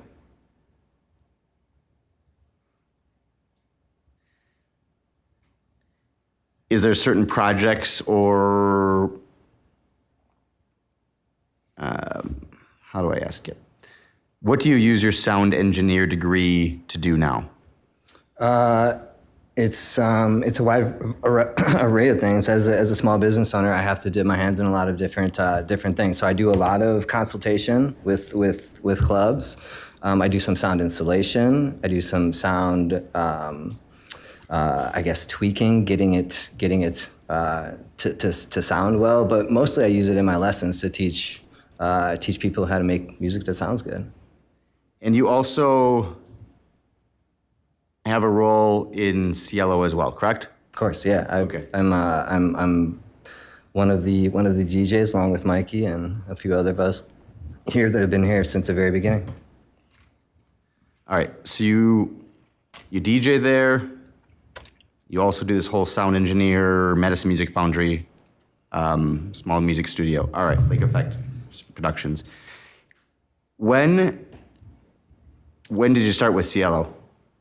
Well, Carla had been kind of coming out to our group meetings. Like Mikey was saying, the scene is fairly close, and we hang out. We bounce ideas off each other. And Carla wanted to be around for one of these meetings when she was kind of introducing the idea of Cielo to the scene and got everybody really excited.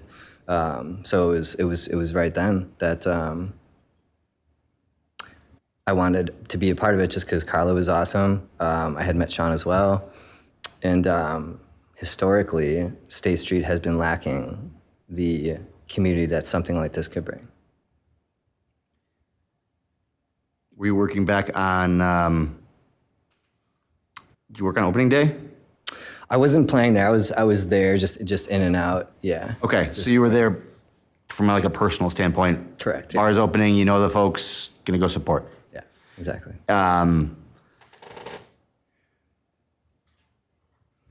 Okay, that's good. What happened, if anything, on opening night, if you remember?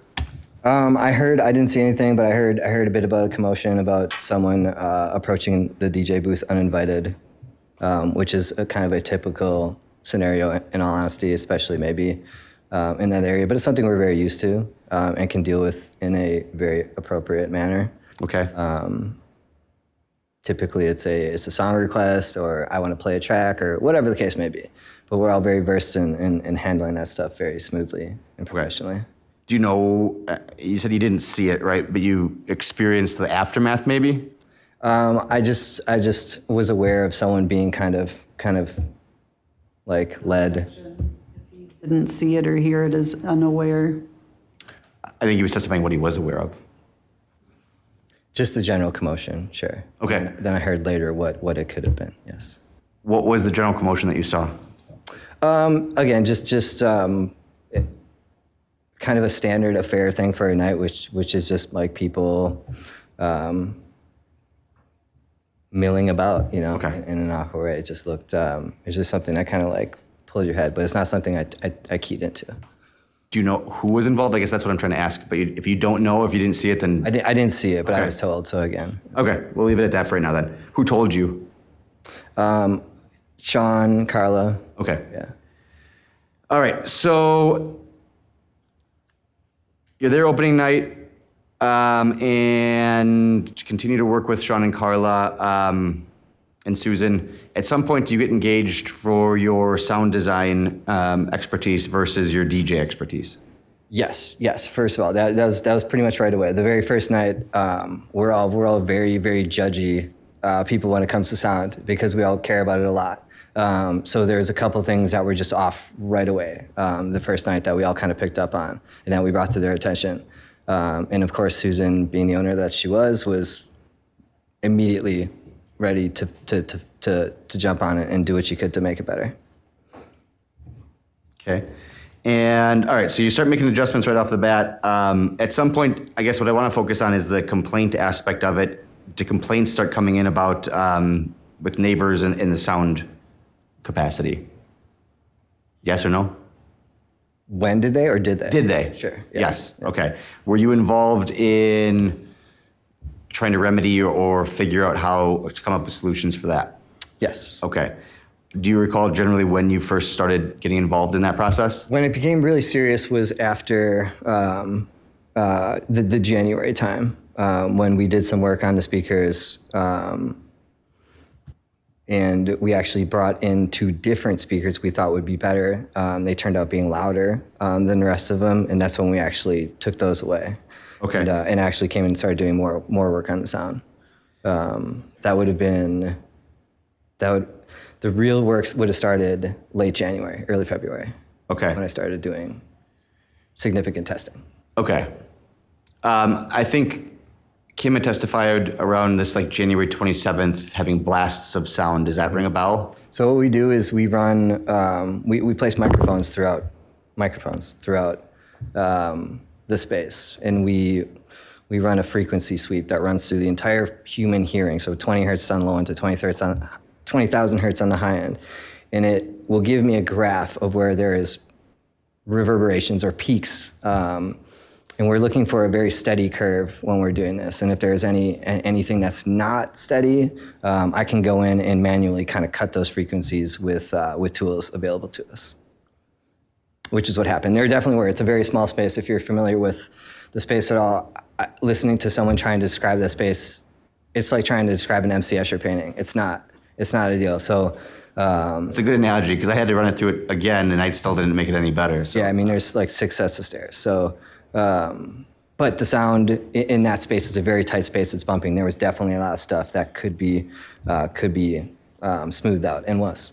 Okay, so around end of January, that's when you do that frequency testing, and you said there's some stuff that can be smoothed out and was. Can you explain what was done in order to try to abate the issues? So the plan here was to move incrementally because without an actual scientific reading from that side, we only know like it's too loud. It's too loud. So like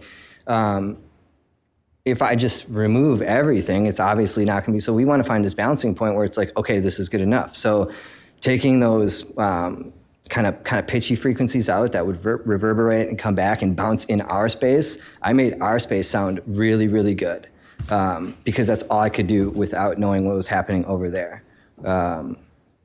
What do you mean by really, really good? Well, dance music has a certain frequency curve that sounds good. We don't want things to be really high and pitchy because it could literally hurt your ears. We don't want things to be too bassy because you can't hear any of the mids or the highs. There's a very delicate balance. When you're doing some of these remediation efforts, obviously you can't hear what's on the other side. But if you're trying to make it sound good in the Cielo side, are there steps you're taking to try to also abate that reverberation or whatever is occurring on the other side? Of course. Okay. What did you do to do that? So once I did all the EQ sweeps and there was no meaningful difference for our neighbors. Say it again. So you did the sound testing. There were some changes and there was no meaningful difference. What changed? Well, just how the frequencies I pulled down were no longer there, essentially. So you pulled down some frequencies. The first step was changing what the music sounded like, pulling down those frequencies. Correct. Okay, got it. Once that didn't make a meaningful change, what happened next? We went to a pretty drastic step of putting an overall limiter on the entire sound, which happens through the amp rack and a drive rack, where I literally say the sound cannot go higher than this, and we did that. Okay. So you put on this limiter on the sound, and so when there's testimony that some nights are louder or not louder, or maybe more equipment is brought in, that doesn't happen in Cielo. Well, no equipment has been brought into Cielo since Halloween. So since then, since any of these changes have been made, none of that is applicable. Okay. But I'm sorry, your question again? I was trying to understand.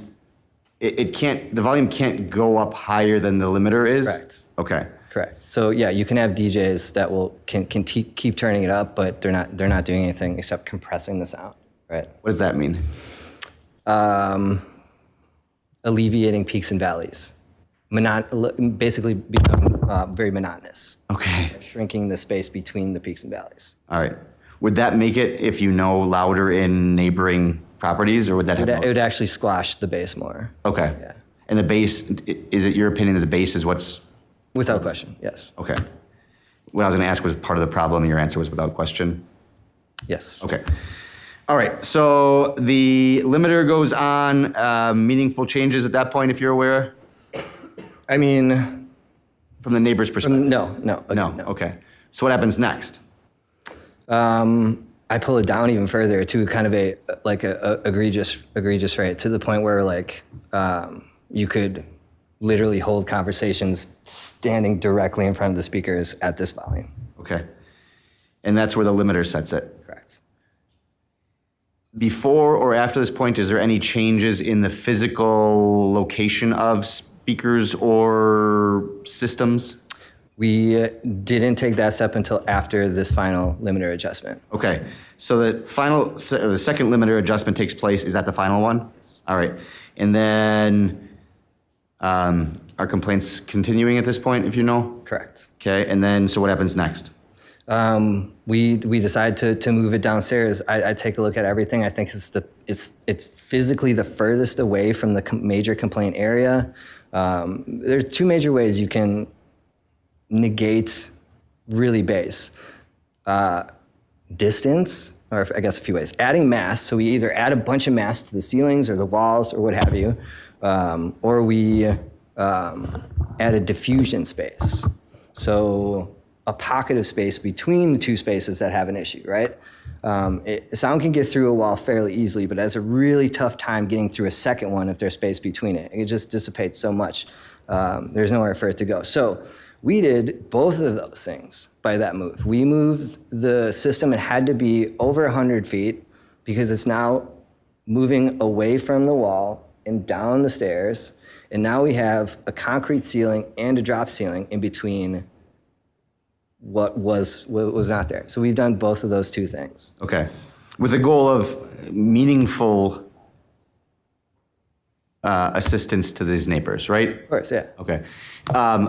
Do you know if this, it just strikes me as maybe important, is that you said there's two ways to negate bass, add mass, diffusion space, and it's harder for this noise to go through two sets of walls. There are two walls between the buildings, correct? If they're touching, it'll transmit. If they're actually touching, it's like there is not two walls. Okay. It's basically a wall. Do you know if there's a gap between these two? We've been trying to figure that out. Okay, all right. Trying to figure that. I mean, the blueprints don't show. We've got aerial Google Map shots that don't show. Like, we need to get, I don't know, a lift. Bachman? Yeah. And get us up there. All right, so we try to move the space, see if that helps. When we do these things, are we are we taking other steps backwards? Meaning, does the diffuser change, or not diffuser, the limiter change at all? No, I left that there. Okay. All right, so it's down on the first floor.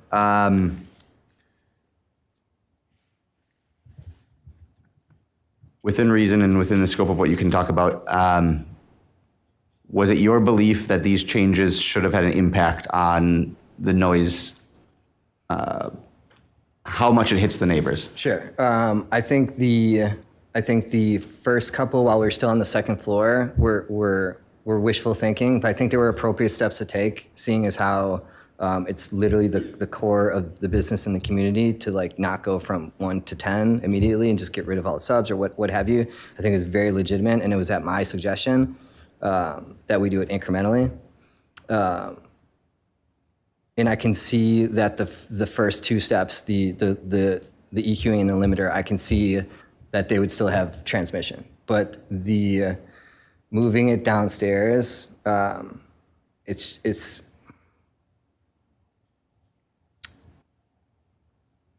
highly, highly, highly unlikely that there would be no significant change by doing everything we did.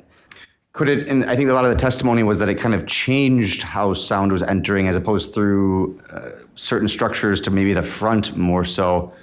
Could that be possible? This is the first I've heard that. That's actually great to hear, because if it's windows, if it's leakage, that's a relatively easy fix. Okay, so there's solutions there potentially beyond what you've done already. Right. All right. Do you know who John Westra is? Yeah, he's like Yoda. He's like Yoda? Okay. So he does sound stuff too. All right. All right.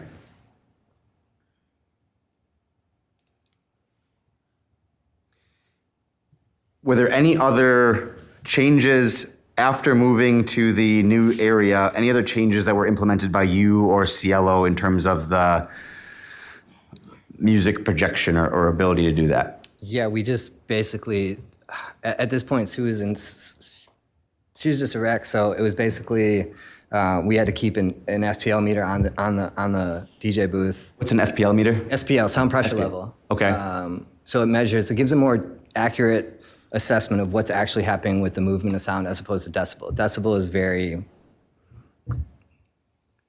it's not specific. Okay. And it varies depending on where you are, in front of the speaker, outside. It's not a reliable measurement of what's actually happening.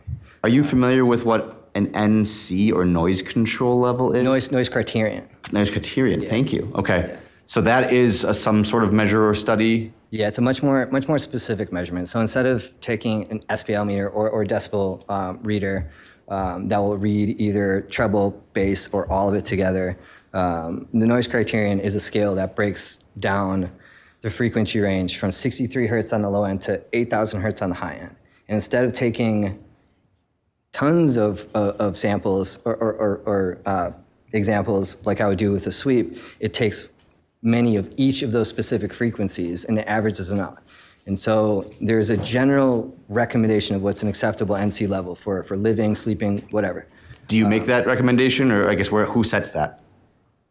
It's a compilation of just precedent, essentially, as far as I know. It's not some one person saying like this is acceptable. This is because as we all know, and actually it's very poignant here, that one person's yuck is another person's yum. So like, whereas, bass might be really distracting for some, it's a lullaby for others, so this is subjective. Mm-hmm. Okay. But that NC level is something that is less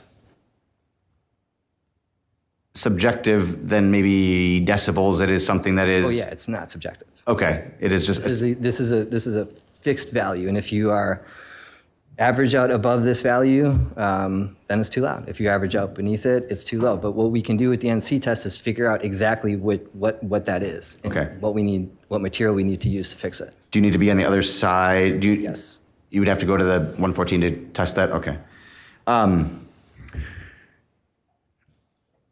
Maybe I just didn't write it down because I was thinking of questions. You said Sue was a wreck trying to make sure that this was getting fixed or trying to figure out what is the next step, and you took away or turned off components of the equipment altogether? Is that... Yeah, I mean, we weren't using subs at the end at all. Yeah. Okay. But it's important to note without subwoofers, it's not a dance club. It's not. Again, it's another bar. Got it.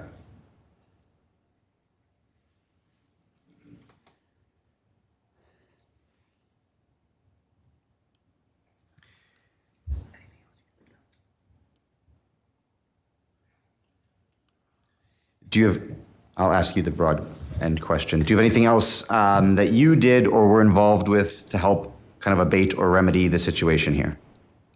I just try and spend a lot of time there. Like Mikey said, it's a special place. I bet you more people have played their first show there than probably anywhere else in the city. It's only been open for a few months. And they're not super savvy on the gear or whatnot, so I like to kind of be around, supervise a little bit. But even still, once there's a limiter on, there's not much they can do. And typically, it should be noticed, I don't know if it has yet, that on Thursdays when any of the younger, inexperienced DJs are playing, this is on open decks. And this is on a system that Susan had commissioned specifically to play quieter music away from these apartments on Thursdays. So I just kind of have to press against the narrative that like there was like a hesitancy to act on this because she's been on it, taking steps.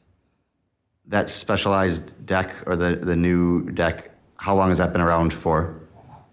November, I would say. October. Okay, pretty early on. Yeah, pretty early on. And then it was originally only being used for Thursdays, but as the complaints increased, we started using it for Fridays. So we're only use the system, and this is a small 4-speaker system. Okay. Very, very small. Not hooked up to the entire building, it's just its own standalone? Okay.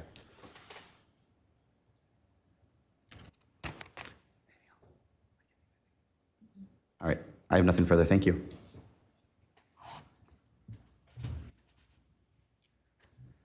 You testified that you weren't using subs at the end. What is the end? When they had the, So when they agreed no more DJs? before that, yeah, right before that. As the steady decline, as we kept getting more and more pressure and SIP.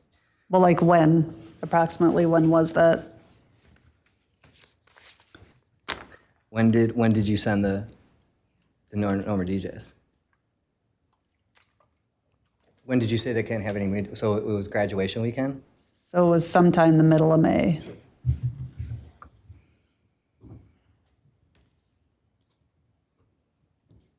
But that wasn't done on your own accord. That was done because of the negotiations that were going on between Susan's attorney and the city. I can't speak on that.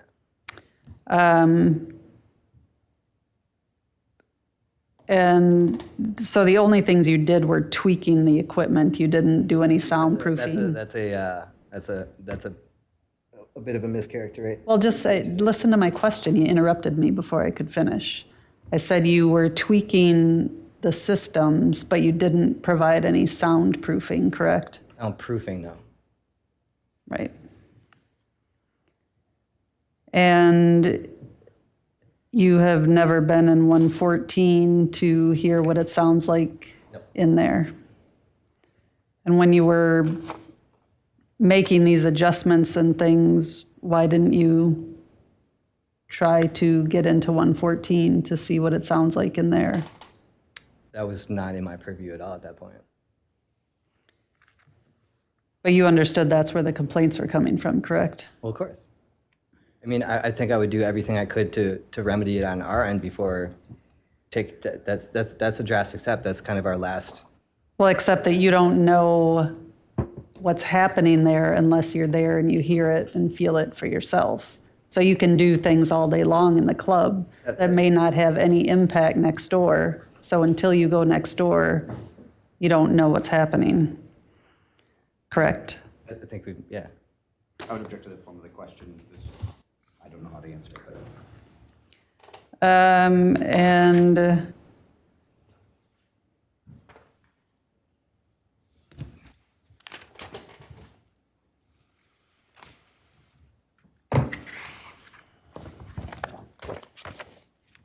And what was the date that you set the limiter? I don't have an exact date, but it would have been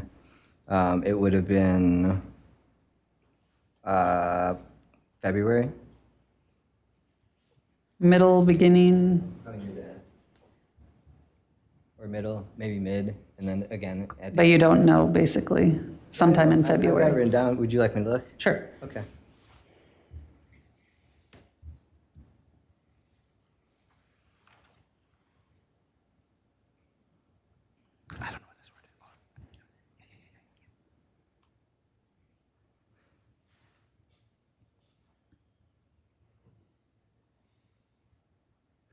So late February, they both have. Late February, I did the frequency sweeps, and directly after that, the next week, I did the first limiter. Following that, in early March, I did the second limiter. Okay, thank you.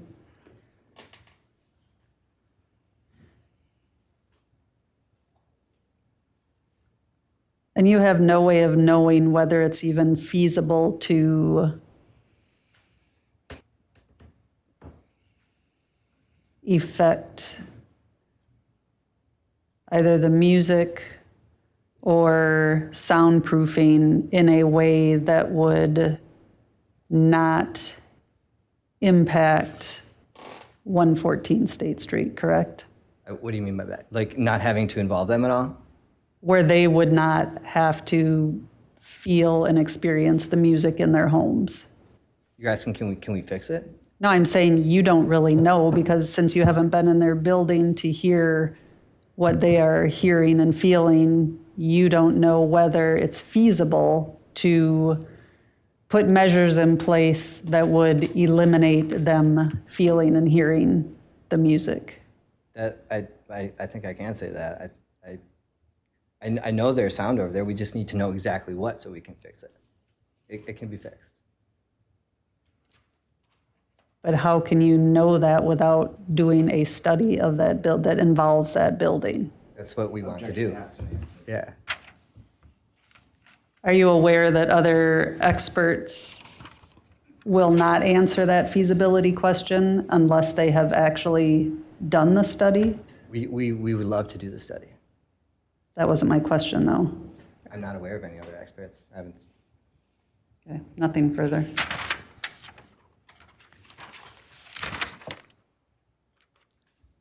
Only question I have is, with all the mechanisms and efforts you put in, you did not do soundproofing at this point, correct? Well, a sound engineer wouldn't do soundproofing. Fair. All right. That's it. Thank you. Alder Cole. Thank you. So you stated that someone asked you about when you started working on the problem, and you stated when it started getting serious, and I think that landed on January 27, when things started to get serious. So what exactly happened on January 27 that really then prompt for you to start working on this problem? We replaced two speakers that were blown with two functional speakers. So I'm really trying to understand, there were multiple email chains from different people that were presented here tonight, and they are pointing to, again, issues going back to August, September, October, November, December, and then January. Why wasn't it taken serious before January 27? Those were my words, not any of the owners. I'm positive they took it serious. Like I said, the first step in that was constructing and contracting an entire another portable DJ booth to alleviate these issues. And then later on, you said that there was no, based on the changes that you made, there was not meaningful changes to the neighbors. Who did you talk to from the neighbors, like to have that confirmation?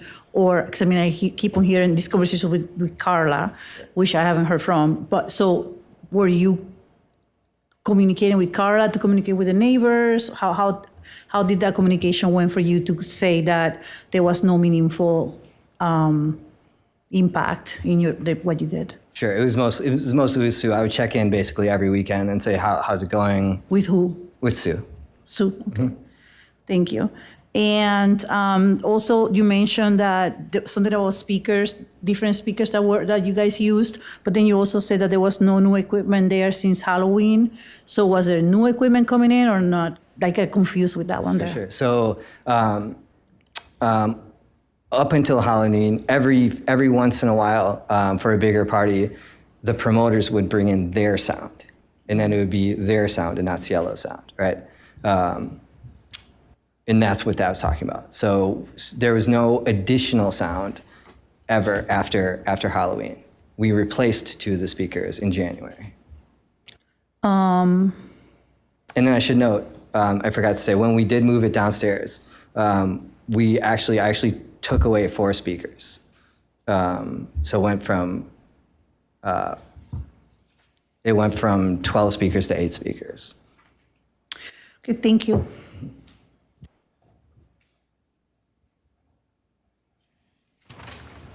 Ms. Clemens. Thank you, Chair. Just a couple of questions. Mr. Zavik, you talked about opening night. You said you could tell that something was off with the sound and you flagged it for management. Can you be more specific? Like, what could you tell was wrong with the sound on opening night? Just some wiring issues. Wiring? Yeah, Was that making it like affecting the volume or like the quality of the sound? quality. Okay. Yeah.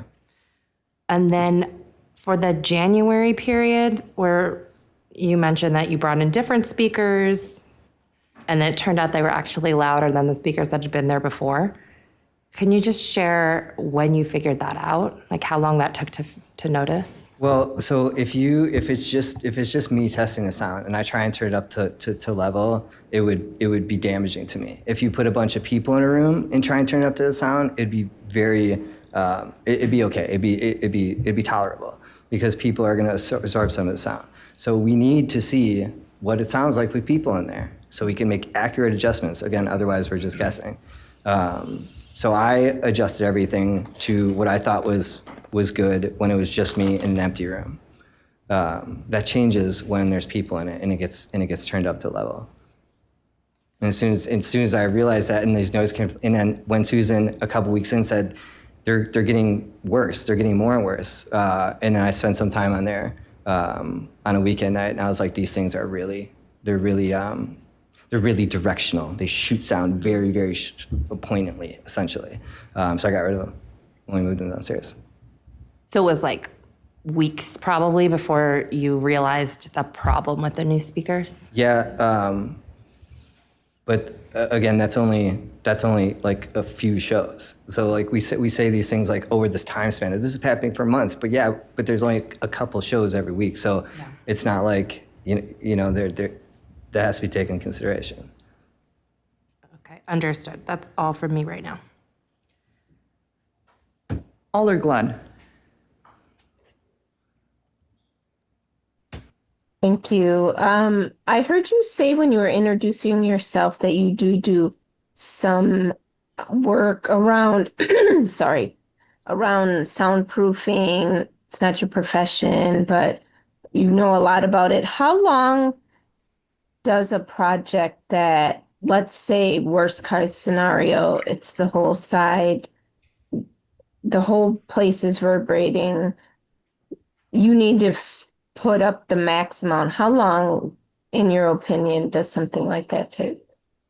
I honestly can't speak on it. I mean, if it's the worst case scenario, there's going to be construction involved. Are we talking, though, months? I can't speak on it, but I do wonder, like, if it's a means to an end, it's quiet during that time, it's going to be quiet after it. I'm not sure how long the construction phase matters. Yeah. Okay, thank you.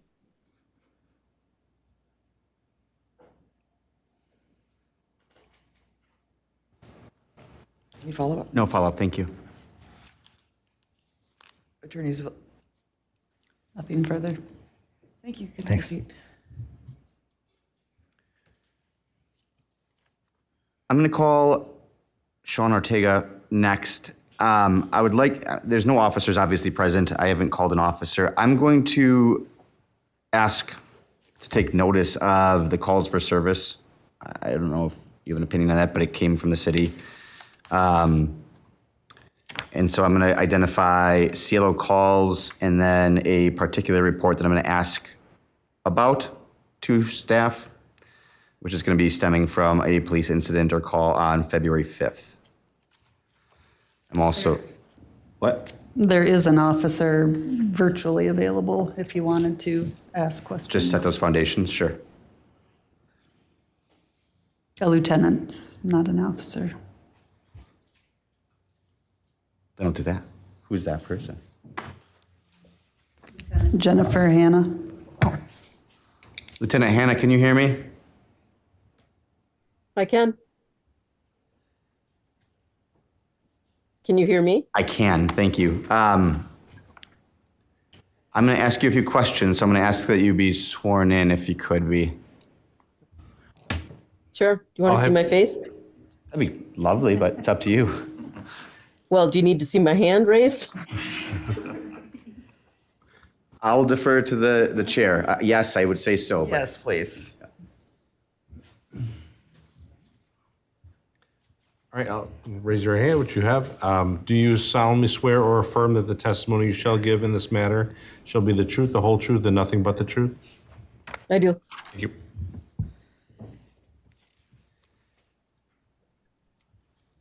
I just want to make sure I'm not saying your name wrong. Hannah is your last name, right? Lieutenant Hannah?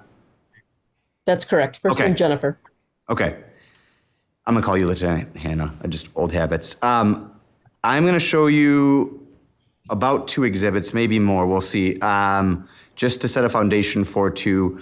The first one I'm going to identify to show you is identified as Cielo Calls. I believe it should be on the sheet or on the document, that little drive I gave you. Yes, that's the one. I'll mark this as R3.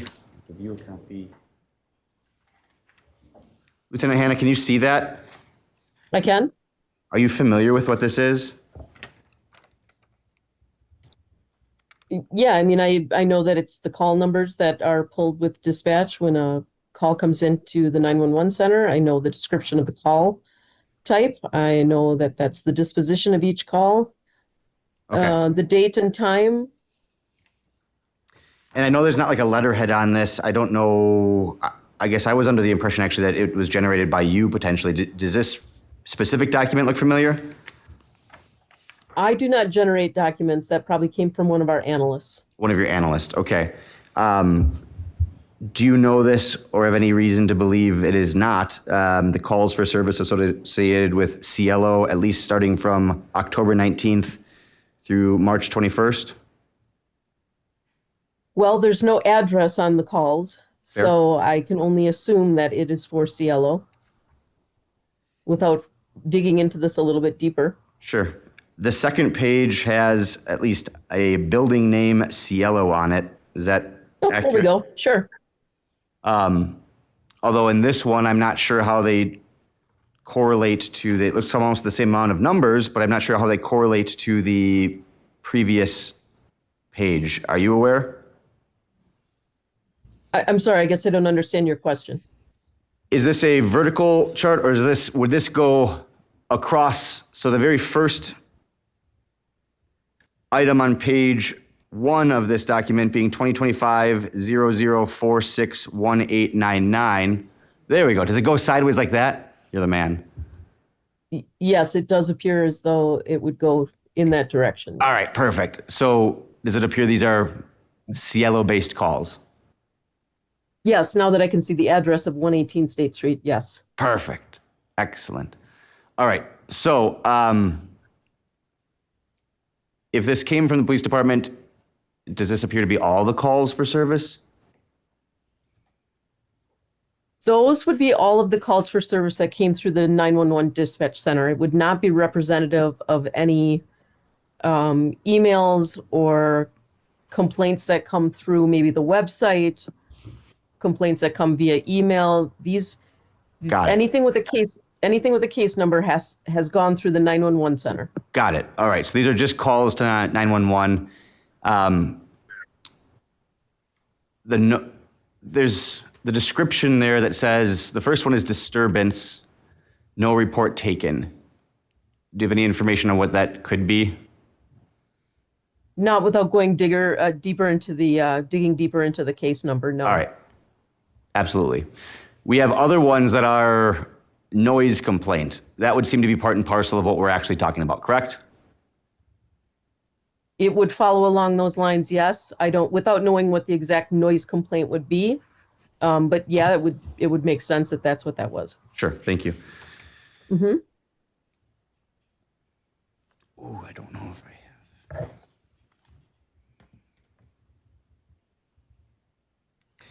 I'm going to show you a second report, which should be on the exhibits that I had provided as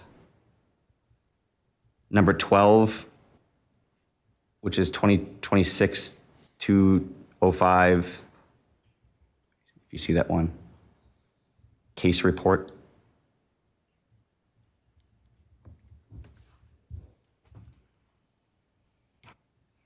Are you asking me or are you asking? No, I'm sorry. Staff here. Okay, Now, can you see that one?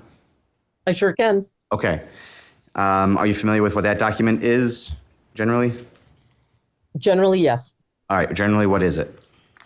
It is a police report Okay. showing the basic information about a call. I'd have to see the rest, but that's probably the face sheet showing just the basics. Who the officer was responding, where they went to, what the date and time of the call was, what the incident type was called. And I'm speaking to staff again. Sir, could you switch over to the other one for a second, too? Thank you. So we're back to R3 for the record in a moment. I see it up there, 17.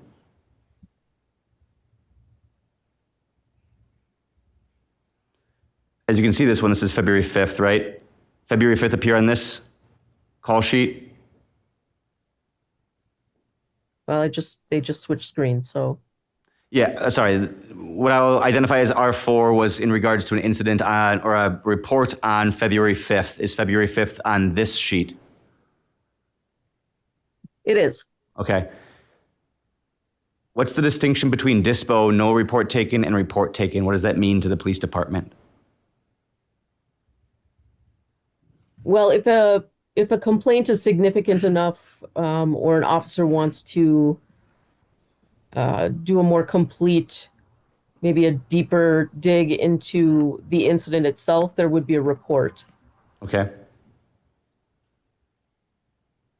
If there wasn't enough to talk about in the call or it wasn't significant enough, the officer would not have completed a report for whatever reason. May have put call notes into the CAD, explaining why, but without that information, I don't know why a report would be taken or one that wouldn't be taken, but Okay. I'm guessing. Yep, I understand. What does null mean? What is what? Null. Under dispo, there's two that are null. Oh, null? Yeah, N-U-L-L. Honestly, I have never seen that. I have no idea what that means. Okay. All right. So February 5th is one of the reports in question here. I'm going to have a switch back over to R4.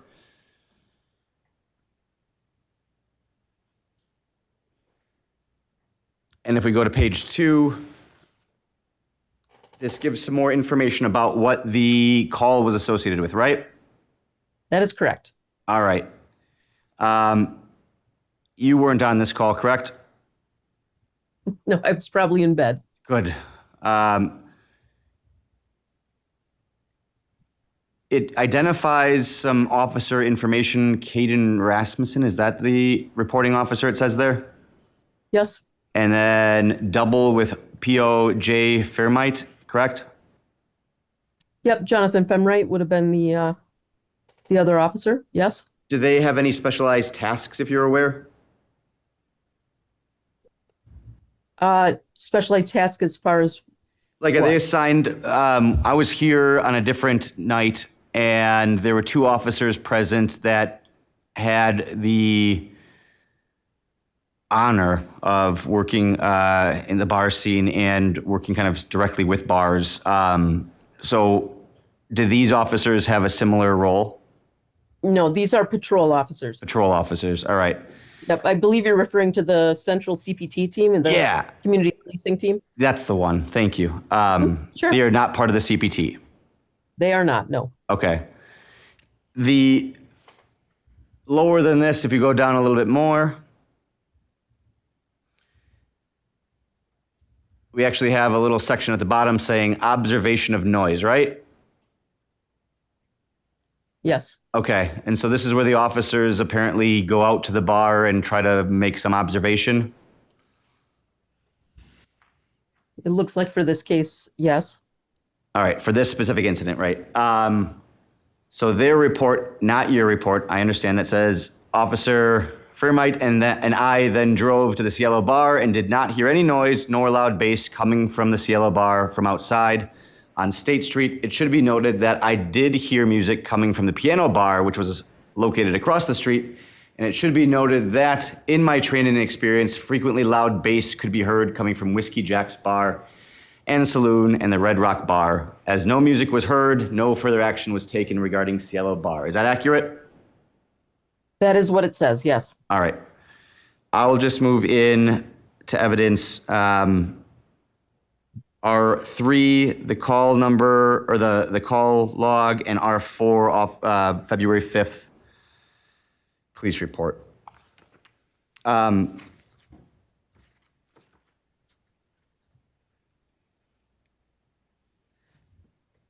Just hang on for a second.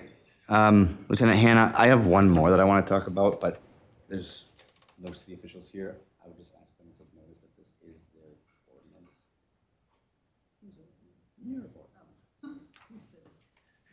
ordinance. They're being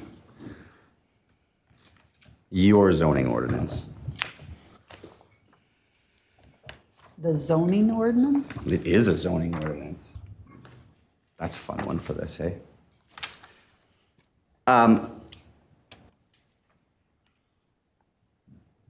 Lieutenant Hannah, you're not familiar with zoning, are you at all? No, that's not something we really deal with. All right. Are you familiar with the municipal code? As it relates to what? Have you looked at? There are lots of municipal codes. Oh yeah.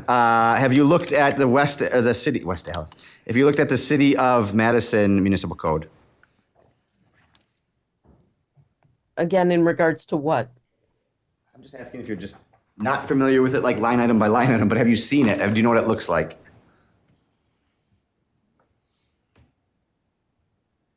I'm not trying to catch you, I promise. I'm going to show you what I have is identified as my marked 11, 28.074 downtown core district. You're not familiar with this municipal code, correct? I am not, no. Okay. Does the city have a downtown core district? Well, based on what you're showing me, it appears as though it does. Okay. But this is not something that the police would use. Certainly not your thing. Having worked with cops. You can only speak to policing. Yep, that's totally fine. I'm just trying to, I get it. All right, I have no further questions for Lieutenant Hannah. Thank you so much. You bet. Lieutenant Hannah, can you explain how noise complaints are handled, particularly in the downtown area? And most importantly, like Thursday, Friday, Saturday nights?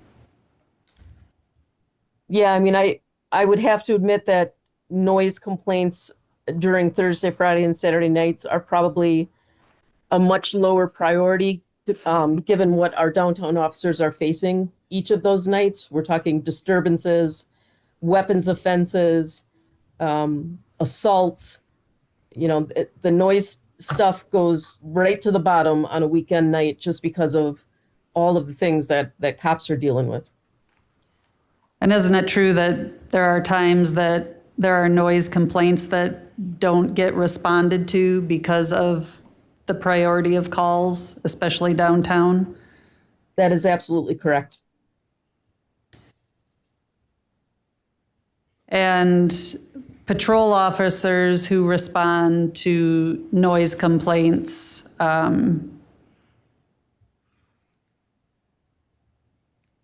have no specialized knowledge in terms of working relationships with the bars, correct? Meaning they're different from the central community policing team, which they actually have a liaison, a bar liaison, and they have some Yes. expertise in that area. Yep, absolutely correct. And patrol officers don't have that working knowledge. They are call-driven. Patrol officers are call-driven, whereas the CPT folks have the opportunity to build relationships with bars. They are not call-driven. They kind of make their own way downtown and deal with the things that patrol officers just don't have the capacity or the time to do so. And do you have anything additional that you would like to add regarding what you know of the Cielo noise complaints and the police report that's been put into evidence? I believe that's R4. R4 was the police report. I'd have to read that report a little bit closer to give a better answer. Let me just take a look here. Patrol officers who work downtown, when they're told that an establishment has an entertainment license, there's really no guidelines for the police as to what that means. We don't have decibel readers. Really everything that we do when it comes to noise complaints in a bar district is based on observations. State Street is difficult because just about everything down there is loud. And so we just kind of, it's very different from if I got dispatched to a house on the west side because somebody's neighbor was playing loud music. That's a little bit easier, and an officer can make a judgment based on reasonableness, based on the totality of those circumstances. When you're in a business district without a way to measure what unreasonable is, when an establishment has an entertainment license, it gets very much more subjective and probably a quicker disposition than if it was in a neighborhood, if that makes any sense. We see, if you look at the entertainment license itself, there's not a lot of guidance on there for the police officers, right? It simply says that the establishment has an entertainment license without any guidance for us to really know what that means, right? I mean, we don't know how loud it's supposed to be. We don't know anything beyond that they have a license for that. So officers who are responding to noise complaints downtown are probably just making a very quick, hey, that's downtown for you. I've got to move on to the assault that's going on down here, the weapons offense that's going on down here. So would you say that the licensed establishments are viewed by the police in terms of something like noise as more a regulatory issue to be addressed by a committee or the council rather than the police? Absolutely. Absolutely. In fact, when an establishment makes their case for why they want a license or what they're going to do with that license, the police have to assume that the committee who is going to grant that license has done the proper vetting. Thank you. Nothing further. One brief follow-up. So although regulatory action might not be taken by police officers, these officers in this report identified that Cielo, they did not hear any noise nor loud bass coming from Cielo, right? They didn't. Right? Yeah, for this particular case, that is true. That is what they wrote. Very good. That's all. Thank you. Committee, do you have any questions? Alder Revere. Thank you, Chair. Lieutenant Hanna, several hours ago now, earlier, your name was mentioned in the testimony. Did you hear your name mentioned earlier? I was listening closely and I don't remember my name being mentioned. Can you remind me? There was a very brief mention of you in passing reference meeting that had occurred, I believe. Oh, yeah. Okay. Yep. Okay, at the neighbors or with the neighbors, or maybe it was actually at the bar discussing these concerns. That part I don't remember. So that's kind of why I'm asking you the question. Could you give us a little more background as to what your involvement as a Central Police District commander has been with this general concern from the neighbors relating to noise? Yeah, so I and Sergeant Sissoko, and I forget which officer was with us as well, but we went with City Attorney Zillavi to CLO to speak with the owners to discuss some of the issues, some of the email complaints that we had gotten. Really, it was just kind of an introductory meeting, and the initial conversation was about what can we do to make this more palatable for everybody involved. My message to them was we needed to find some sort of common ground. Thank you. And do you recall in that conversation or any subsequent conversations with the neighbors that they were instructed to either call dispatch or not call dispatch relating to these noise issues? I can't remember what they were told exactly. People can call the police for any reason. They may have been told by an officer that there was nothing we can do, or, maybe, I don't even know. I can't speak for other people, Alder. I don't recall. Okay. Thank you very much, Lieutenant. Thank you, Yeah, Chair. of course. Alder Cole. Thank you. Just, can you help me please put into context the service calls in general? As an alder, I get plenty of those, and I know how difficult it is to build a case in those circumstances. So when a neighbor calls for a noise complaint, it is my understanding that the ordinance requires for the police, for the officer to witness the noise.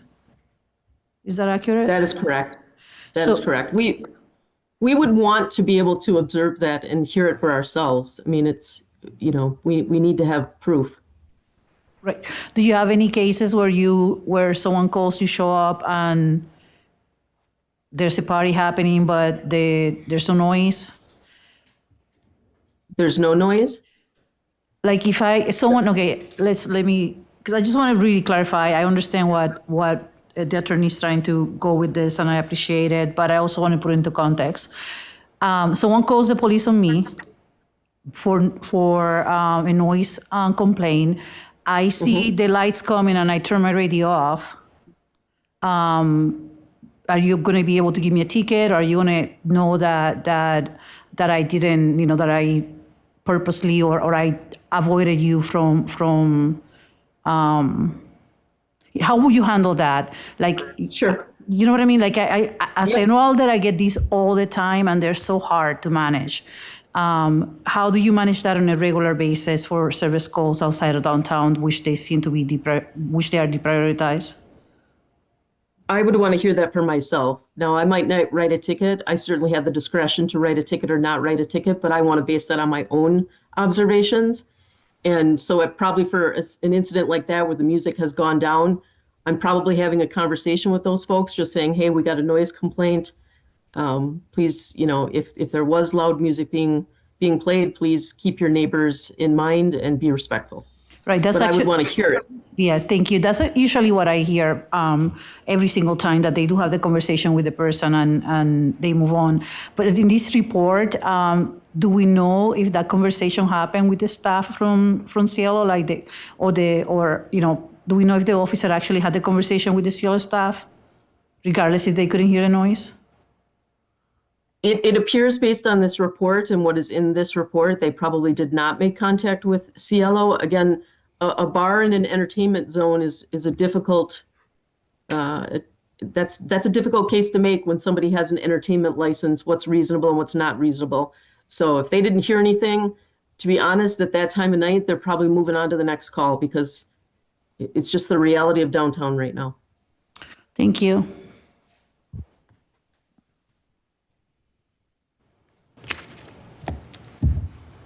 Any follow-up? No, thank you. Thank you, Lieutenant. Be as efficient as possible. I will call Sean Ortega.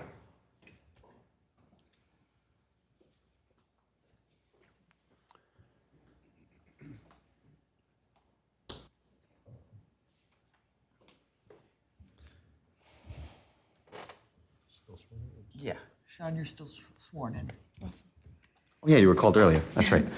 All right, Sean, can you state and spell your name for the record, please? Yes, Sean Ortega, Seanortega. How are you associated with Cielo? I'm one of the owners. Can you speak up? I'm one of the owners. Okay. I know you're not quiet. I know you. All right, you're one of the owners of Cielo. You also own another bar in the city. What's the name of that one? Soto. How long have you been managing, operating, owning Soto? Working and managing at Soto about 8 years, I would say. Okay. And then ownership component? 5 years? Only you can testify, so whatever you can recall. Yeah. Okay, about 5 years. Yeah. We know full well that, based on the testimony, that Cielo opened right around September 25th. There was some period of time before that where there was construction taking place, correct? Mm-hmm. Before I forget, February 5th, we were just talking about a police report. Did you know the cops came that day? No. Did you know there was even a call for service? No. Did you turn down your music to try to avoid police? No.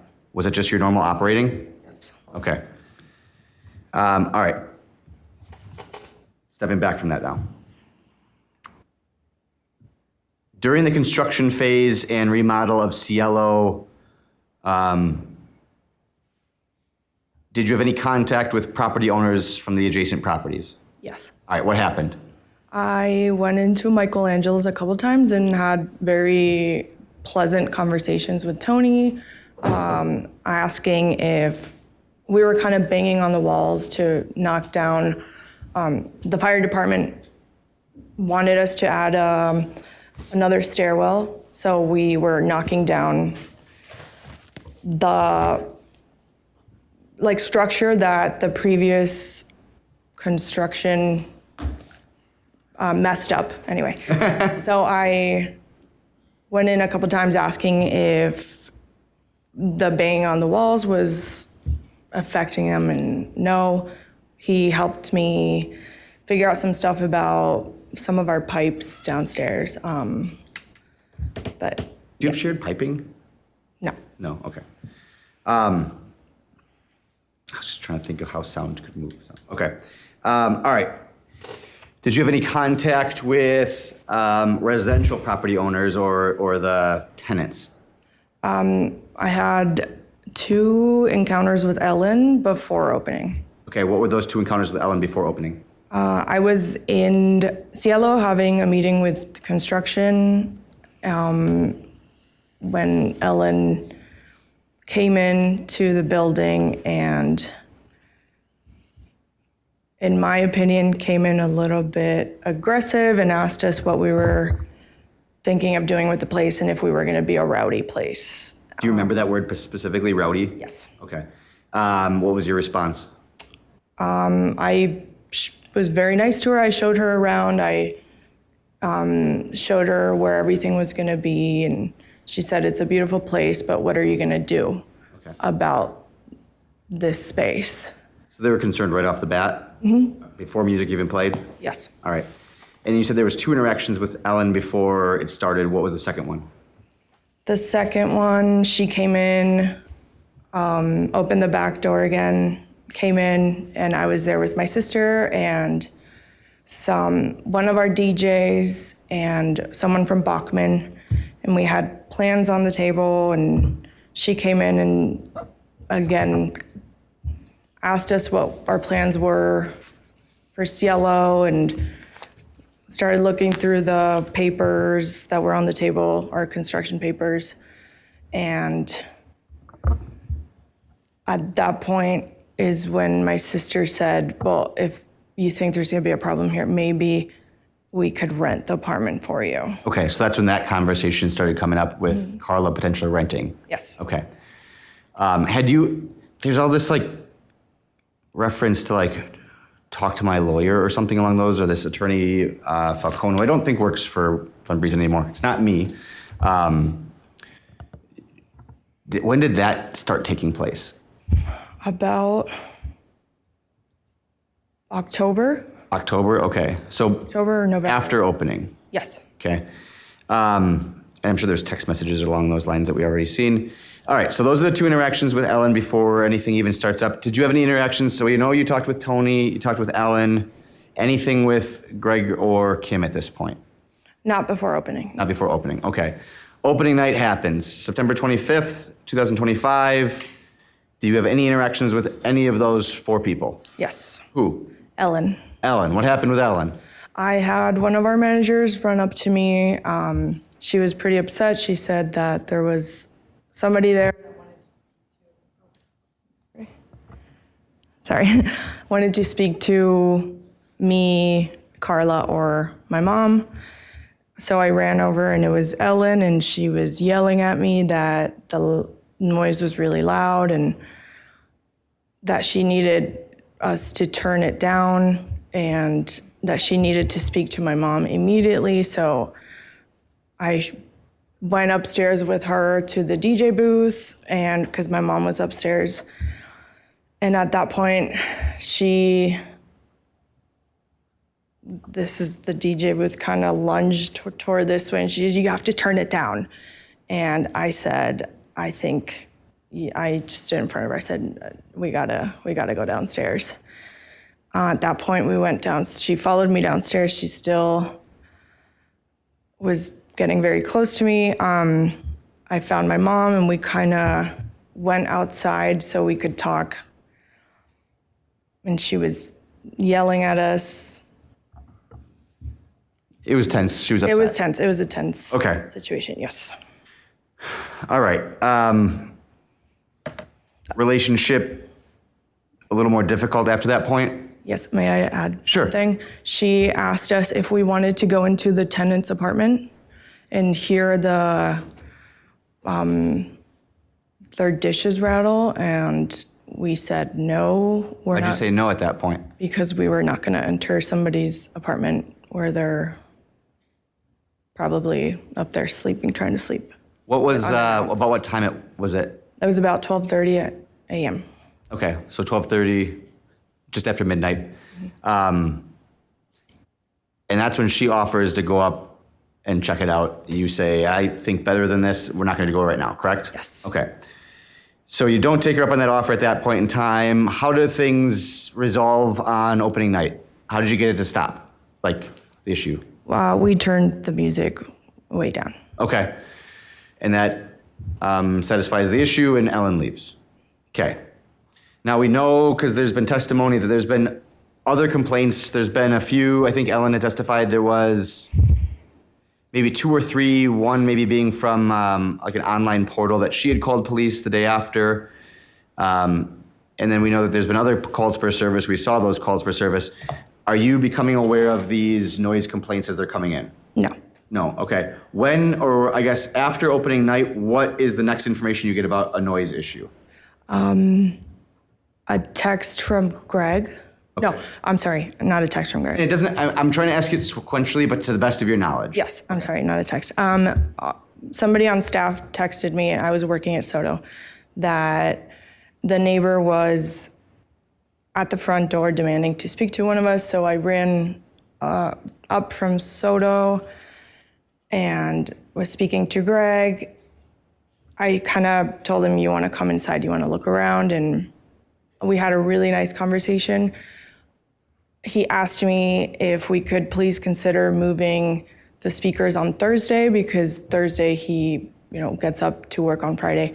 I said, absolutely. We have Bellanova being built for this specifically. It hadn't been there yet. This took a That's, couple. Bellanova is this Oh, special, sorry. Yes, I'm sorry. special This speaker, is right? a portable DJ booth. Okay. So I said, absolutely, we will do this on Thursdays, which we did ever since. Okay.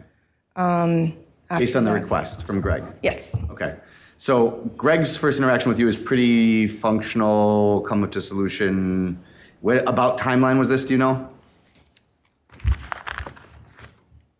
September, October, November? October? Yeah. Okay. I can't say specifically, I'm sorry. And there were texts that were going between Carla and Kim that start taking place. You're not Carla, you're Sean. Were you made aware of those texts? Yes. Yeah, okay. And that there was some requests in November then to, the subwoofer was, tonight was much better. The subwoofer was off at that level you started at. Worked perfectly. And there's a little reference after this text on it, heart, that's exhibit 9 from the city. So there's this communication going back and forth with Carla. What is your impression about the noise issue at this point? That it wasn't horrible. Okay. It seemed like this communication was functioning, you were making changes, okay. At some point, things kind of take a turn though, right? All right, about when does this positive communication turn a little bit more adversarial? When I was getting text messages from Greg asking us to turn it down. I just, in my personal opinion, did not want to engage anymore because I saw them as a little bit aggressive. Okay.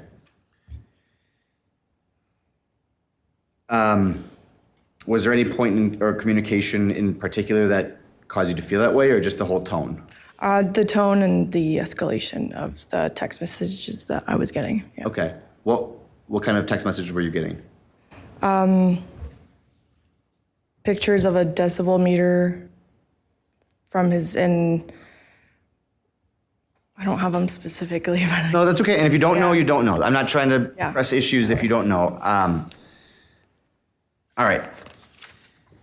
Is that what led to the you can talk to the lawyer side of things? yes, I talked to my mom and to Carla, and I said, this is making me uncomfortable. I don't think I am equipped to make any promises via text to the neighbors. Maybe I should stop responding. Okay. And that's when the responses kind of stopped from Cielo's side? Okay. Throughout this time, we heard RJ testify that there were incremental changes being made. Is that what's occurring during these text messages? Yes. Okay. Absolutely. And you're getting messages, at least I can point to them, that at times things are better and then they transition back to being worse per these text messages, right? Yes.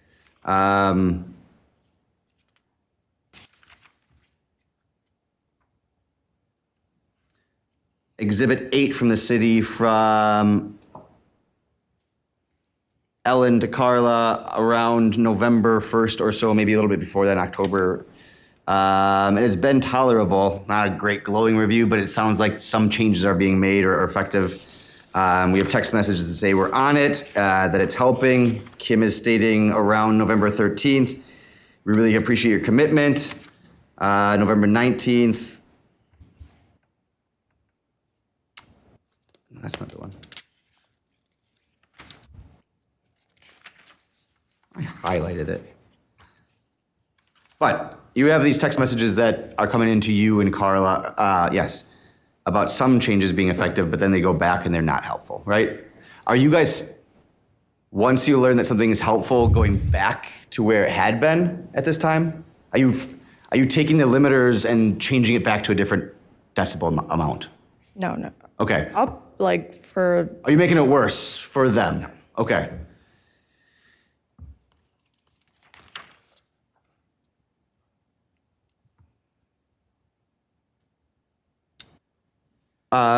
Tony from Michelangelo's testified that he had 2 incidents that in, I think it was February and April, that came to his attention. Did you interact with Tony about those concerns? Yes. Okay, what happened?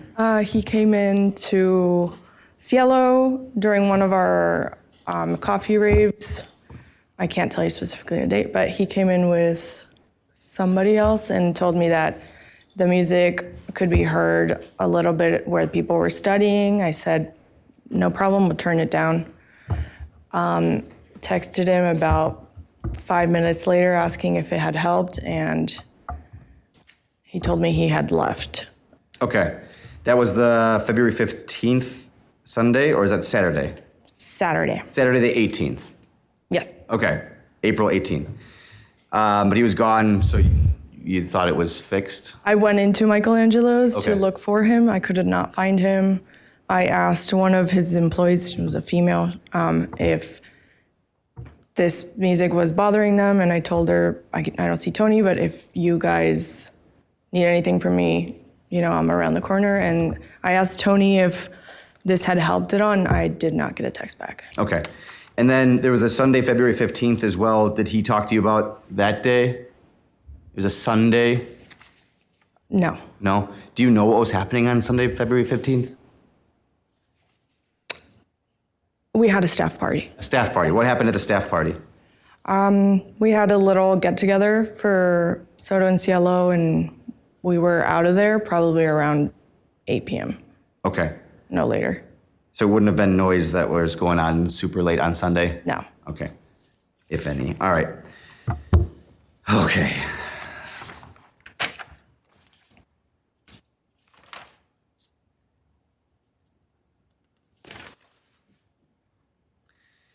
All right, so through this time you're working with RJ for noise remediation. When does John Westra get involved to some extent?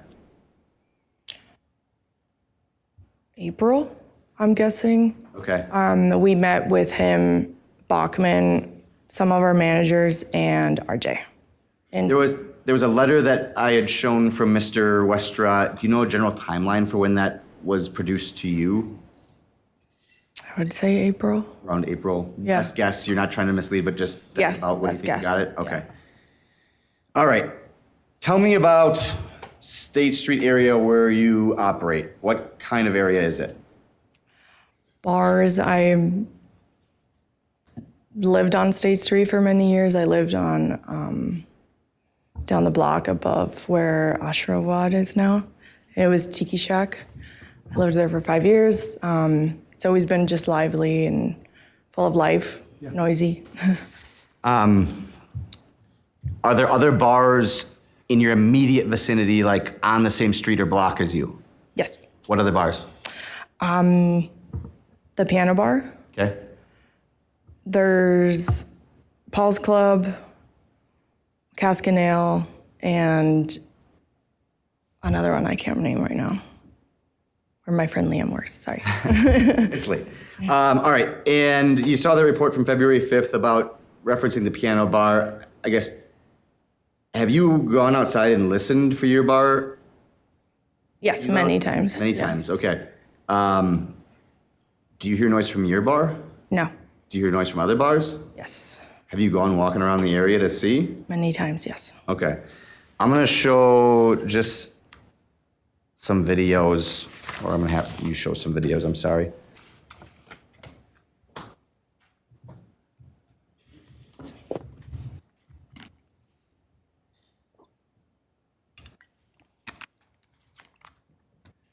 So I have,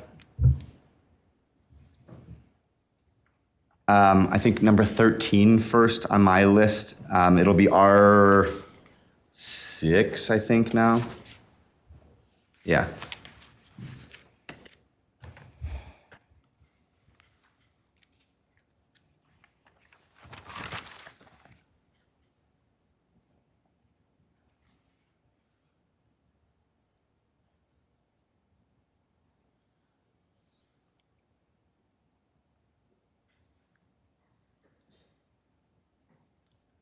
Don't hit play yet, just so we can set a foundation. But who took this video? I did. You did. Do you remember generally when it took place? 12:30. Oh, We talked. 30. Yeah. No, that's the time right now. We talked about this before. Does May 24th ring a bell? Okay. All right. So you believe this video was taken on May 24th. Late at night bars are open. Around midnight, yes.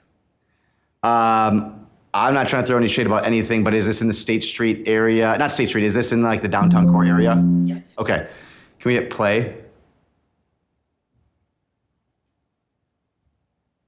There's no sound on.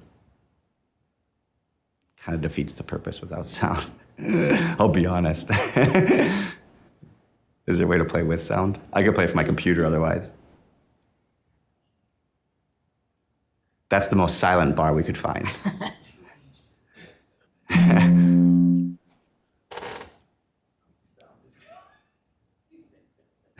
I can hear your computer going ba-da-ding.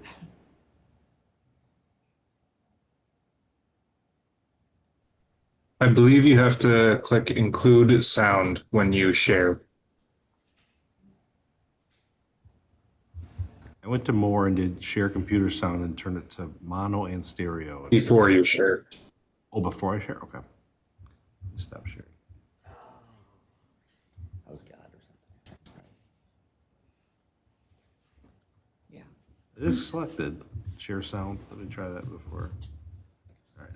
Let's try this again.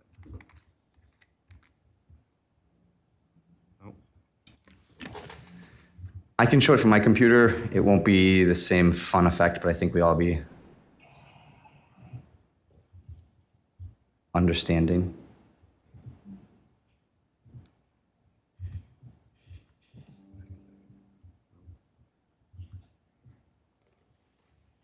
Can you have your witness identify exactly where this is? Whereabouts is this video? What, like streets? Street, I'm not perfectly sure, but it is Merchant Bar by the Capitol. I saw it, the sign Embassy Suites, right? In front of the Embassy Suites, yes. All right. I can show it. I mean, it doesn't, I'll be honest. It's in the window when you click share where you would select the window you want to share.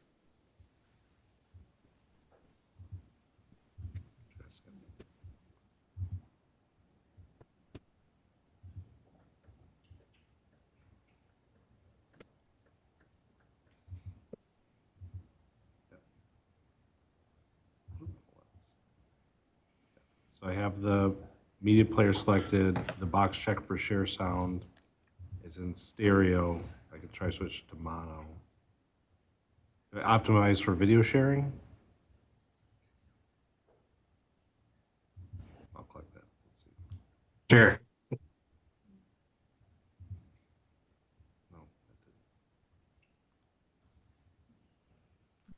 Life goes on. I'll just, for the sake of time, I can play it from my computer. I think it will demonstrate the same-ish concept. We all won't be blown out of our ears, but it'll be okay. Yeah, the only. You have a copy of it for evidence.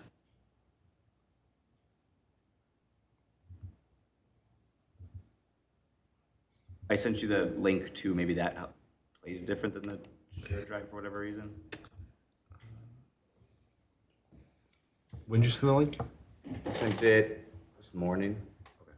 I don't know the exact. Oh, from the file, the download file? Yeah, the file share, I managed share, I think it was.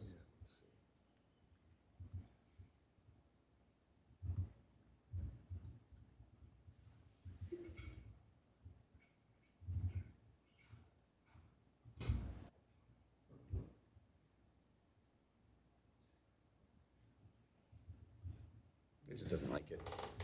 I'll save everybody a moment of time if I could. If you want to keep working on it, that's fine. It's the same video I've provided. The city, just for whatever reason, we can't get sound to work. And I have this as loud as it goes. It won't be the same. I stick it in. Oh.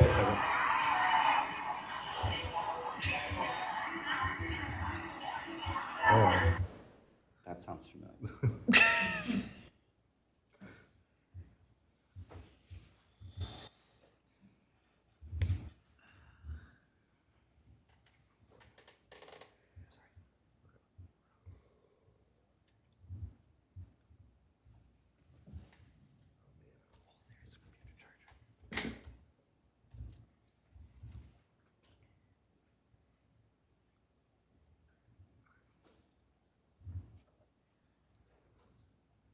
If we're gonna try to work out the sign, is it possible we could just take a 10-minute break now and then Yeah. come back? I think I got it. Just give me a second. Okay.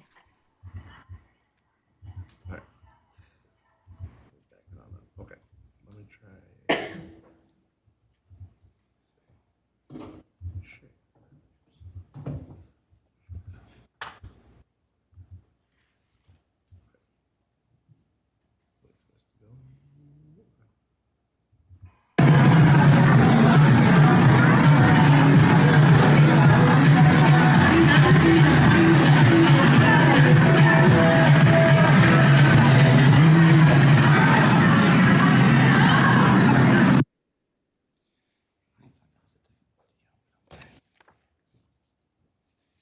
And then, can we do 14, which I'll say is R7?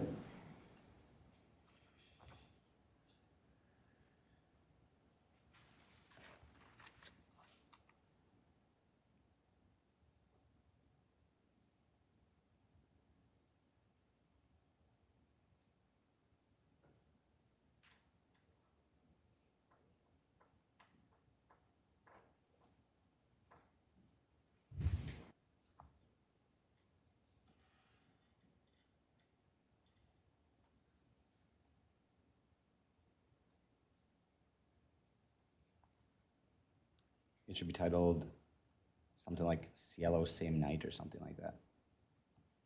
Very creative.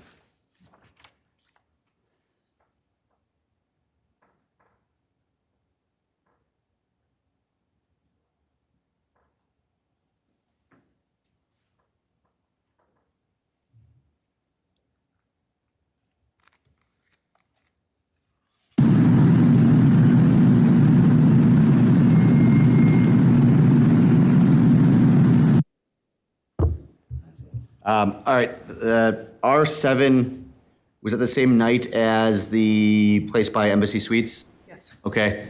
Now I'm gonna admit it's self-serving. I'll call it what it is. You guys took the video. You took that, right? Okay. Do you remember or know what the decibel level was at that time? Was that about 80? About 80? Okay. Is that what you've been playing it at as of recently? Yes. Okay. No, we've gone lower than You've gone lower than 80? Yes. Okay. So that would have been at 80. That was on the 24th, May 24th, we said, right? Yes. And I'll just have the board take judicial notice or court notice that the 24th is a May 24th? So it would have been Sunday? Saturday to Sunday? Into Sunday, yeah. Okay, Saturday to Sunday. Okay, gotcha. So it would have been the Saturday to the Sunday night, whenever that took place. Got it. Okay. But it was the exact same night, same scenario as the Embassy Suites one. Yes. Okay. And then one more, now that we got it all figured out, number 15, which is the last video I'll play. I know that we have one more, but just for the sake of time. No, because I didn't have that one until, and since we're having so much trouble getting to play anyways.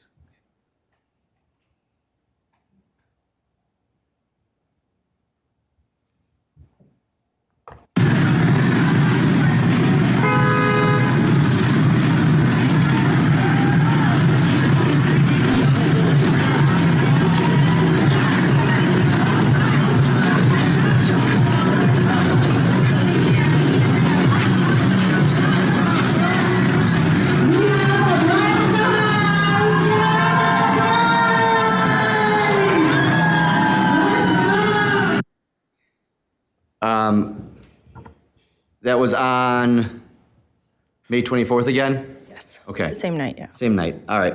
Is that indicative of the other bars in the area? Yes. Okay. We're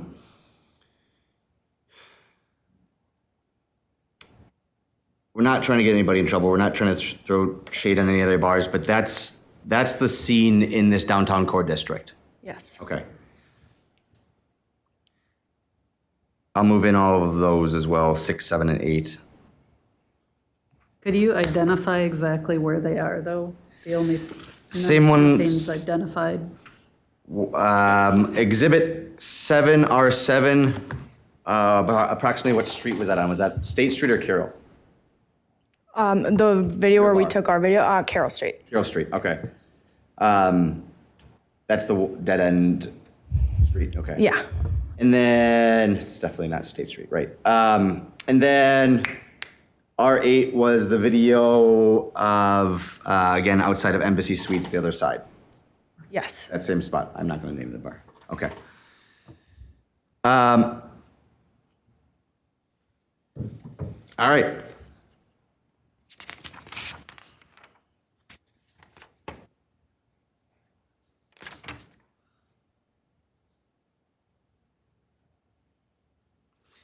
Why were you walking around looking at other bars?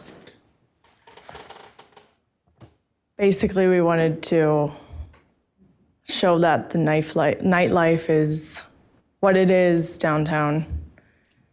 And that one was right outside of a hotel, right? Yes. Okay. You had sent me another video, and I didn't get in time, and I'm not going to have us figure it out how to get it on, but of a different bar that had residential property on the top, correct? Yes, And that was on another- State Street. That was another example. That was on State Street of.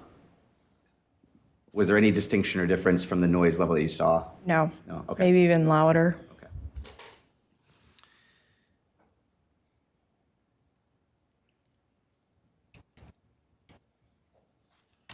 Why'd you pick this area for developing or setting up Cielo? We loved the building. I said my sister and I live downtown. We love State Street. We just thought it was the perfect spot for us, if that makes sense. And like we could revive the block a little bit. Had been pretty quiet we lived there during COVID, and after that we kind of saw it die down a lot. Die down in what way? Businesses closed and things were boarded up, and yeah. There's still a boarded property next to yours, correct? Yes. Okay. And your property was closed prior to you purchasing it? Yes. For how long? I would say 8 years. Okay. And how much money did you guys invest in the property to set up Cielo, if you know? And if this is a better question for somebody else, that's fine. That would be a better question for my mom. The pocketbook, okay. What other work does Cielo do to try to work or cooperate with law enforcement? We've had meetings with, we've had an ID training in Cielo before we even opened with Soto and Cielo, and then we've had meetings with some of the police, Officer Schmidt, who was here last time, and just had really good contact with them. But I can't say that it has been anything specific to Cielo. Okay.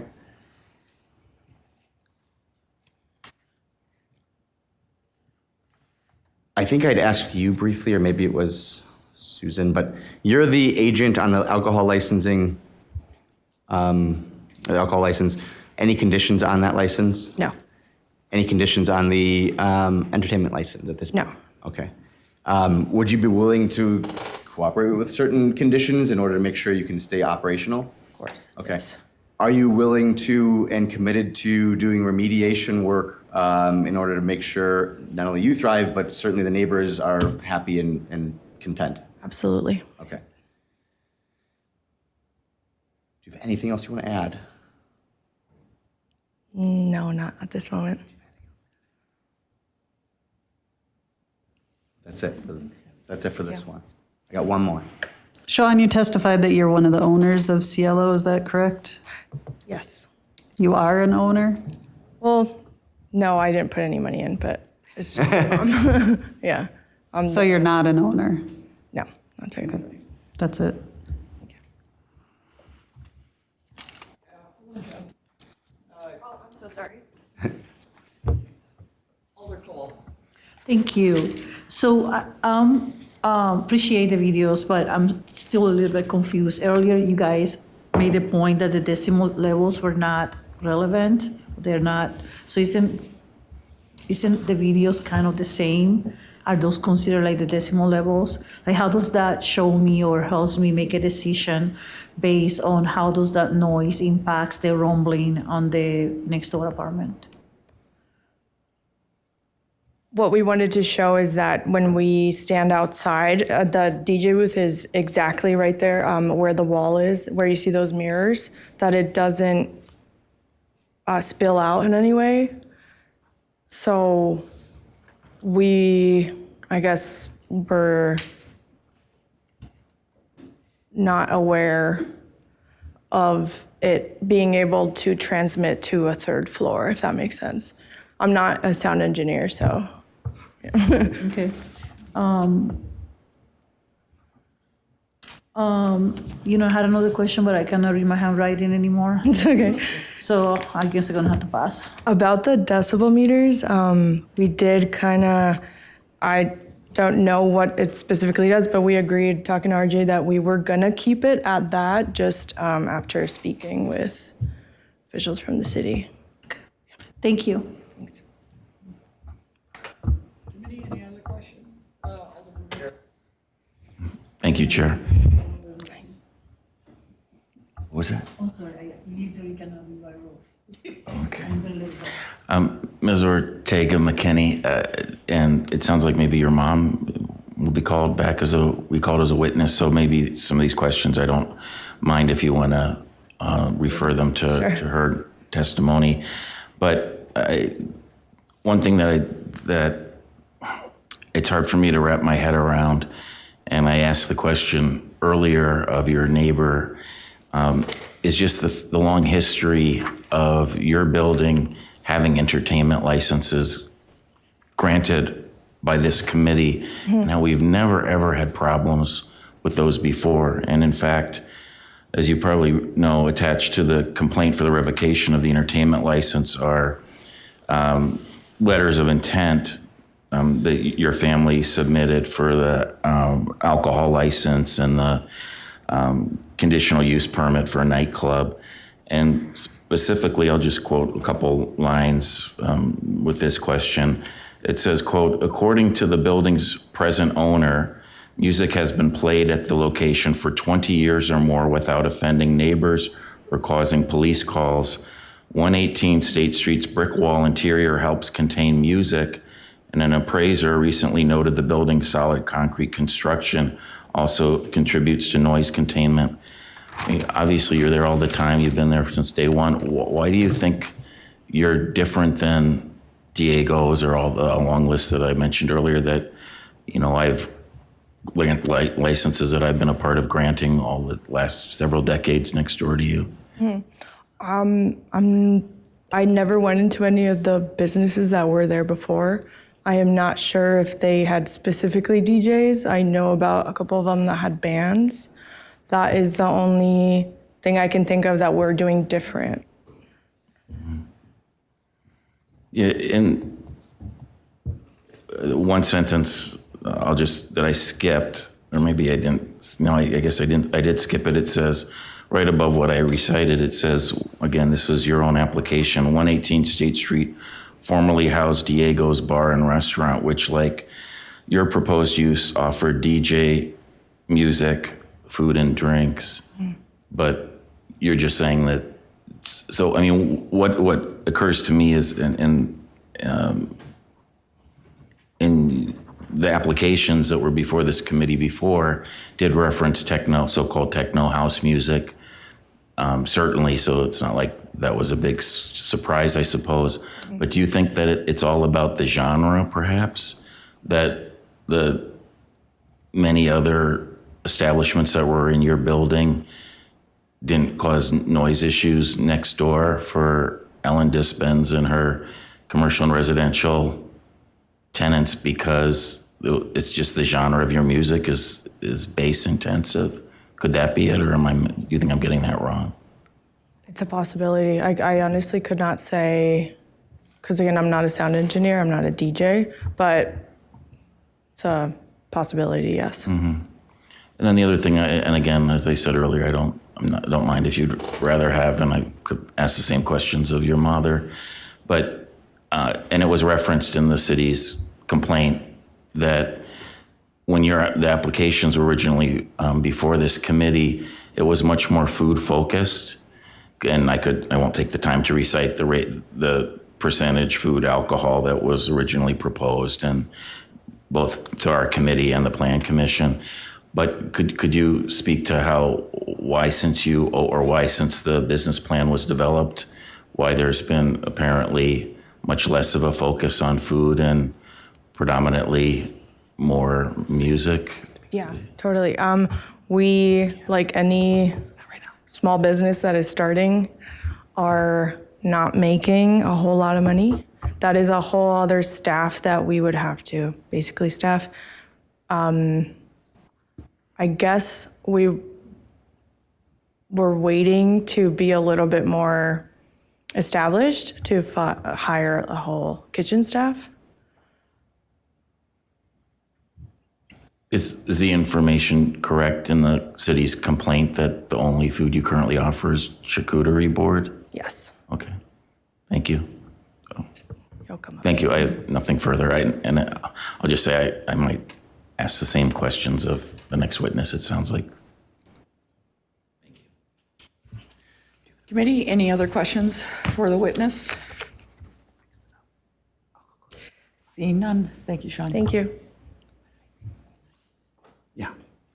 Last but not least, I'm going to call Susan McKinney. Sorry.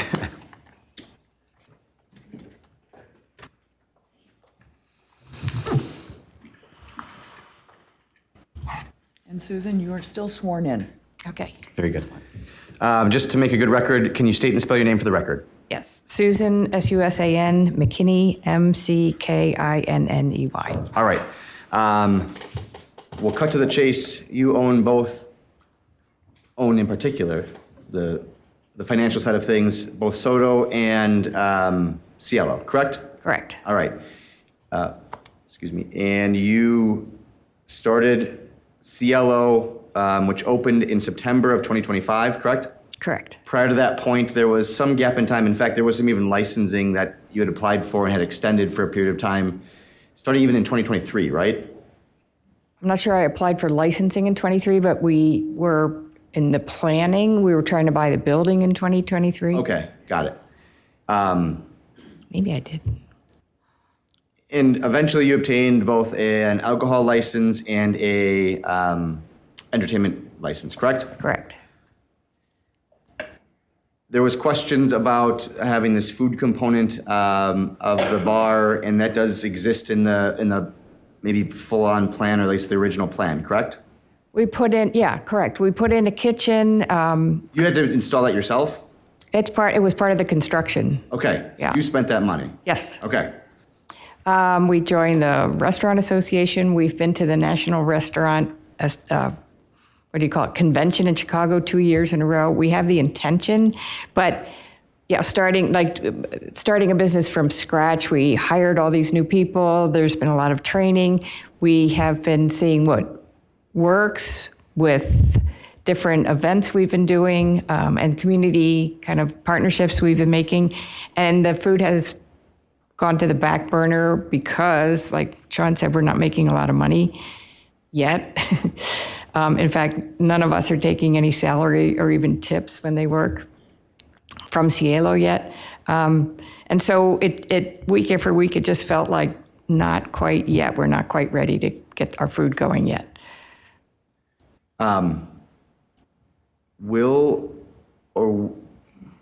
Presumably if Cielo can be successful, is that something you're intending to do still? Mm-hmm. Okay. And I would like to add also that we have had food. We've hosted the corporate parties, birthday parties, and we've used catering. People, we connect them with caterers. We've had baked wings, Boogie's Backyard Barbecue, which is so good. Oh, canteen. So when we have groups come in, we do connect them with food if we're not providing it ourselves yet. Also, I don't have a restaurant background, and I need a lot of training myself. And we have somebody who can do that training with us, but we've just been busy getting this business off the ground. Okay. You're speaking a little bit, okay, so some of this goes out of order for me, but you need to get the ball rolling on CLO before you can get food going. But how are finances going currently? Right now, at this moment, Yeah. bad. Okay. Do you have an opinion as to why? Because we have been told not to have DJs Okay. and music and keep our volume really low. And so the vibrancy has kind of gone out of the place. Okay. And so, ballpark, and I don't need the exact dollar figures, but like how much is revenue down since like perpetually this process of implementing these changes?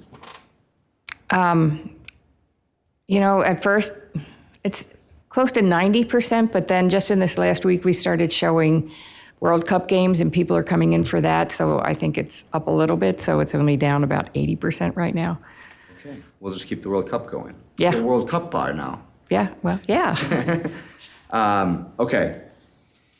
And in part of getting or trying to figure out what to do and have CLO be successful, are you committed to doing whatever changes you can do to get this soundproofing done?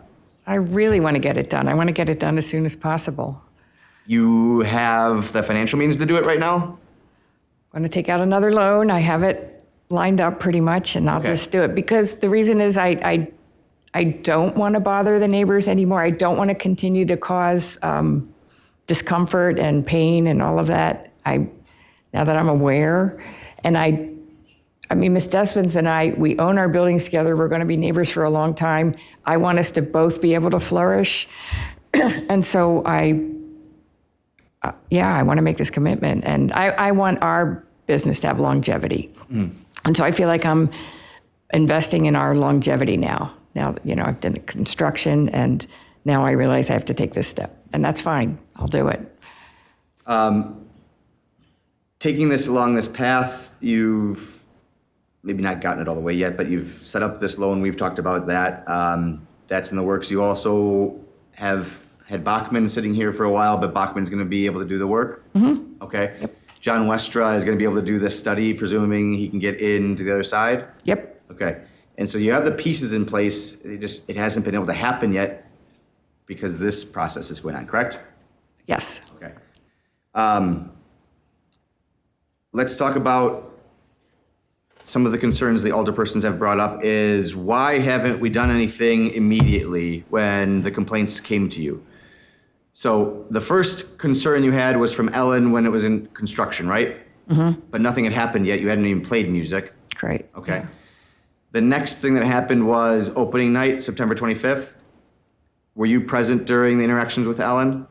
I wasn't present up at the DJ booth, but yeah, then Sean and, where was I? Anyway, I remember being on the first floor, and she was very, very agitated. So Sean and I drew her out to the sidewalk so she wouldn't be bothering the guests. And she continued to, it felt like a rant, very, very upset. And anyway, what was the question? No, and I get it. And I'm not trying to throw sticks and stones, but she was upset, and you talked to her, and it seemed maybe it was a little beyond what you expected it to be at that point. Is that fair? Yes, that's fair. Okay. And then do you have any interactions with police officers about the noise? On the February 27th meeting, the officers came in with Attorney Zillivi and John Pinzum, our former guy. Former Nick. Okay. Yeah. With police? Oh, yeah. Well, we've done a Taryn training and an ID just check. specific to noise. Oh, no, not really. No, nobody's ever come inside and asked about the noise. Okay. No police officer or. The text messages and stuff that we've gone through, do you feel that Cielo was trying to make actions or take actions to try to abate the concerns? I do. Okay. Yeah. Relationships soured after a while. Testimony and evidence would show that, and eventually the sides kind of stopped communicating with each other, right? Correct. Okay. But as of more recently, whether it's because this got serious, real serious, or not, there's been an effort again to try to get communication going, correct? Yes. All right. Is that how you see this resolving, hopefully? Meaning, Yeah. Oh, yeah. Yeah, I would very much like to get along with my neighbors. what does, other than work, other than the bar and the hopeful food at some point and the cheese or the charcuterie boards and the DJs, do you do any other events or programming for the community? Yeah, things that are really kind of exciting to us. Like we've joined up with Badgers on Tap, which is like a lecture series. Our first, I'm trying to book the summer, but we have the fall all booked and our first lecture. So they're lectures provided by UW Speakers Board.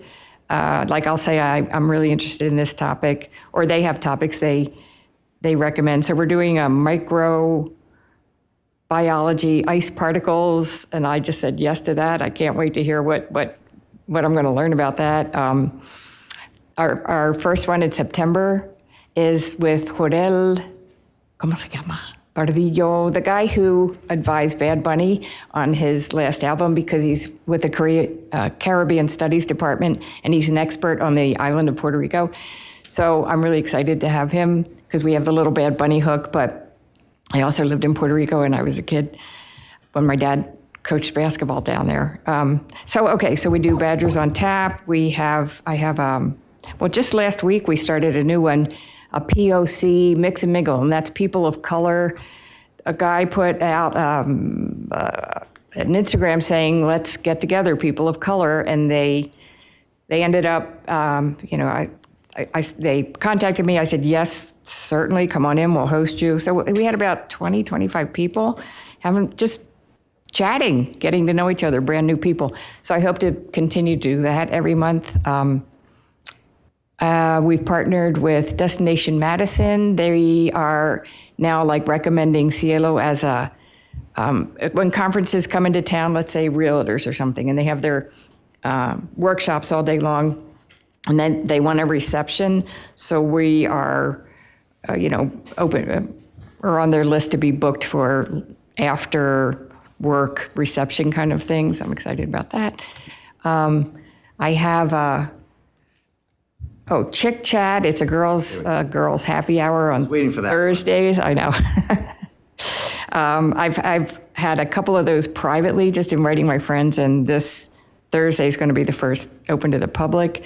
What else are we doing?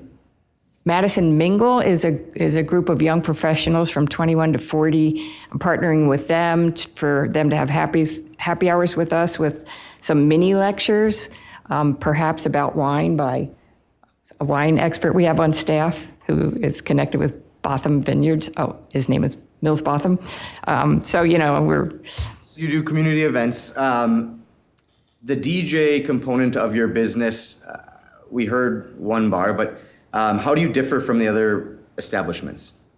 Other bars with DJs.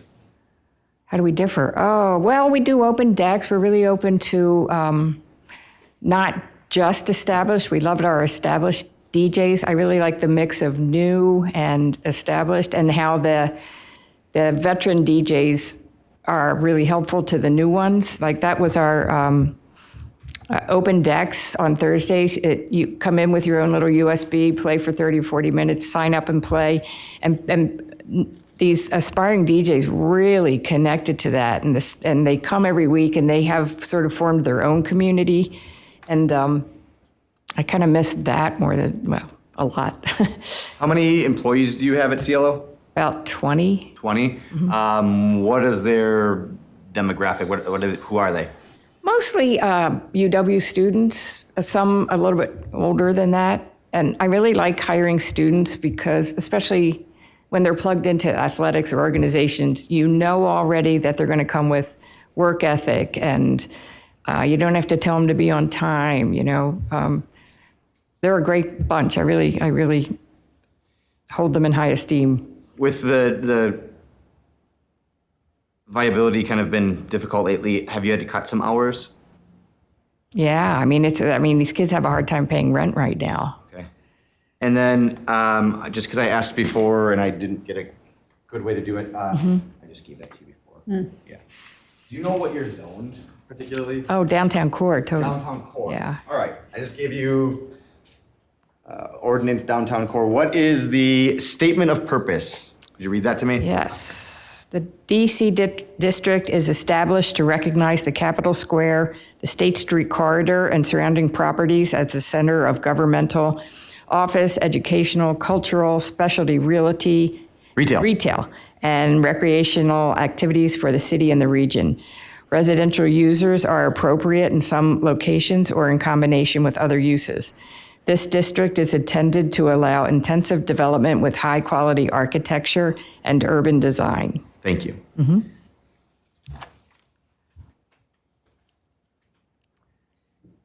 For the sake of time, we went through it. I don't want you to get mad at me if I don't show them, but we have a bunch of pictures. You put a lot of money into it. How much money did you put into the bar? Well, there was a sprinkler system, that was one cost, bar equipment and furniture, another cost, and then reconstruction, and it totaled about $900,000. Okay. So above and beyond the purchase price, you put an additional $900,000 in to get to where you are now. All right. Correct. Is there anything else you'd like to discuss? No. I just really want to keep doing what we're doing with mitigation and with what needs to be done. You're committed to doing the remediation if you're allowed to do it? Yes. Committed to being a good neighbor? Yes. Okay. All right. I have no further questions. Listening to your testimony tonight, I'm curious why you chose to come before the city for your liquor license and for the conditional use permit and represent your business as something other than basically a bass booming nightclub. I mean, you represented that. I'm asking her a question. Well, of why she came before the city and represented that she was going to be a restaurant with ancillary DJ things happening. I mean, you represented a far different picture to the city than what is occurring today. There was a Wisconsin State Journal article in, I think, September of 2023, and it said, Soto owner, something like this, proposes music venue on State Street. And I feel that I have always represented that we want it to be a music venue. Well, you made that on your application materials, that's a subset of what you were presenting. You were saying you were going to have all these small plates, that you were going to have all these community events. And I heard you responding to your attorney saying, so you have these community events, but it sounded to me like none of these have occurred up until this point, and you have all these scheduled now. You have the Badger Tap scheduled for the fall. You have the Chit Chat Girls Happy Hour, the first one this week. So those aren't things that have been occurring since you opened. Those are things that you're now putting into place, correct? Well, like I did say that it takes a while when you're just a brand new startup business and all your staff is new and you're, plugging in so many different facets and making it all work together. I've had 3 Chick Chats. Open Decks has been going for months. When did we start that? From the very, second or third month we were there. Badgers on Tap, yeah. That's going to happen in the fall, and I'm excited about that. I just got the idea about 2 months ago, so. But we do like doing these community events. What else have we been doing? Sorry? Well, she's testifying, so let's. Yeah, you can't. I'm sorry. I usually catch that. My bad.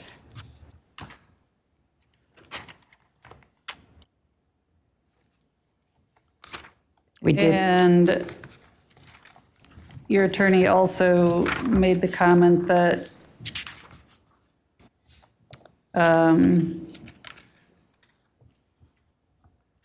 you decided to stop communicating with each other, didn't decide to stop communicating with each other or he said, you decided to stop communicating with each other at some point in November, but it wasn't a group decision. It was you sending a text saying, talk to my attorney from here on out, correct? You didn't meet with Kim and say, you know what, I'm not comfortable. Let's have our further. You sent a directive saying, contact my attorney from here on out.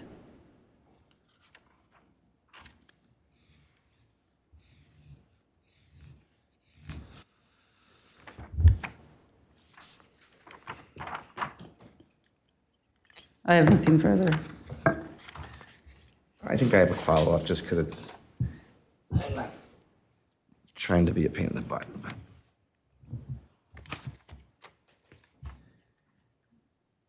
R9.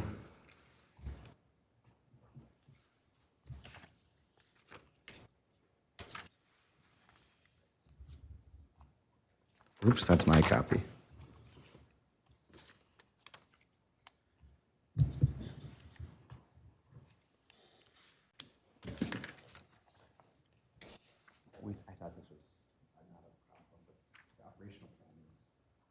I'm going to show you what's marked as Exhibit R9.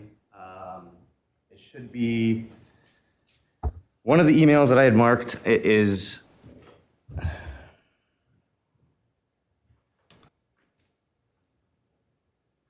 $17. No, I had it marked. 16. March 1st email. This email is not from or to you, right? We got this as a records request. Yeah. Yeah. It's an email from Attorney Zalave, but there's a lot of people on it, including Ms. Despins, Kim that we talked to. I think Greg's on it. And it says there's 1, 2, 3 paragraphs down. Can you read that to me? Cielo was approved by the city for this business, and they are not operating outside of the business plan they represented to the city at the time of application.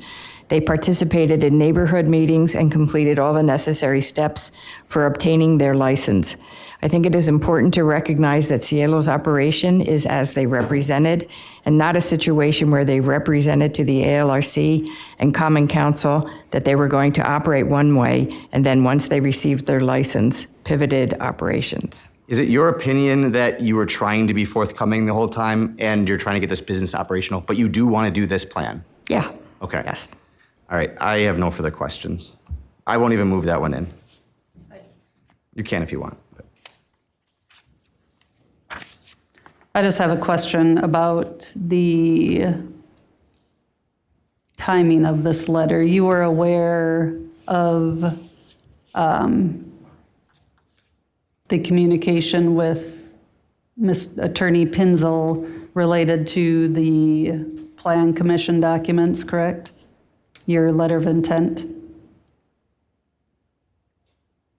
I don't know. I'm not sure what you're talking about. It was on the complaint. She would have gotten the complaint. For sure. No, I mean, when I contacted your attorney about the Plan Commission documents that you submitted. If you contacted him, I would have known about it, yeah. Right. Are you aware of when I contacted him about that? Plan Commission, no, I couldn't say when. Okay, no further questions. I have nothing. Did you say that was or was not a R? Not. I marked it as R9. Sure, R9. You're entering his exhibit. And then I have one R1 through R9 that I'll just make sure I move in.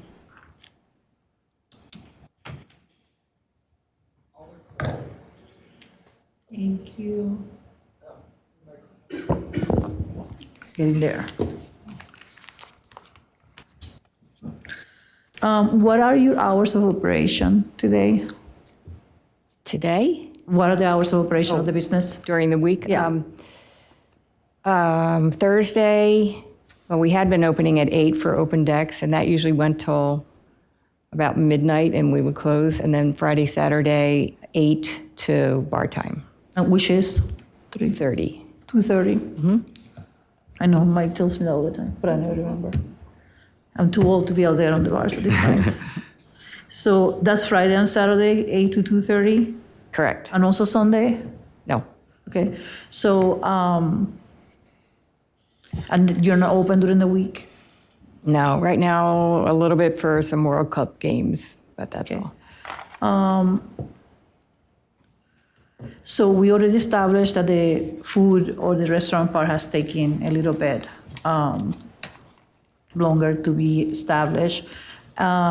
So the time that you have in your applications for Tuesday, Wednesday, Thursdays, from 4 to 12 a.m., you have food, dance classes, and all these different activities. So is that not, is that continue to be part of the plan in the future, or, I'm just really trying to gauge when do you close your what your hours of operation will look like in the future if you stay open in general.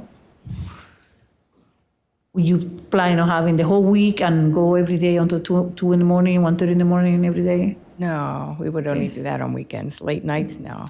And if there were conditions to be imposed about timing, then what will be a condition? I don't know what the negotiations have been between you guys and Attorney Stovey, so I'm not privy to that information, but have you guys discussed earlier closing times as condition? I haven't discussed it with anybody from the city or anything. That would be very difficult for us because, I am in debt, and that's when we make our money. When we have music, what I really would like to do is get our place so soundproofed that it's not going to disturb anybody for us to be open till bar time. Conditions are not permanent. So again, if that's where we landed and where we can incorporate the requirement for the soundproof, and in the meantime also has some conditions about closing the bar earlier, what will that look like for you? Because we cannot, the attorneys are going to have to explain this to me later at some point. In a regular setting, we don't impose conditions, we negotiate them with you, you agree to them, and then we put them on the... Oh, okay, I wasn't aware. I don't know if the setting here will be different, right? Because you get to choose to accept our conditions or not, and then we get to tell you, well, you have the license or not. Okay. So again, help me make these process, these decision-making steps. What would that work for you? What would that look like for you? Maybe as an option, could we give up the daytime coffee raves until, we would, would that be a replacement for earlier closing? The what? We have had Saturday once a month, not every month, but we've had maybe 4 or 5 these coffee. So you come in, you buy coffee, and there's a DJ playing. Until what time? Those went from 11 to 3 in the afternoon. Yeah, I'm looking more about where people are sleeping, like the bar time, how to bring it back in. So at this point, you don't think that the coming earlier, closing before bar time is feasible for you? It would be very difficult, but I don't want to close a door if there's no other options. Okay. Alder Cole, just to let you know, we shouldn't be negotiating. Oh, no, not negotiating, just trying to understand what... Because we can impose any conditions that we want for them to move forward with their license. So Correct. Trying to... Yeah, so I'm trying to gauge, like, when you get up there and you say, we will take any conditions, I want to work with you. And to me, that's kind of the biggest one, the time, the hours of operations. And since I'm looking at the application or whatever was provided here, and I see all these other things that haven't happened yet, but yet I also, you're not established yet. How I'm trying to really get my head around how that will work. Mm-hmm. So, but today your hours of operation are only Thursday, Friday, Saturday. You're not open on Sundays. Correct. And you close at 2:30 Friday and Saturday. Correct. And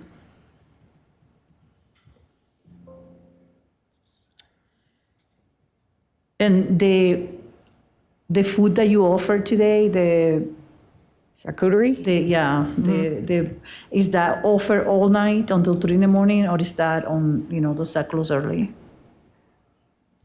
No, we offer it all night, don't we? Yeah. John makes them. Okay. All right, well, I'll stop at that. Thank you.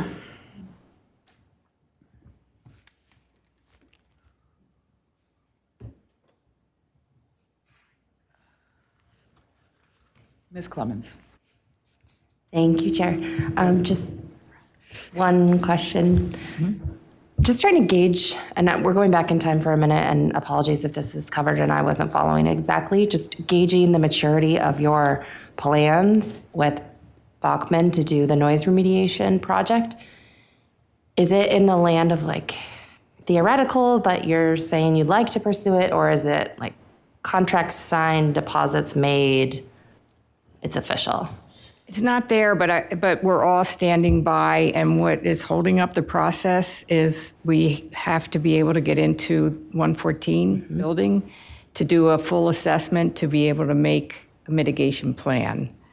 And, but I have a commitment from Westra and Bachman that they'll take it on as soon as we get the study done, that they will do the work. So they don't want to have you sign a contract or take a deposit or do any of the planning until an initial study is made where you would have access to the neighbors. Correct. Okay. Thank you. That's all for me. Thank you, Chair. You probably know at least one of the questions I'm going to ask you, Ms. McKinney. But as I asked your daughter, I won't belabor, it's after 11 p.m. now. I won't belabor the issue of food, but I do want to obviously talk about the heart of the matter a little more, and that's entertainment, that's the noise complaints. In your business plan that you submitted to this committee originally for the license, you say that you expect DJs will provide music on Friday and Saturdays, but is it correct that DJs are also performing most Thursdays as well then? That's what you just testified. It's the open decks are mostly DJ wannabes, like new people, and they're working on the portable deck with the little speakers. Like open mic night, perhaps? Almost. Yeah. Okay. Yeah. And then the other specific I want to ask you, your business plan says, quote, you'll have live performances of local bands like 90 Proof as an example. How often have you had entertainment that isn't solely DJs? How often do you have bands performing? We haven't, 90 Proof is not around any longer, but no, I mean, the point is that we said we would have bands. I think what is going on is that the DJ thing was working out really well for us, and people were coming in for the DJ, so we're going forward with that. Yeah. And specifically that genre of music. Yes. Can you explain to the committee, how would you say the genre that you typically perform at Soto compares to here? Is it the same type of genre of music? How would you describe? Compares to? Soto? Oh, compares to? Compared to what we've been talking about all night here. Yeah, okay. Soto is more club. People go in and dance, like it's music with words. House music is, and that's like a big catch-all category kind of word. It's more, they call it beats. It synchronizes with the heartbeat. Anyway, it's a different, people dance to it, but it's, and where's my DJs? What's the difference? It's different. And so the crowd, it draws two different crowds pretty much. So the DJs you have had performing at one place seldom perform at the other place. It's two different, totally like segregated genres of music. Correct. You never have EDM, electronic dance music, house techno music ever on North Henry Street? No. Okay. Yeah, no. I mean, one of our guys that performs, well, a couple of you guys, did an hour for New Year's Eve, but they switch it up once they're in Soto. They're doing more of the, And likewise, sorry to interrupt you, go ahead. oh, no, I'm just musing. Go ahead. At CeeLo, you likewise don't have other genres of music besides this electronic dance music, house techno music, correct? It's exclusive. Mm-hmm. Okay. Similar to what I understand Liquid to be, for example, on campus on University Avenue. But I don't know Similar, if we're you can not, speak to that. not but- exactly like Liquid, though. Well, because they have a lot of national touring acts, regional acts, what have you. But anyway, so my last question, I know the hour is very late, but you heard me ask your daughter the question. It's just hard for me to wrap my head around this. We've known each other for so many years. True. How do you think this happened where we've issued entertainment licenses to all these other establishments at your current building, and Ellen Despens has owned her business for almost 40 years, has never had a single solitary noise complaint from her myriad of tenants over those decades. Yeah. But all of a sudden, since last fall, it's nonstop aggravation, complaints, that sort of thing. What do you think the difference is? I don't understand how this could have happened. I don't either. I mean, knowing that there were no complaints before, I really felt that the building was going, I mean, I thought that would be my story as well. Like if everybody else could play music, then we would be able to play music.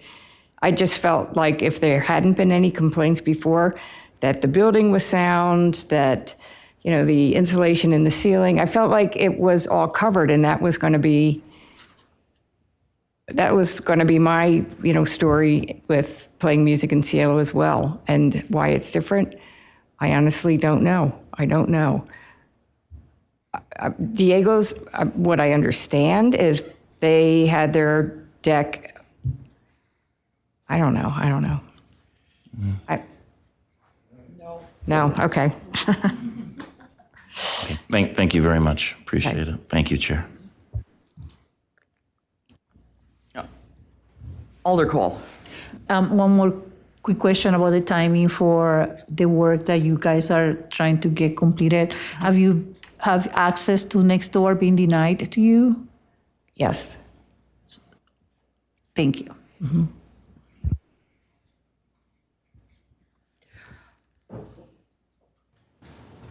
Attorney Zillowy. Did you just say access to 114 has been denied to you? Yeah. By who? Well, John Pinzel wanted to go in when you made some sound checks, I believe, Attorney Zillowy, and he was denied. And then we have reached out, well, through, asking. I mean, I sent over a set of dates, and those were not accepted. And Ellen sent a set of dates, but the last one just passed, and that didn't happen. Okay, so you weren't denied because Ellen is trying to work with your attorney to find a date to do it, correct? Both of us come up with about 4 dates each, and... Okay, so you haven't been denied access. Okay, all right, yeah. Nothing further. Another? Okay, thank you. Okay, just a note for the record that exhibits R1 through R9 have been received into the record.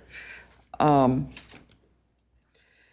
that was your last witness? It was. I would rest and propose that since the city gets the last word, if they want to do their whole closing after I'm done, I don't have a problem with that, just for the sake of time, but it's up to you. You mean you want to go first? Like, I could just do mine, and you could just do your rebuttal as you're closing. That's fine. Just saves a few minutes. That's fine. I'm good with that. Okay. Are you guys okay with that? Yeah. It makes no difference. I can't address anything she says anyway, so. Can we keep our closings to 15 minutes? Less. Less than 15 minutes? I will commit to minutes. Yeah, about that. I can do this. No, I mean, yeah. Yeah, I'm not feeling coerced. No worries. Okay. I'm ready when you are. Okay, thank you. It's, can I go up there? Is that, okay.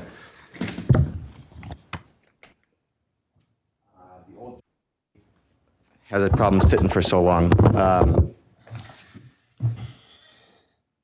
So I really think the crux of what we want to demonstrate is, now let's back this up. I understand the concern from the board members and the committee members. I understand the concern from the neighbors and the property owners.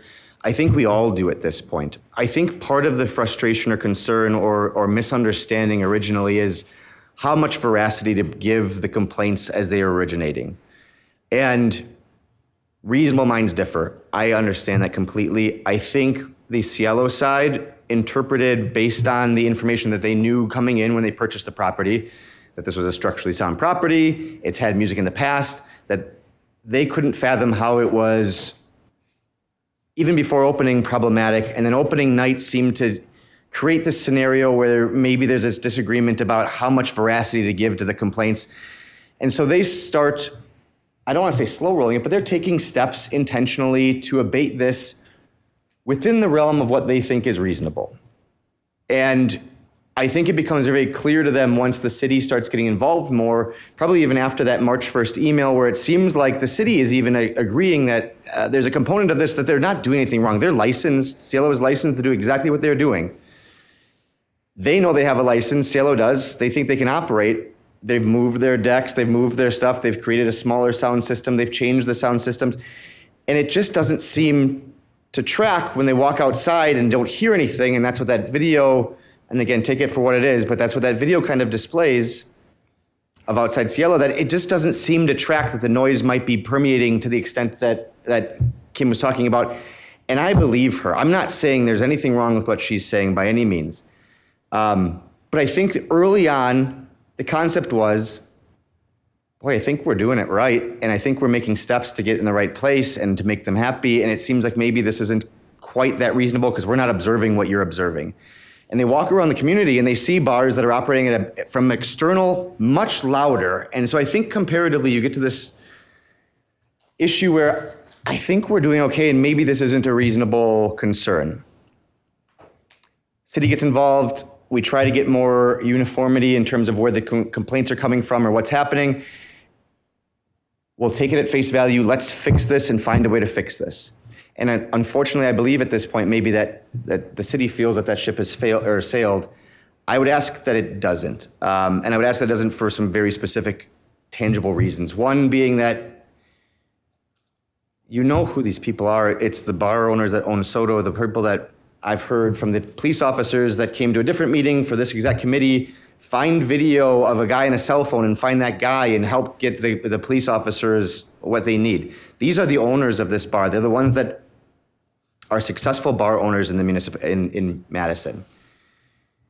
They know this is serious now and they understand it's serious now and they're committed. They're taking out more loans. They're taking a hit. They're committed to figuring out a way to fix this that makes the neighboring property happy, content, the sanctuary that they deserve. I think we all agree with that. But what I don't think needs to happen, and I think when you look at the statute or the ordinance and it says there has to be substantial impact on health, safety, welfare, I get what Kim was saying, but Cielo showed you they can take mechanisms and take processes and change it. It's been better. I recalled Kim for the same purpose because it's been there. I don't think revoking the license is the step at this point when there's money on the table, when there's effort to be made, when we have RJ testify that he did all these things internally that he could, but hasn't done any sound proofing. That's the next step. They're committed to putting this money in. I think when you look at the zoning component of it, and I only bring that up because that's what the city decided this downtown core district is this place for life and business and unique properties. And I think what the testimony is that Cielo is one of those properties that builds, its structure is unique if you haven't been there or you've been there. It offers a unique flavor to the community. It is one of those destinations that people should and would want to go. provided they can comply and get on board with their neighbors. And I think that they can do that. I think they've demonstrated the willingness to do that by turning everything they can down to get cooperative. And so instead of going back to like a status quo where this property is being repeatedly put out of business because it's in a spot that can't be sustained, I don't think going back to a vacant business does anything for the city beyond helping out the neighboring property. And maybe, and I know there's been questions about how did we get here?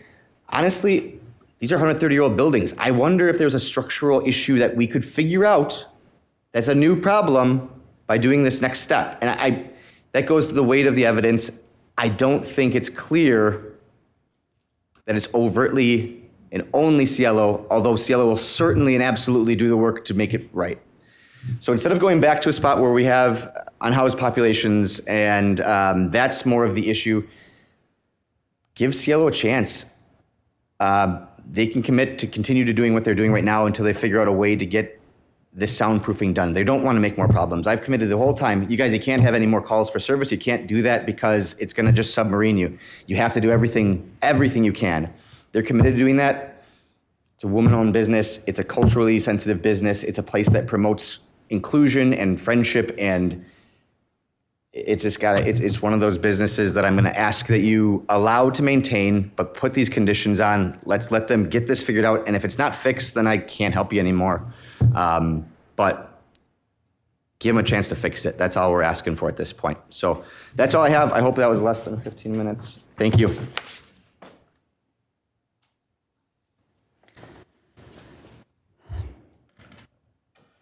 I think Cielo has come to the table to show some willingness to do something, but it was only once the entertainment license revocation was put before them. You heard testimony that this noise issue, disturbance, nuisance has been going on since last September. You heard from Ms. Despins and Kim about their attempts to communicate to resolve the issue between the parties without getting the city involved, and find a way that they could both live harmoniously with whatever result they could come up with. And Susan cut off that communication in November by telling them to talk to her attorney, which effectively shut down any efforts on the neighbors and business owners' part to continue to attempt to work with Cielo. They tried in earnest, and were basically given the hand and said, nope, talk to my attorney. That definitely is not a spirit of cooperation. And again, this has been going on September, November, December, January, February, March, April, and into May, where at least 3 nights out of the week for several hours, Kimberly and her partner have been subjected to the vibration of the music in their household. You heard her testimony, how it affected their ability to sleep. It affected them physically. It affected their health.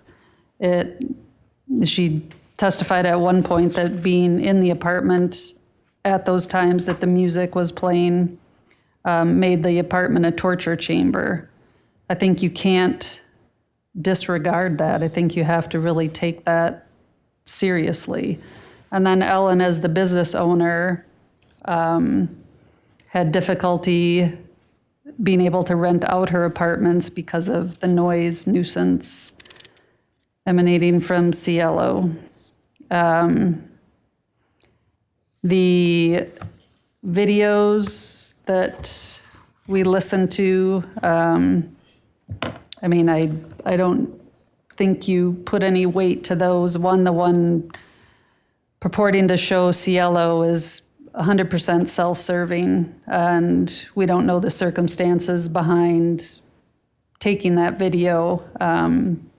She could have told them, keep the music super low so nothing can be heard outside. And as far as the other businesses, it doesn't really matter. It doesn't matter how loud anything is going on downtown. What matters is what is going on in this building, in these apartment units, because of CLO's music operation. And the revocation of the entertainment license does not affect their ability to move forward with their business. They can continue to have the various events that Ms. McKinney referenced, the Chit Chat happy hours, the Badger Tap, the various other things she mentioned. The revocation of the entertainment license doesn't prohibit them from doing other things. I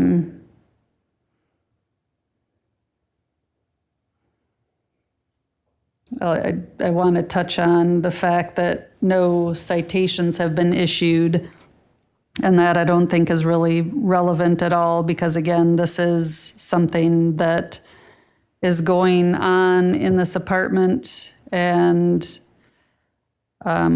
causing substantial adverse effects to the residents who live there and compromising Ms. Despin's business.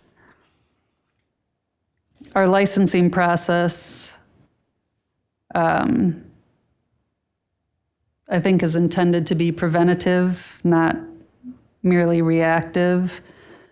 And I think the committee should consider whether the manner in which the entertainment license has been exercised is compatible with the surrounding neighborhood and whether the operation has adversely affected the health, safety, and welfare of the residents and the nearby businesses. You also heard from Tony, the owner of Michelangelo's, the couple of times he heard the music and thought it was, he could feel the vibration in his space. And he talked about potentially opening his business for later hours, but that if he was going to do that, his business would be negatively impacted by CLO's entertainment options. And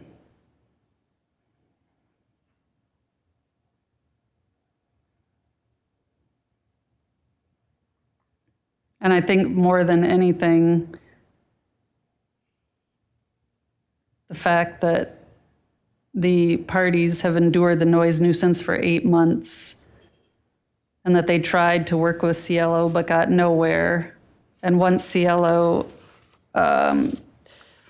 agreed to the, we referred to as the cease and desist to stop with the DJ, Sean McKinney made posts to that Instagram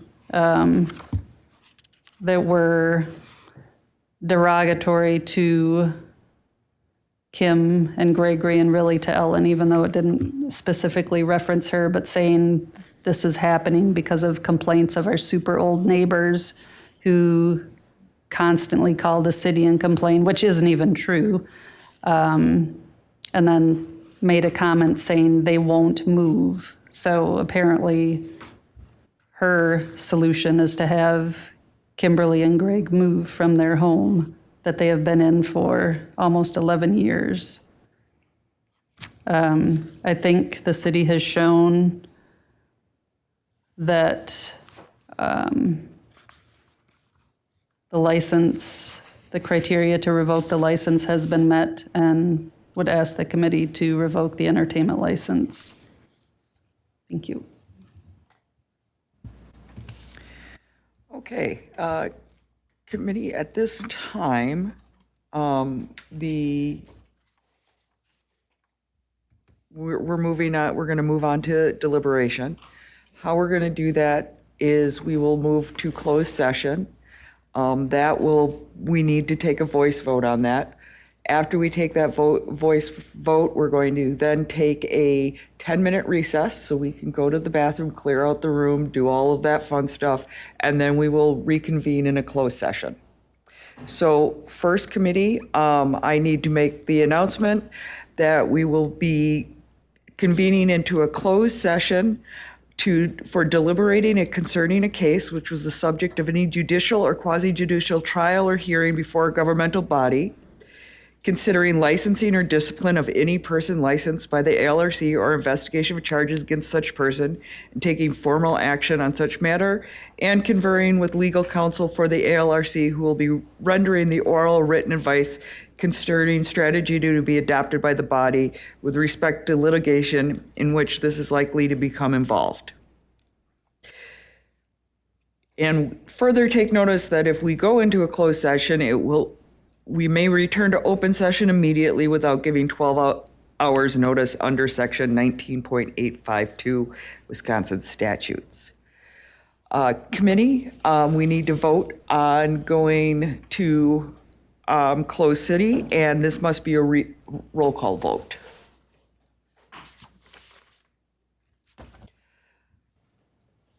Ms. Clemens, or I'm sorry, Alder Revere. I believe we might need a motion. If so, I formally move that we go into closed session pursuant to the statute that you just recited, Chair. Thank you. I was gonna say.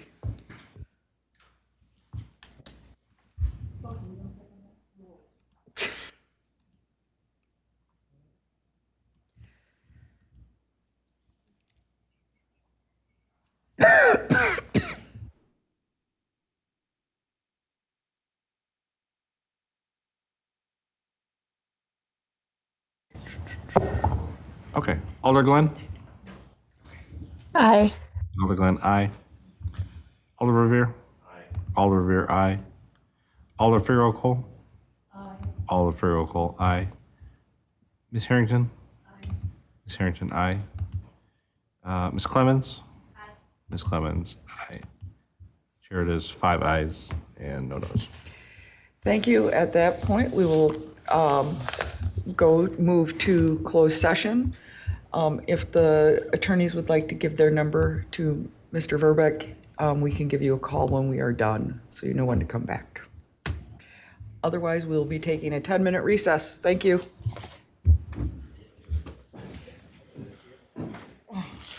Recording stopped.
So we're just waiting on Jim to get ready.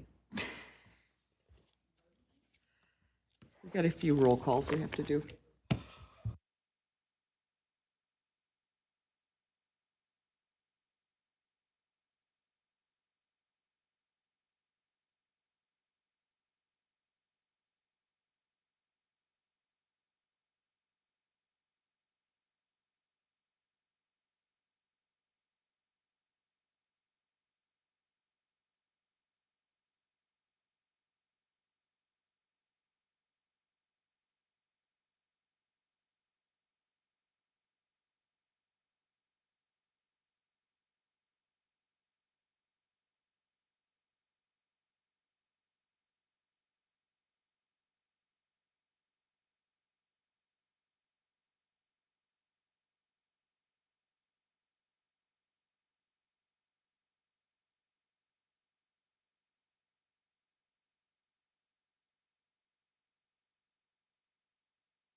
All right, ready to call roll again.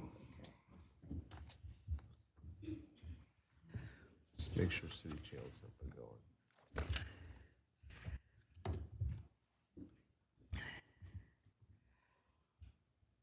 Cool. All right. We are back live. So let's call the roll. Alder Glenn. Here. Alder Glenn is here. Alder Revere. Here. Alder Revere is here. Alder Figueroa Cole. Here. Alder Figueroa Cole is here. Ms. Harrington. Here. Ms. Harrington is here. Ms. Westra. Here. Ms. Westra is here. Ms. Clemens. Here. Ms. Clemens is here. Chair, we do have quorum. Thank you. I call the meeting of the special meeting of ALRC back out of closed session at 1:18 a.m. on Wednesday, June 17th. And I will recognize Alder Cole. Ooh. Alrighty then. Thank you everyone for being here today. These situations are always complicated. It's unfortunate that we have to be here to have to make these kind of decisions. It took, as you know, a while for us to come into an agreement, and I think we found a path forward that takes everyone's feedback into consideration. So I'm going to be making 4 separate motions because it got a little bit complicated. So we want to keep it, make sure that it's clear for the record. So the first motion reads, I move that the ARC finds that the city has met its burden of proof that the licensed premises has operated in such a manner that it has had substantial adverse effect upon the health, safety, and welfare of the immediate neighborhood. That's the first motion, and I'll get a second. Second by Ms. Clemens.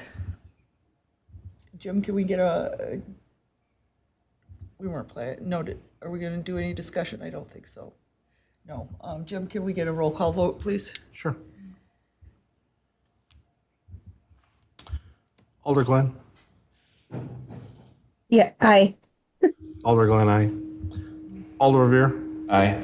Alder Revere, aye. Alder Figueroa Cole. Alder Figueroa Cole, aye. Ms. Harrington. Aye. Ms. Harrington, aye. Ms. Clemens. Aye. Ms. Clemens, aye. Abstain. What? Abstain, are you? Yeah. Okay. And the vote is 5 ayes and no noes.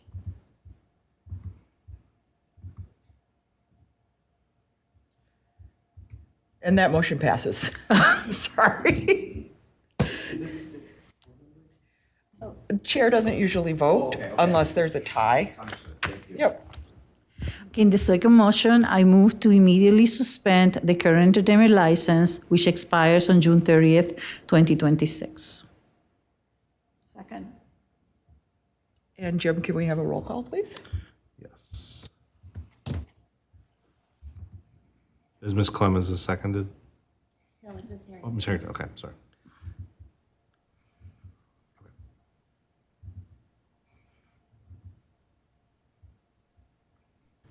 Alder Revere?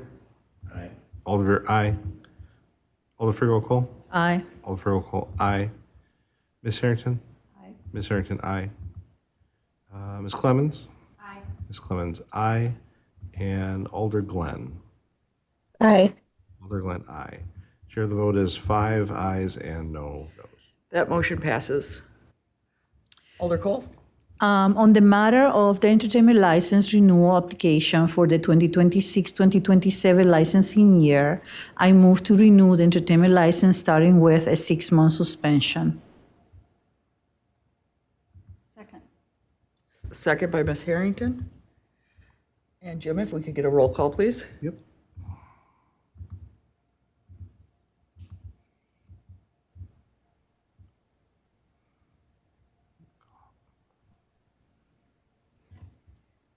Oh, no. Sorry.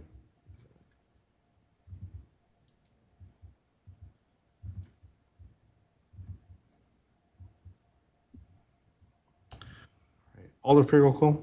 Aye. Alder Frigo Cole, aye. Ms. Harrington? Aye. Ms. Harrington, aye. Ms. Clemens? Aye. Ms. Clemens, aye. Alder Glenn? Aye. Alder Glenn, aye. Alder Revere? Aye. Alder Revere, aye. The vote is 5 ayes and no noes. That motion passes. Alder Cole? And finally, we are sticking with the existing conditions that were agreed upon throughout this process, and the motion reads, I move the following conditions on the entertainment license, which will also be placed on the alcohol license pursuant to the Common Council's alcohol license renewal action of June 9, 2026. A, the establishment will limit sound amplification devices to 75 dB at the source of the sound. B, establishment will not use or permit the use of subwoofers, bass boosters, or other low-frequency amplification devices in a manner that causes bass sound, vibration, or rhythm beat to be audible or felt outside of the premises. And C, the establishment shall close by 1 a.m. And I like to offer something after I get a second. Make a comment.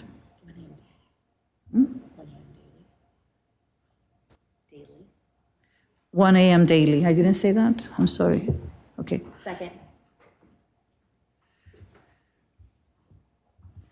And Jim, if we could get a, oh, you want? I want it. So all of these conditions are placed on the license, and there's the 6 months there.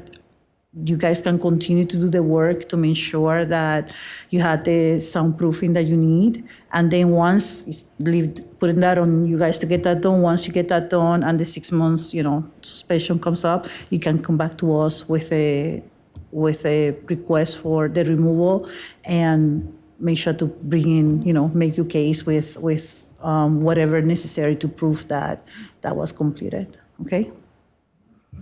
And that's all I got. Thank you. And now roll call, Jim? Alder Frigo Cole? Aye. Alder Frigo Cole, aye. Ms. Harrington? Ms. Harrington, aye. Ms. Clemens? Aye. Ms. Clemens, aye. Alder Glenn? No. Alder Glenn, no. Alder Revere? Aye. Alder Revere, aye. Chair, the vote is 4 ayes and 1 no. That motion passes. At this time, all deliberations and motions are over. Attorney Zilliby? I have a question about the close by 1 a.m. daily. Do you mean close the establishment? Yes.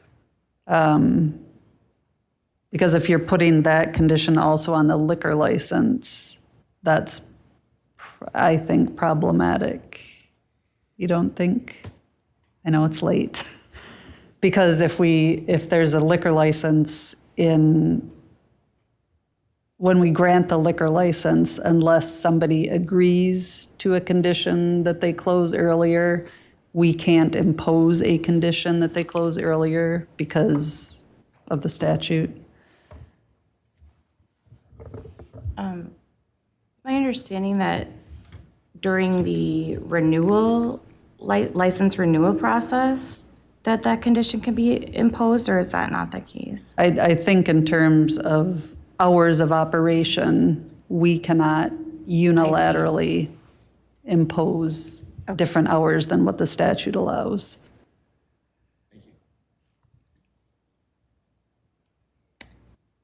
All right. So you could. Then I would recommend a reconsideration, I guess, of, well, do you have a suggestion? I mean, I don't know what your goal is. You could say no entertainment after 1 a.m. Since I wasn't involved in your discussions, I don't know what the goal of that. If I may, I don't know if this abates the issue either, but I know when we had talked about Soto in the past, that they had put a condition that no new admittance after a period of time, maybe that starts to dwindle the crowd as opposed to full closure at that point.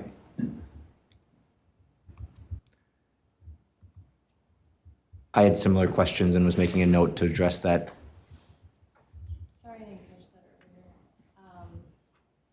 Well, it's only 1:30 in the morning, Amber. Mike said. I would recommend that the ALRC reconsider the last motion. Can I ask a question? Yeah. Okay, so 2 questions. So for reconsideration, any of us can reconsider, or Carmela has to reconsider since she was in the minority of the vote? Any of us, okay, I pulled it for reconsideration. And then I can do that in a minute. But the other question is on regards to, I understand that we pass a change to the, to this on the June 9th meeting, but can then I make my motion to keep the cease entertainment, any kind of, by 1 o'clock? Yes, it's just the alcohol, it can't, that can still be on the alcohol license that the entertainment. Yes, ends okay, with, so yes. so I asked for reconsideration. So let me just look up the reconsideration ordinance quick.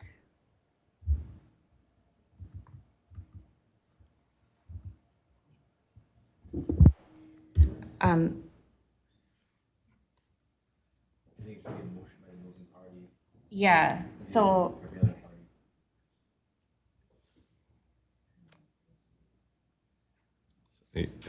So Alder, can you phrase that in the form of a motion to reconsider? Consider the last motion.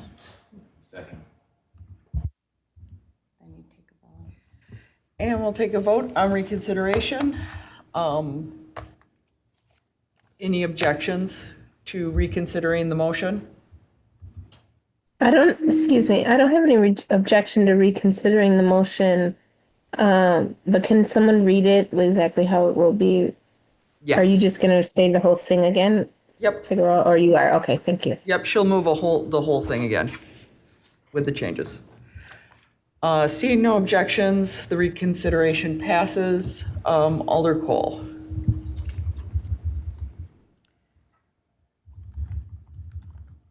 I have a question. So we are still going to put A and B on the liquor license, correct? Because it was, okay, perfect. All right. Okay, so I move the following conditions on the entertainment license, which will also be placed on the alcohol license pursuant to the Common Council Alcohol License Renewal Action of June 9, 2026. A, the establishment will limit sound amplification devices to 75 dB at the source of the sound. B, establishment will not use or permit the use of subwoofers, bass boosters, or other low-frequency amplification devices in a manner that causes bass sound, vibration, or rhythm beat to be audible or felt outside of the premises. That an additional condition will be placed on the entertainment license only. The establishment shall close by 1 a.m. daily. Establish, Isn't that what we just did? establishment will cease entertainment. Entertainment, that's what it said. Didn't I say that? No. Oh my God, I'm sorry.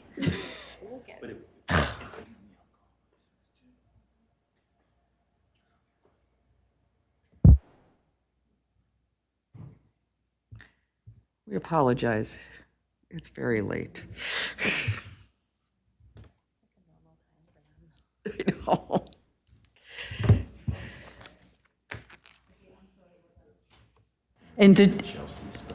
Entertainment shall cease. The establishment shall cease entertainment by 1 o'clock daily.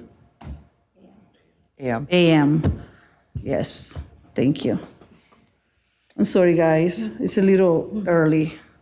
I'll second that. Okay, so we have a second by Ms. Harrington, Oliver Beer. Yep. Thank you, Chair. I realize it's a bit confusing. To clarify, all three of the proposed conditions would be placed on both the alcohol license and the entertainment license. Yes. Thank you. Okay, roll call. Sorry, Jim. Ms. Harrington. Ms. Harrington, aye. Ms. Clemens. Ms. Clemens, aye. Alder Glenn. Aye. Alder Glenn, aye. Alder Revere. Aye. Alder Revere, aye. Alder Figaro Cole. Alder Figaro Cole, aye. Chair, the vote is 5 ayes and no noes. That motion passes. At this time, this hearing has come to a conclusion. I will entertain a motion for adjournment. Motion to adjourn. Any objections? Seeing none, we are adjourned at 1:33 a.m. on the 17th, and I will see most all of you back here tomorrow at 5:30, or later today at 5:30.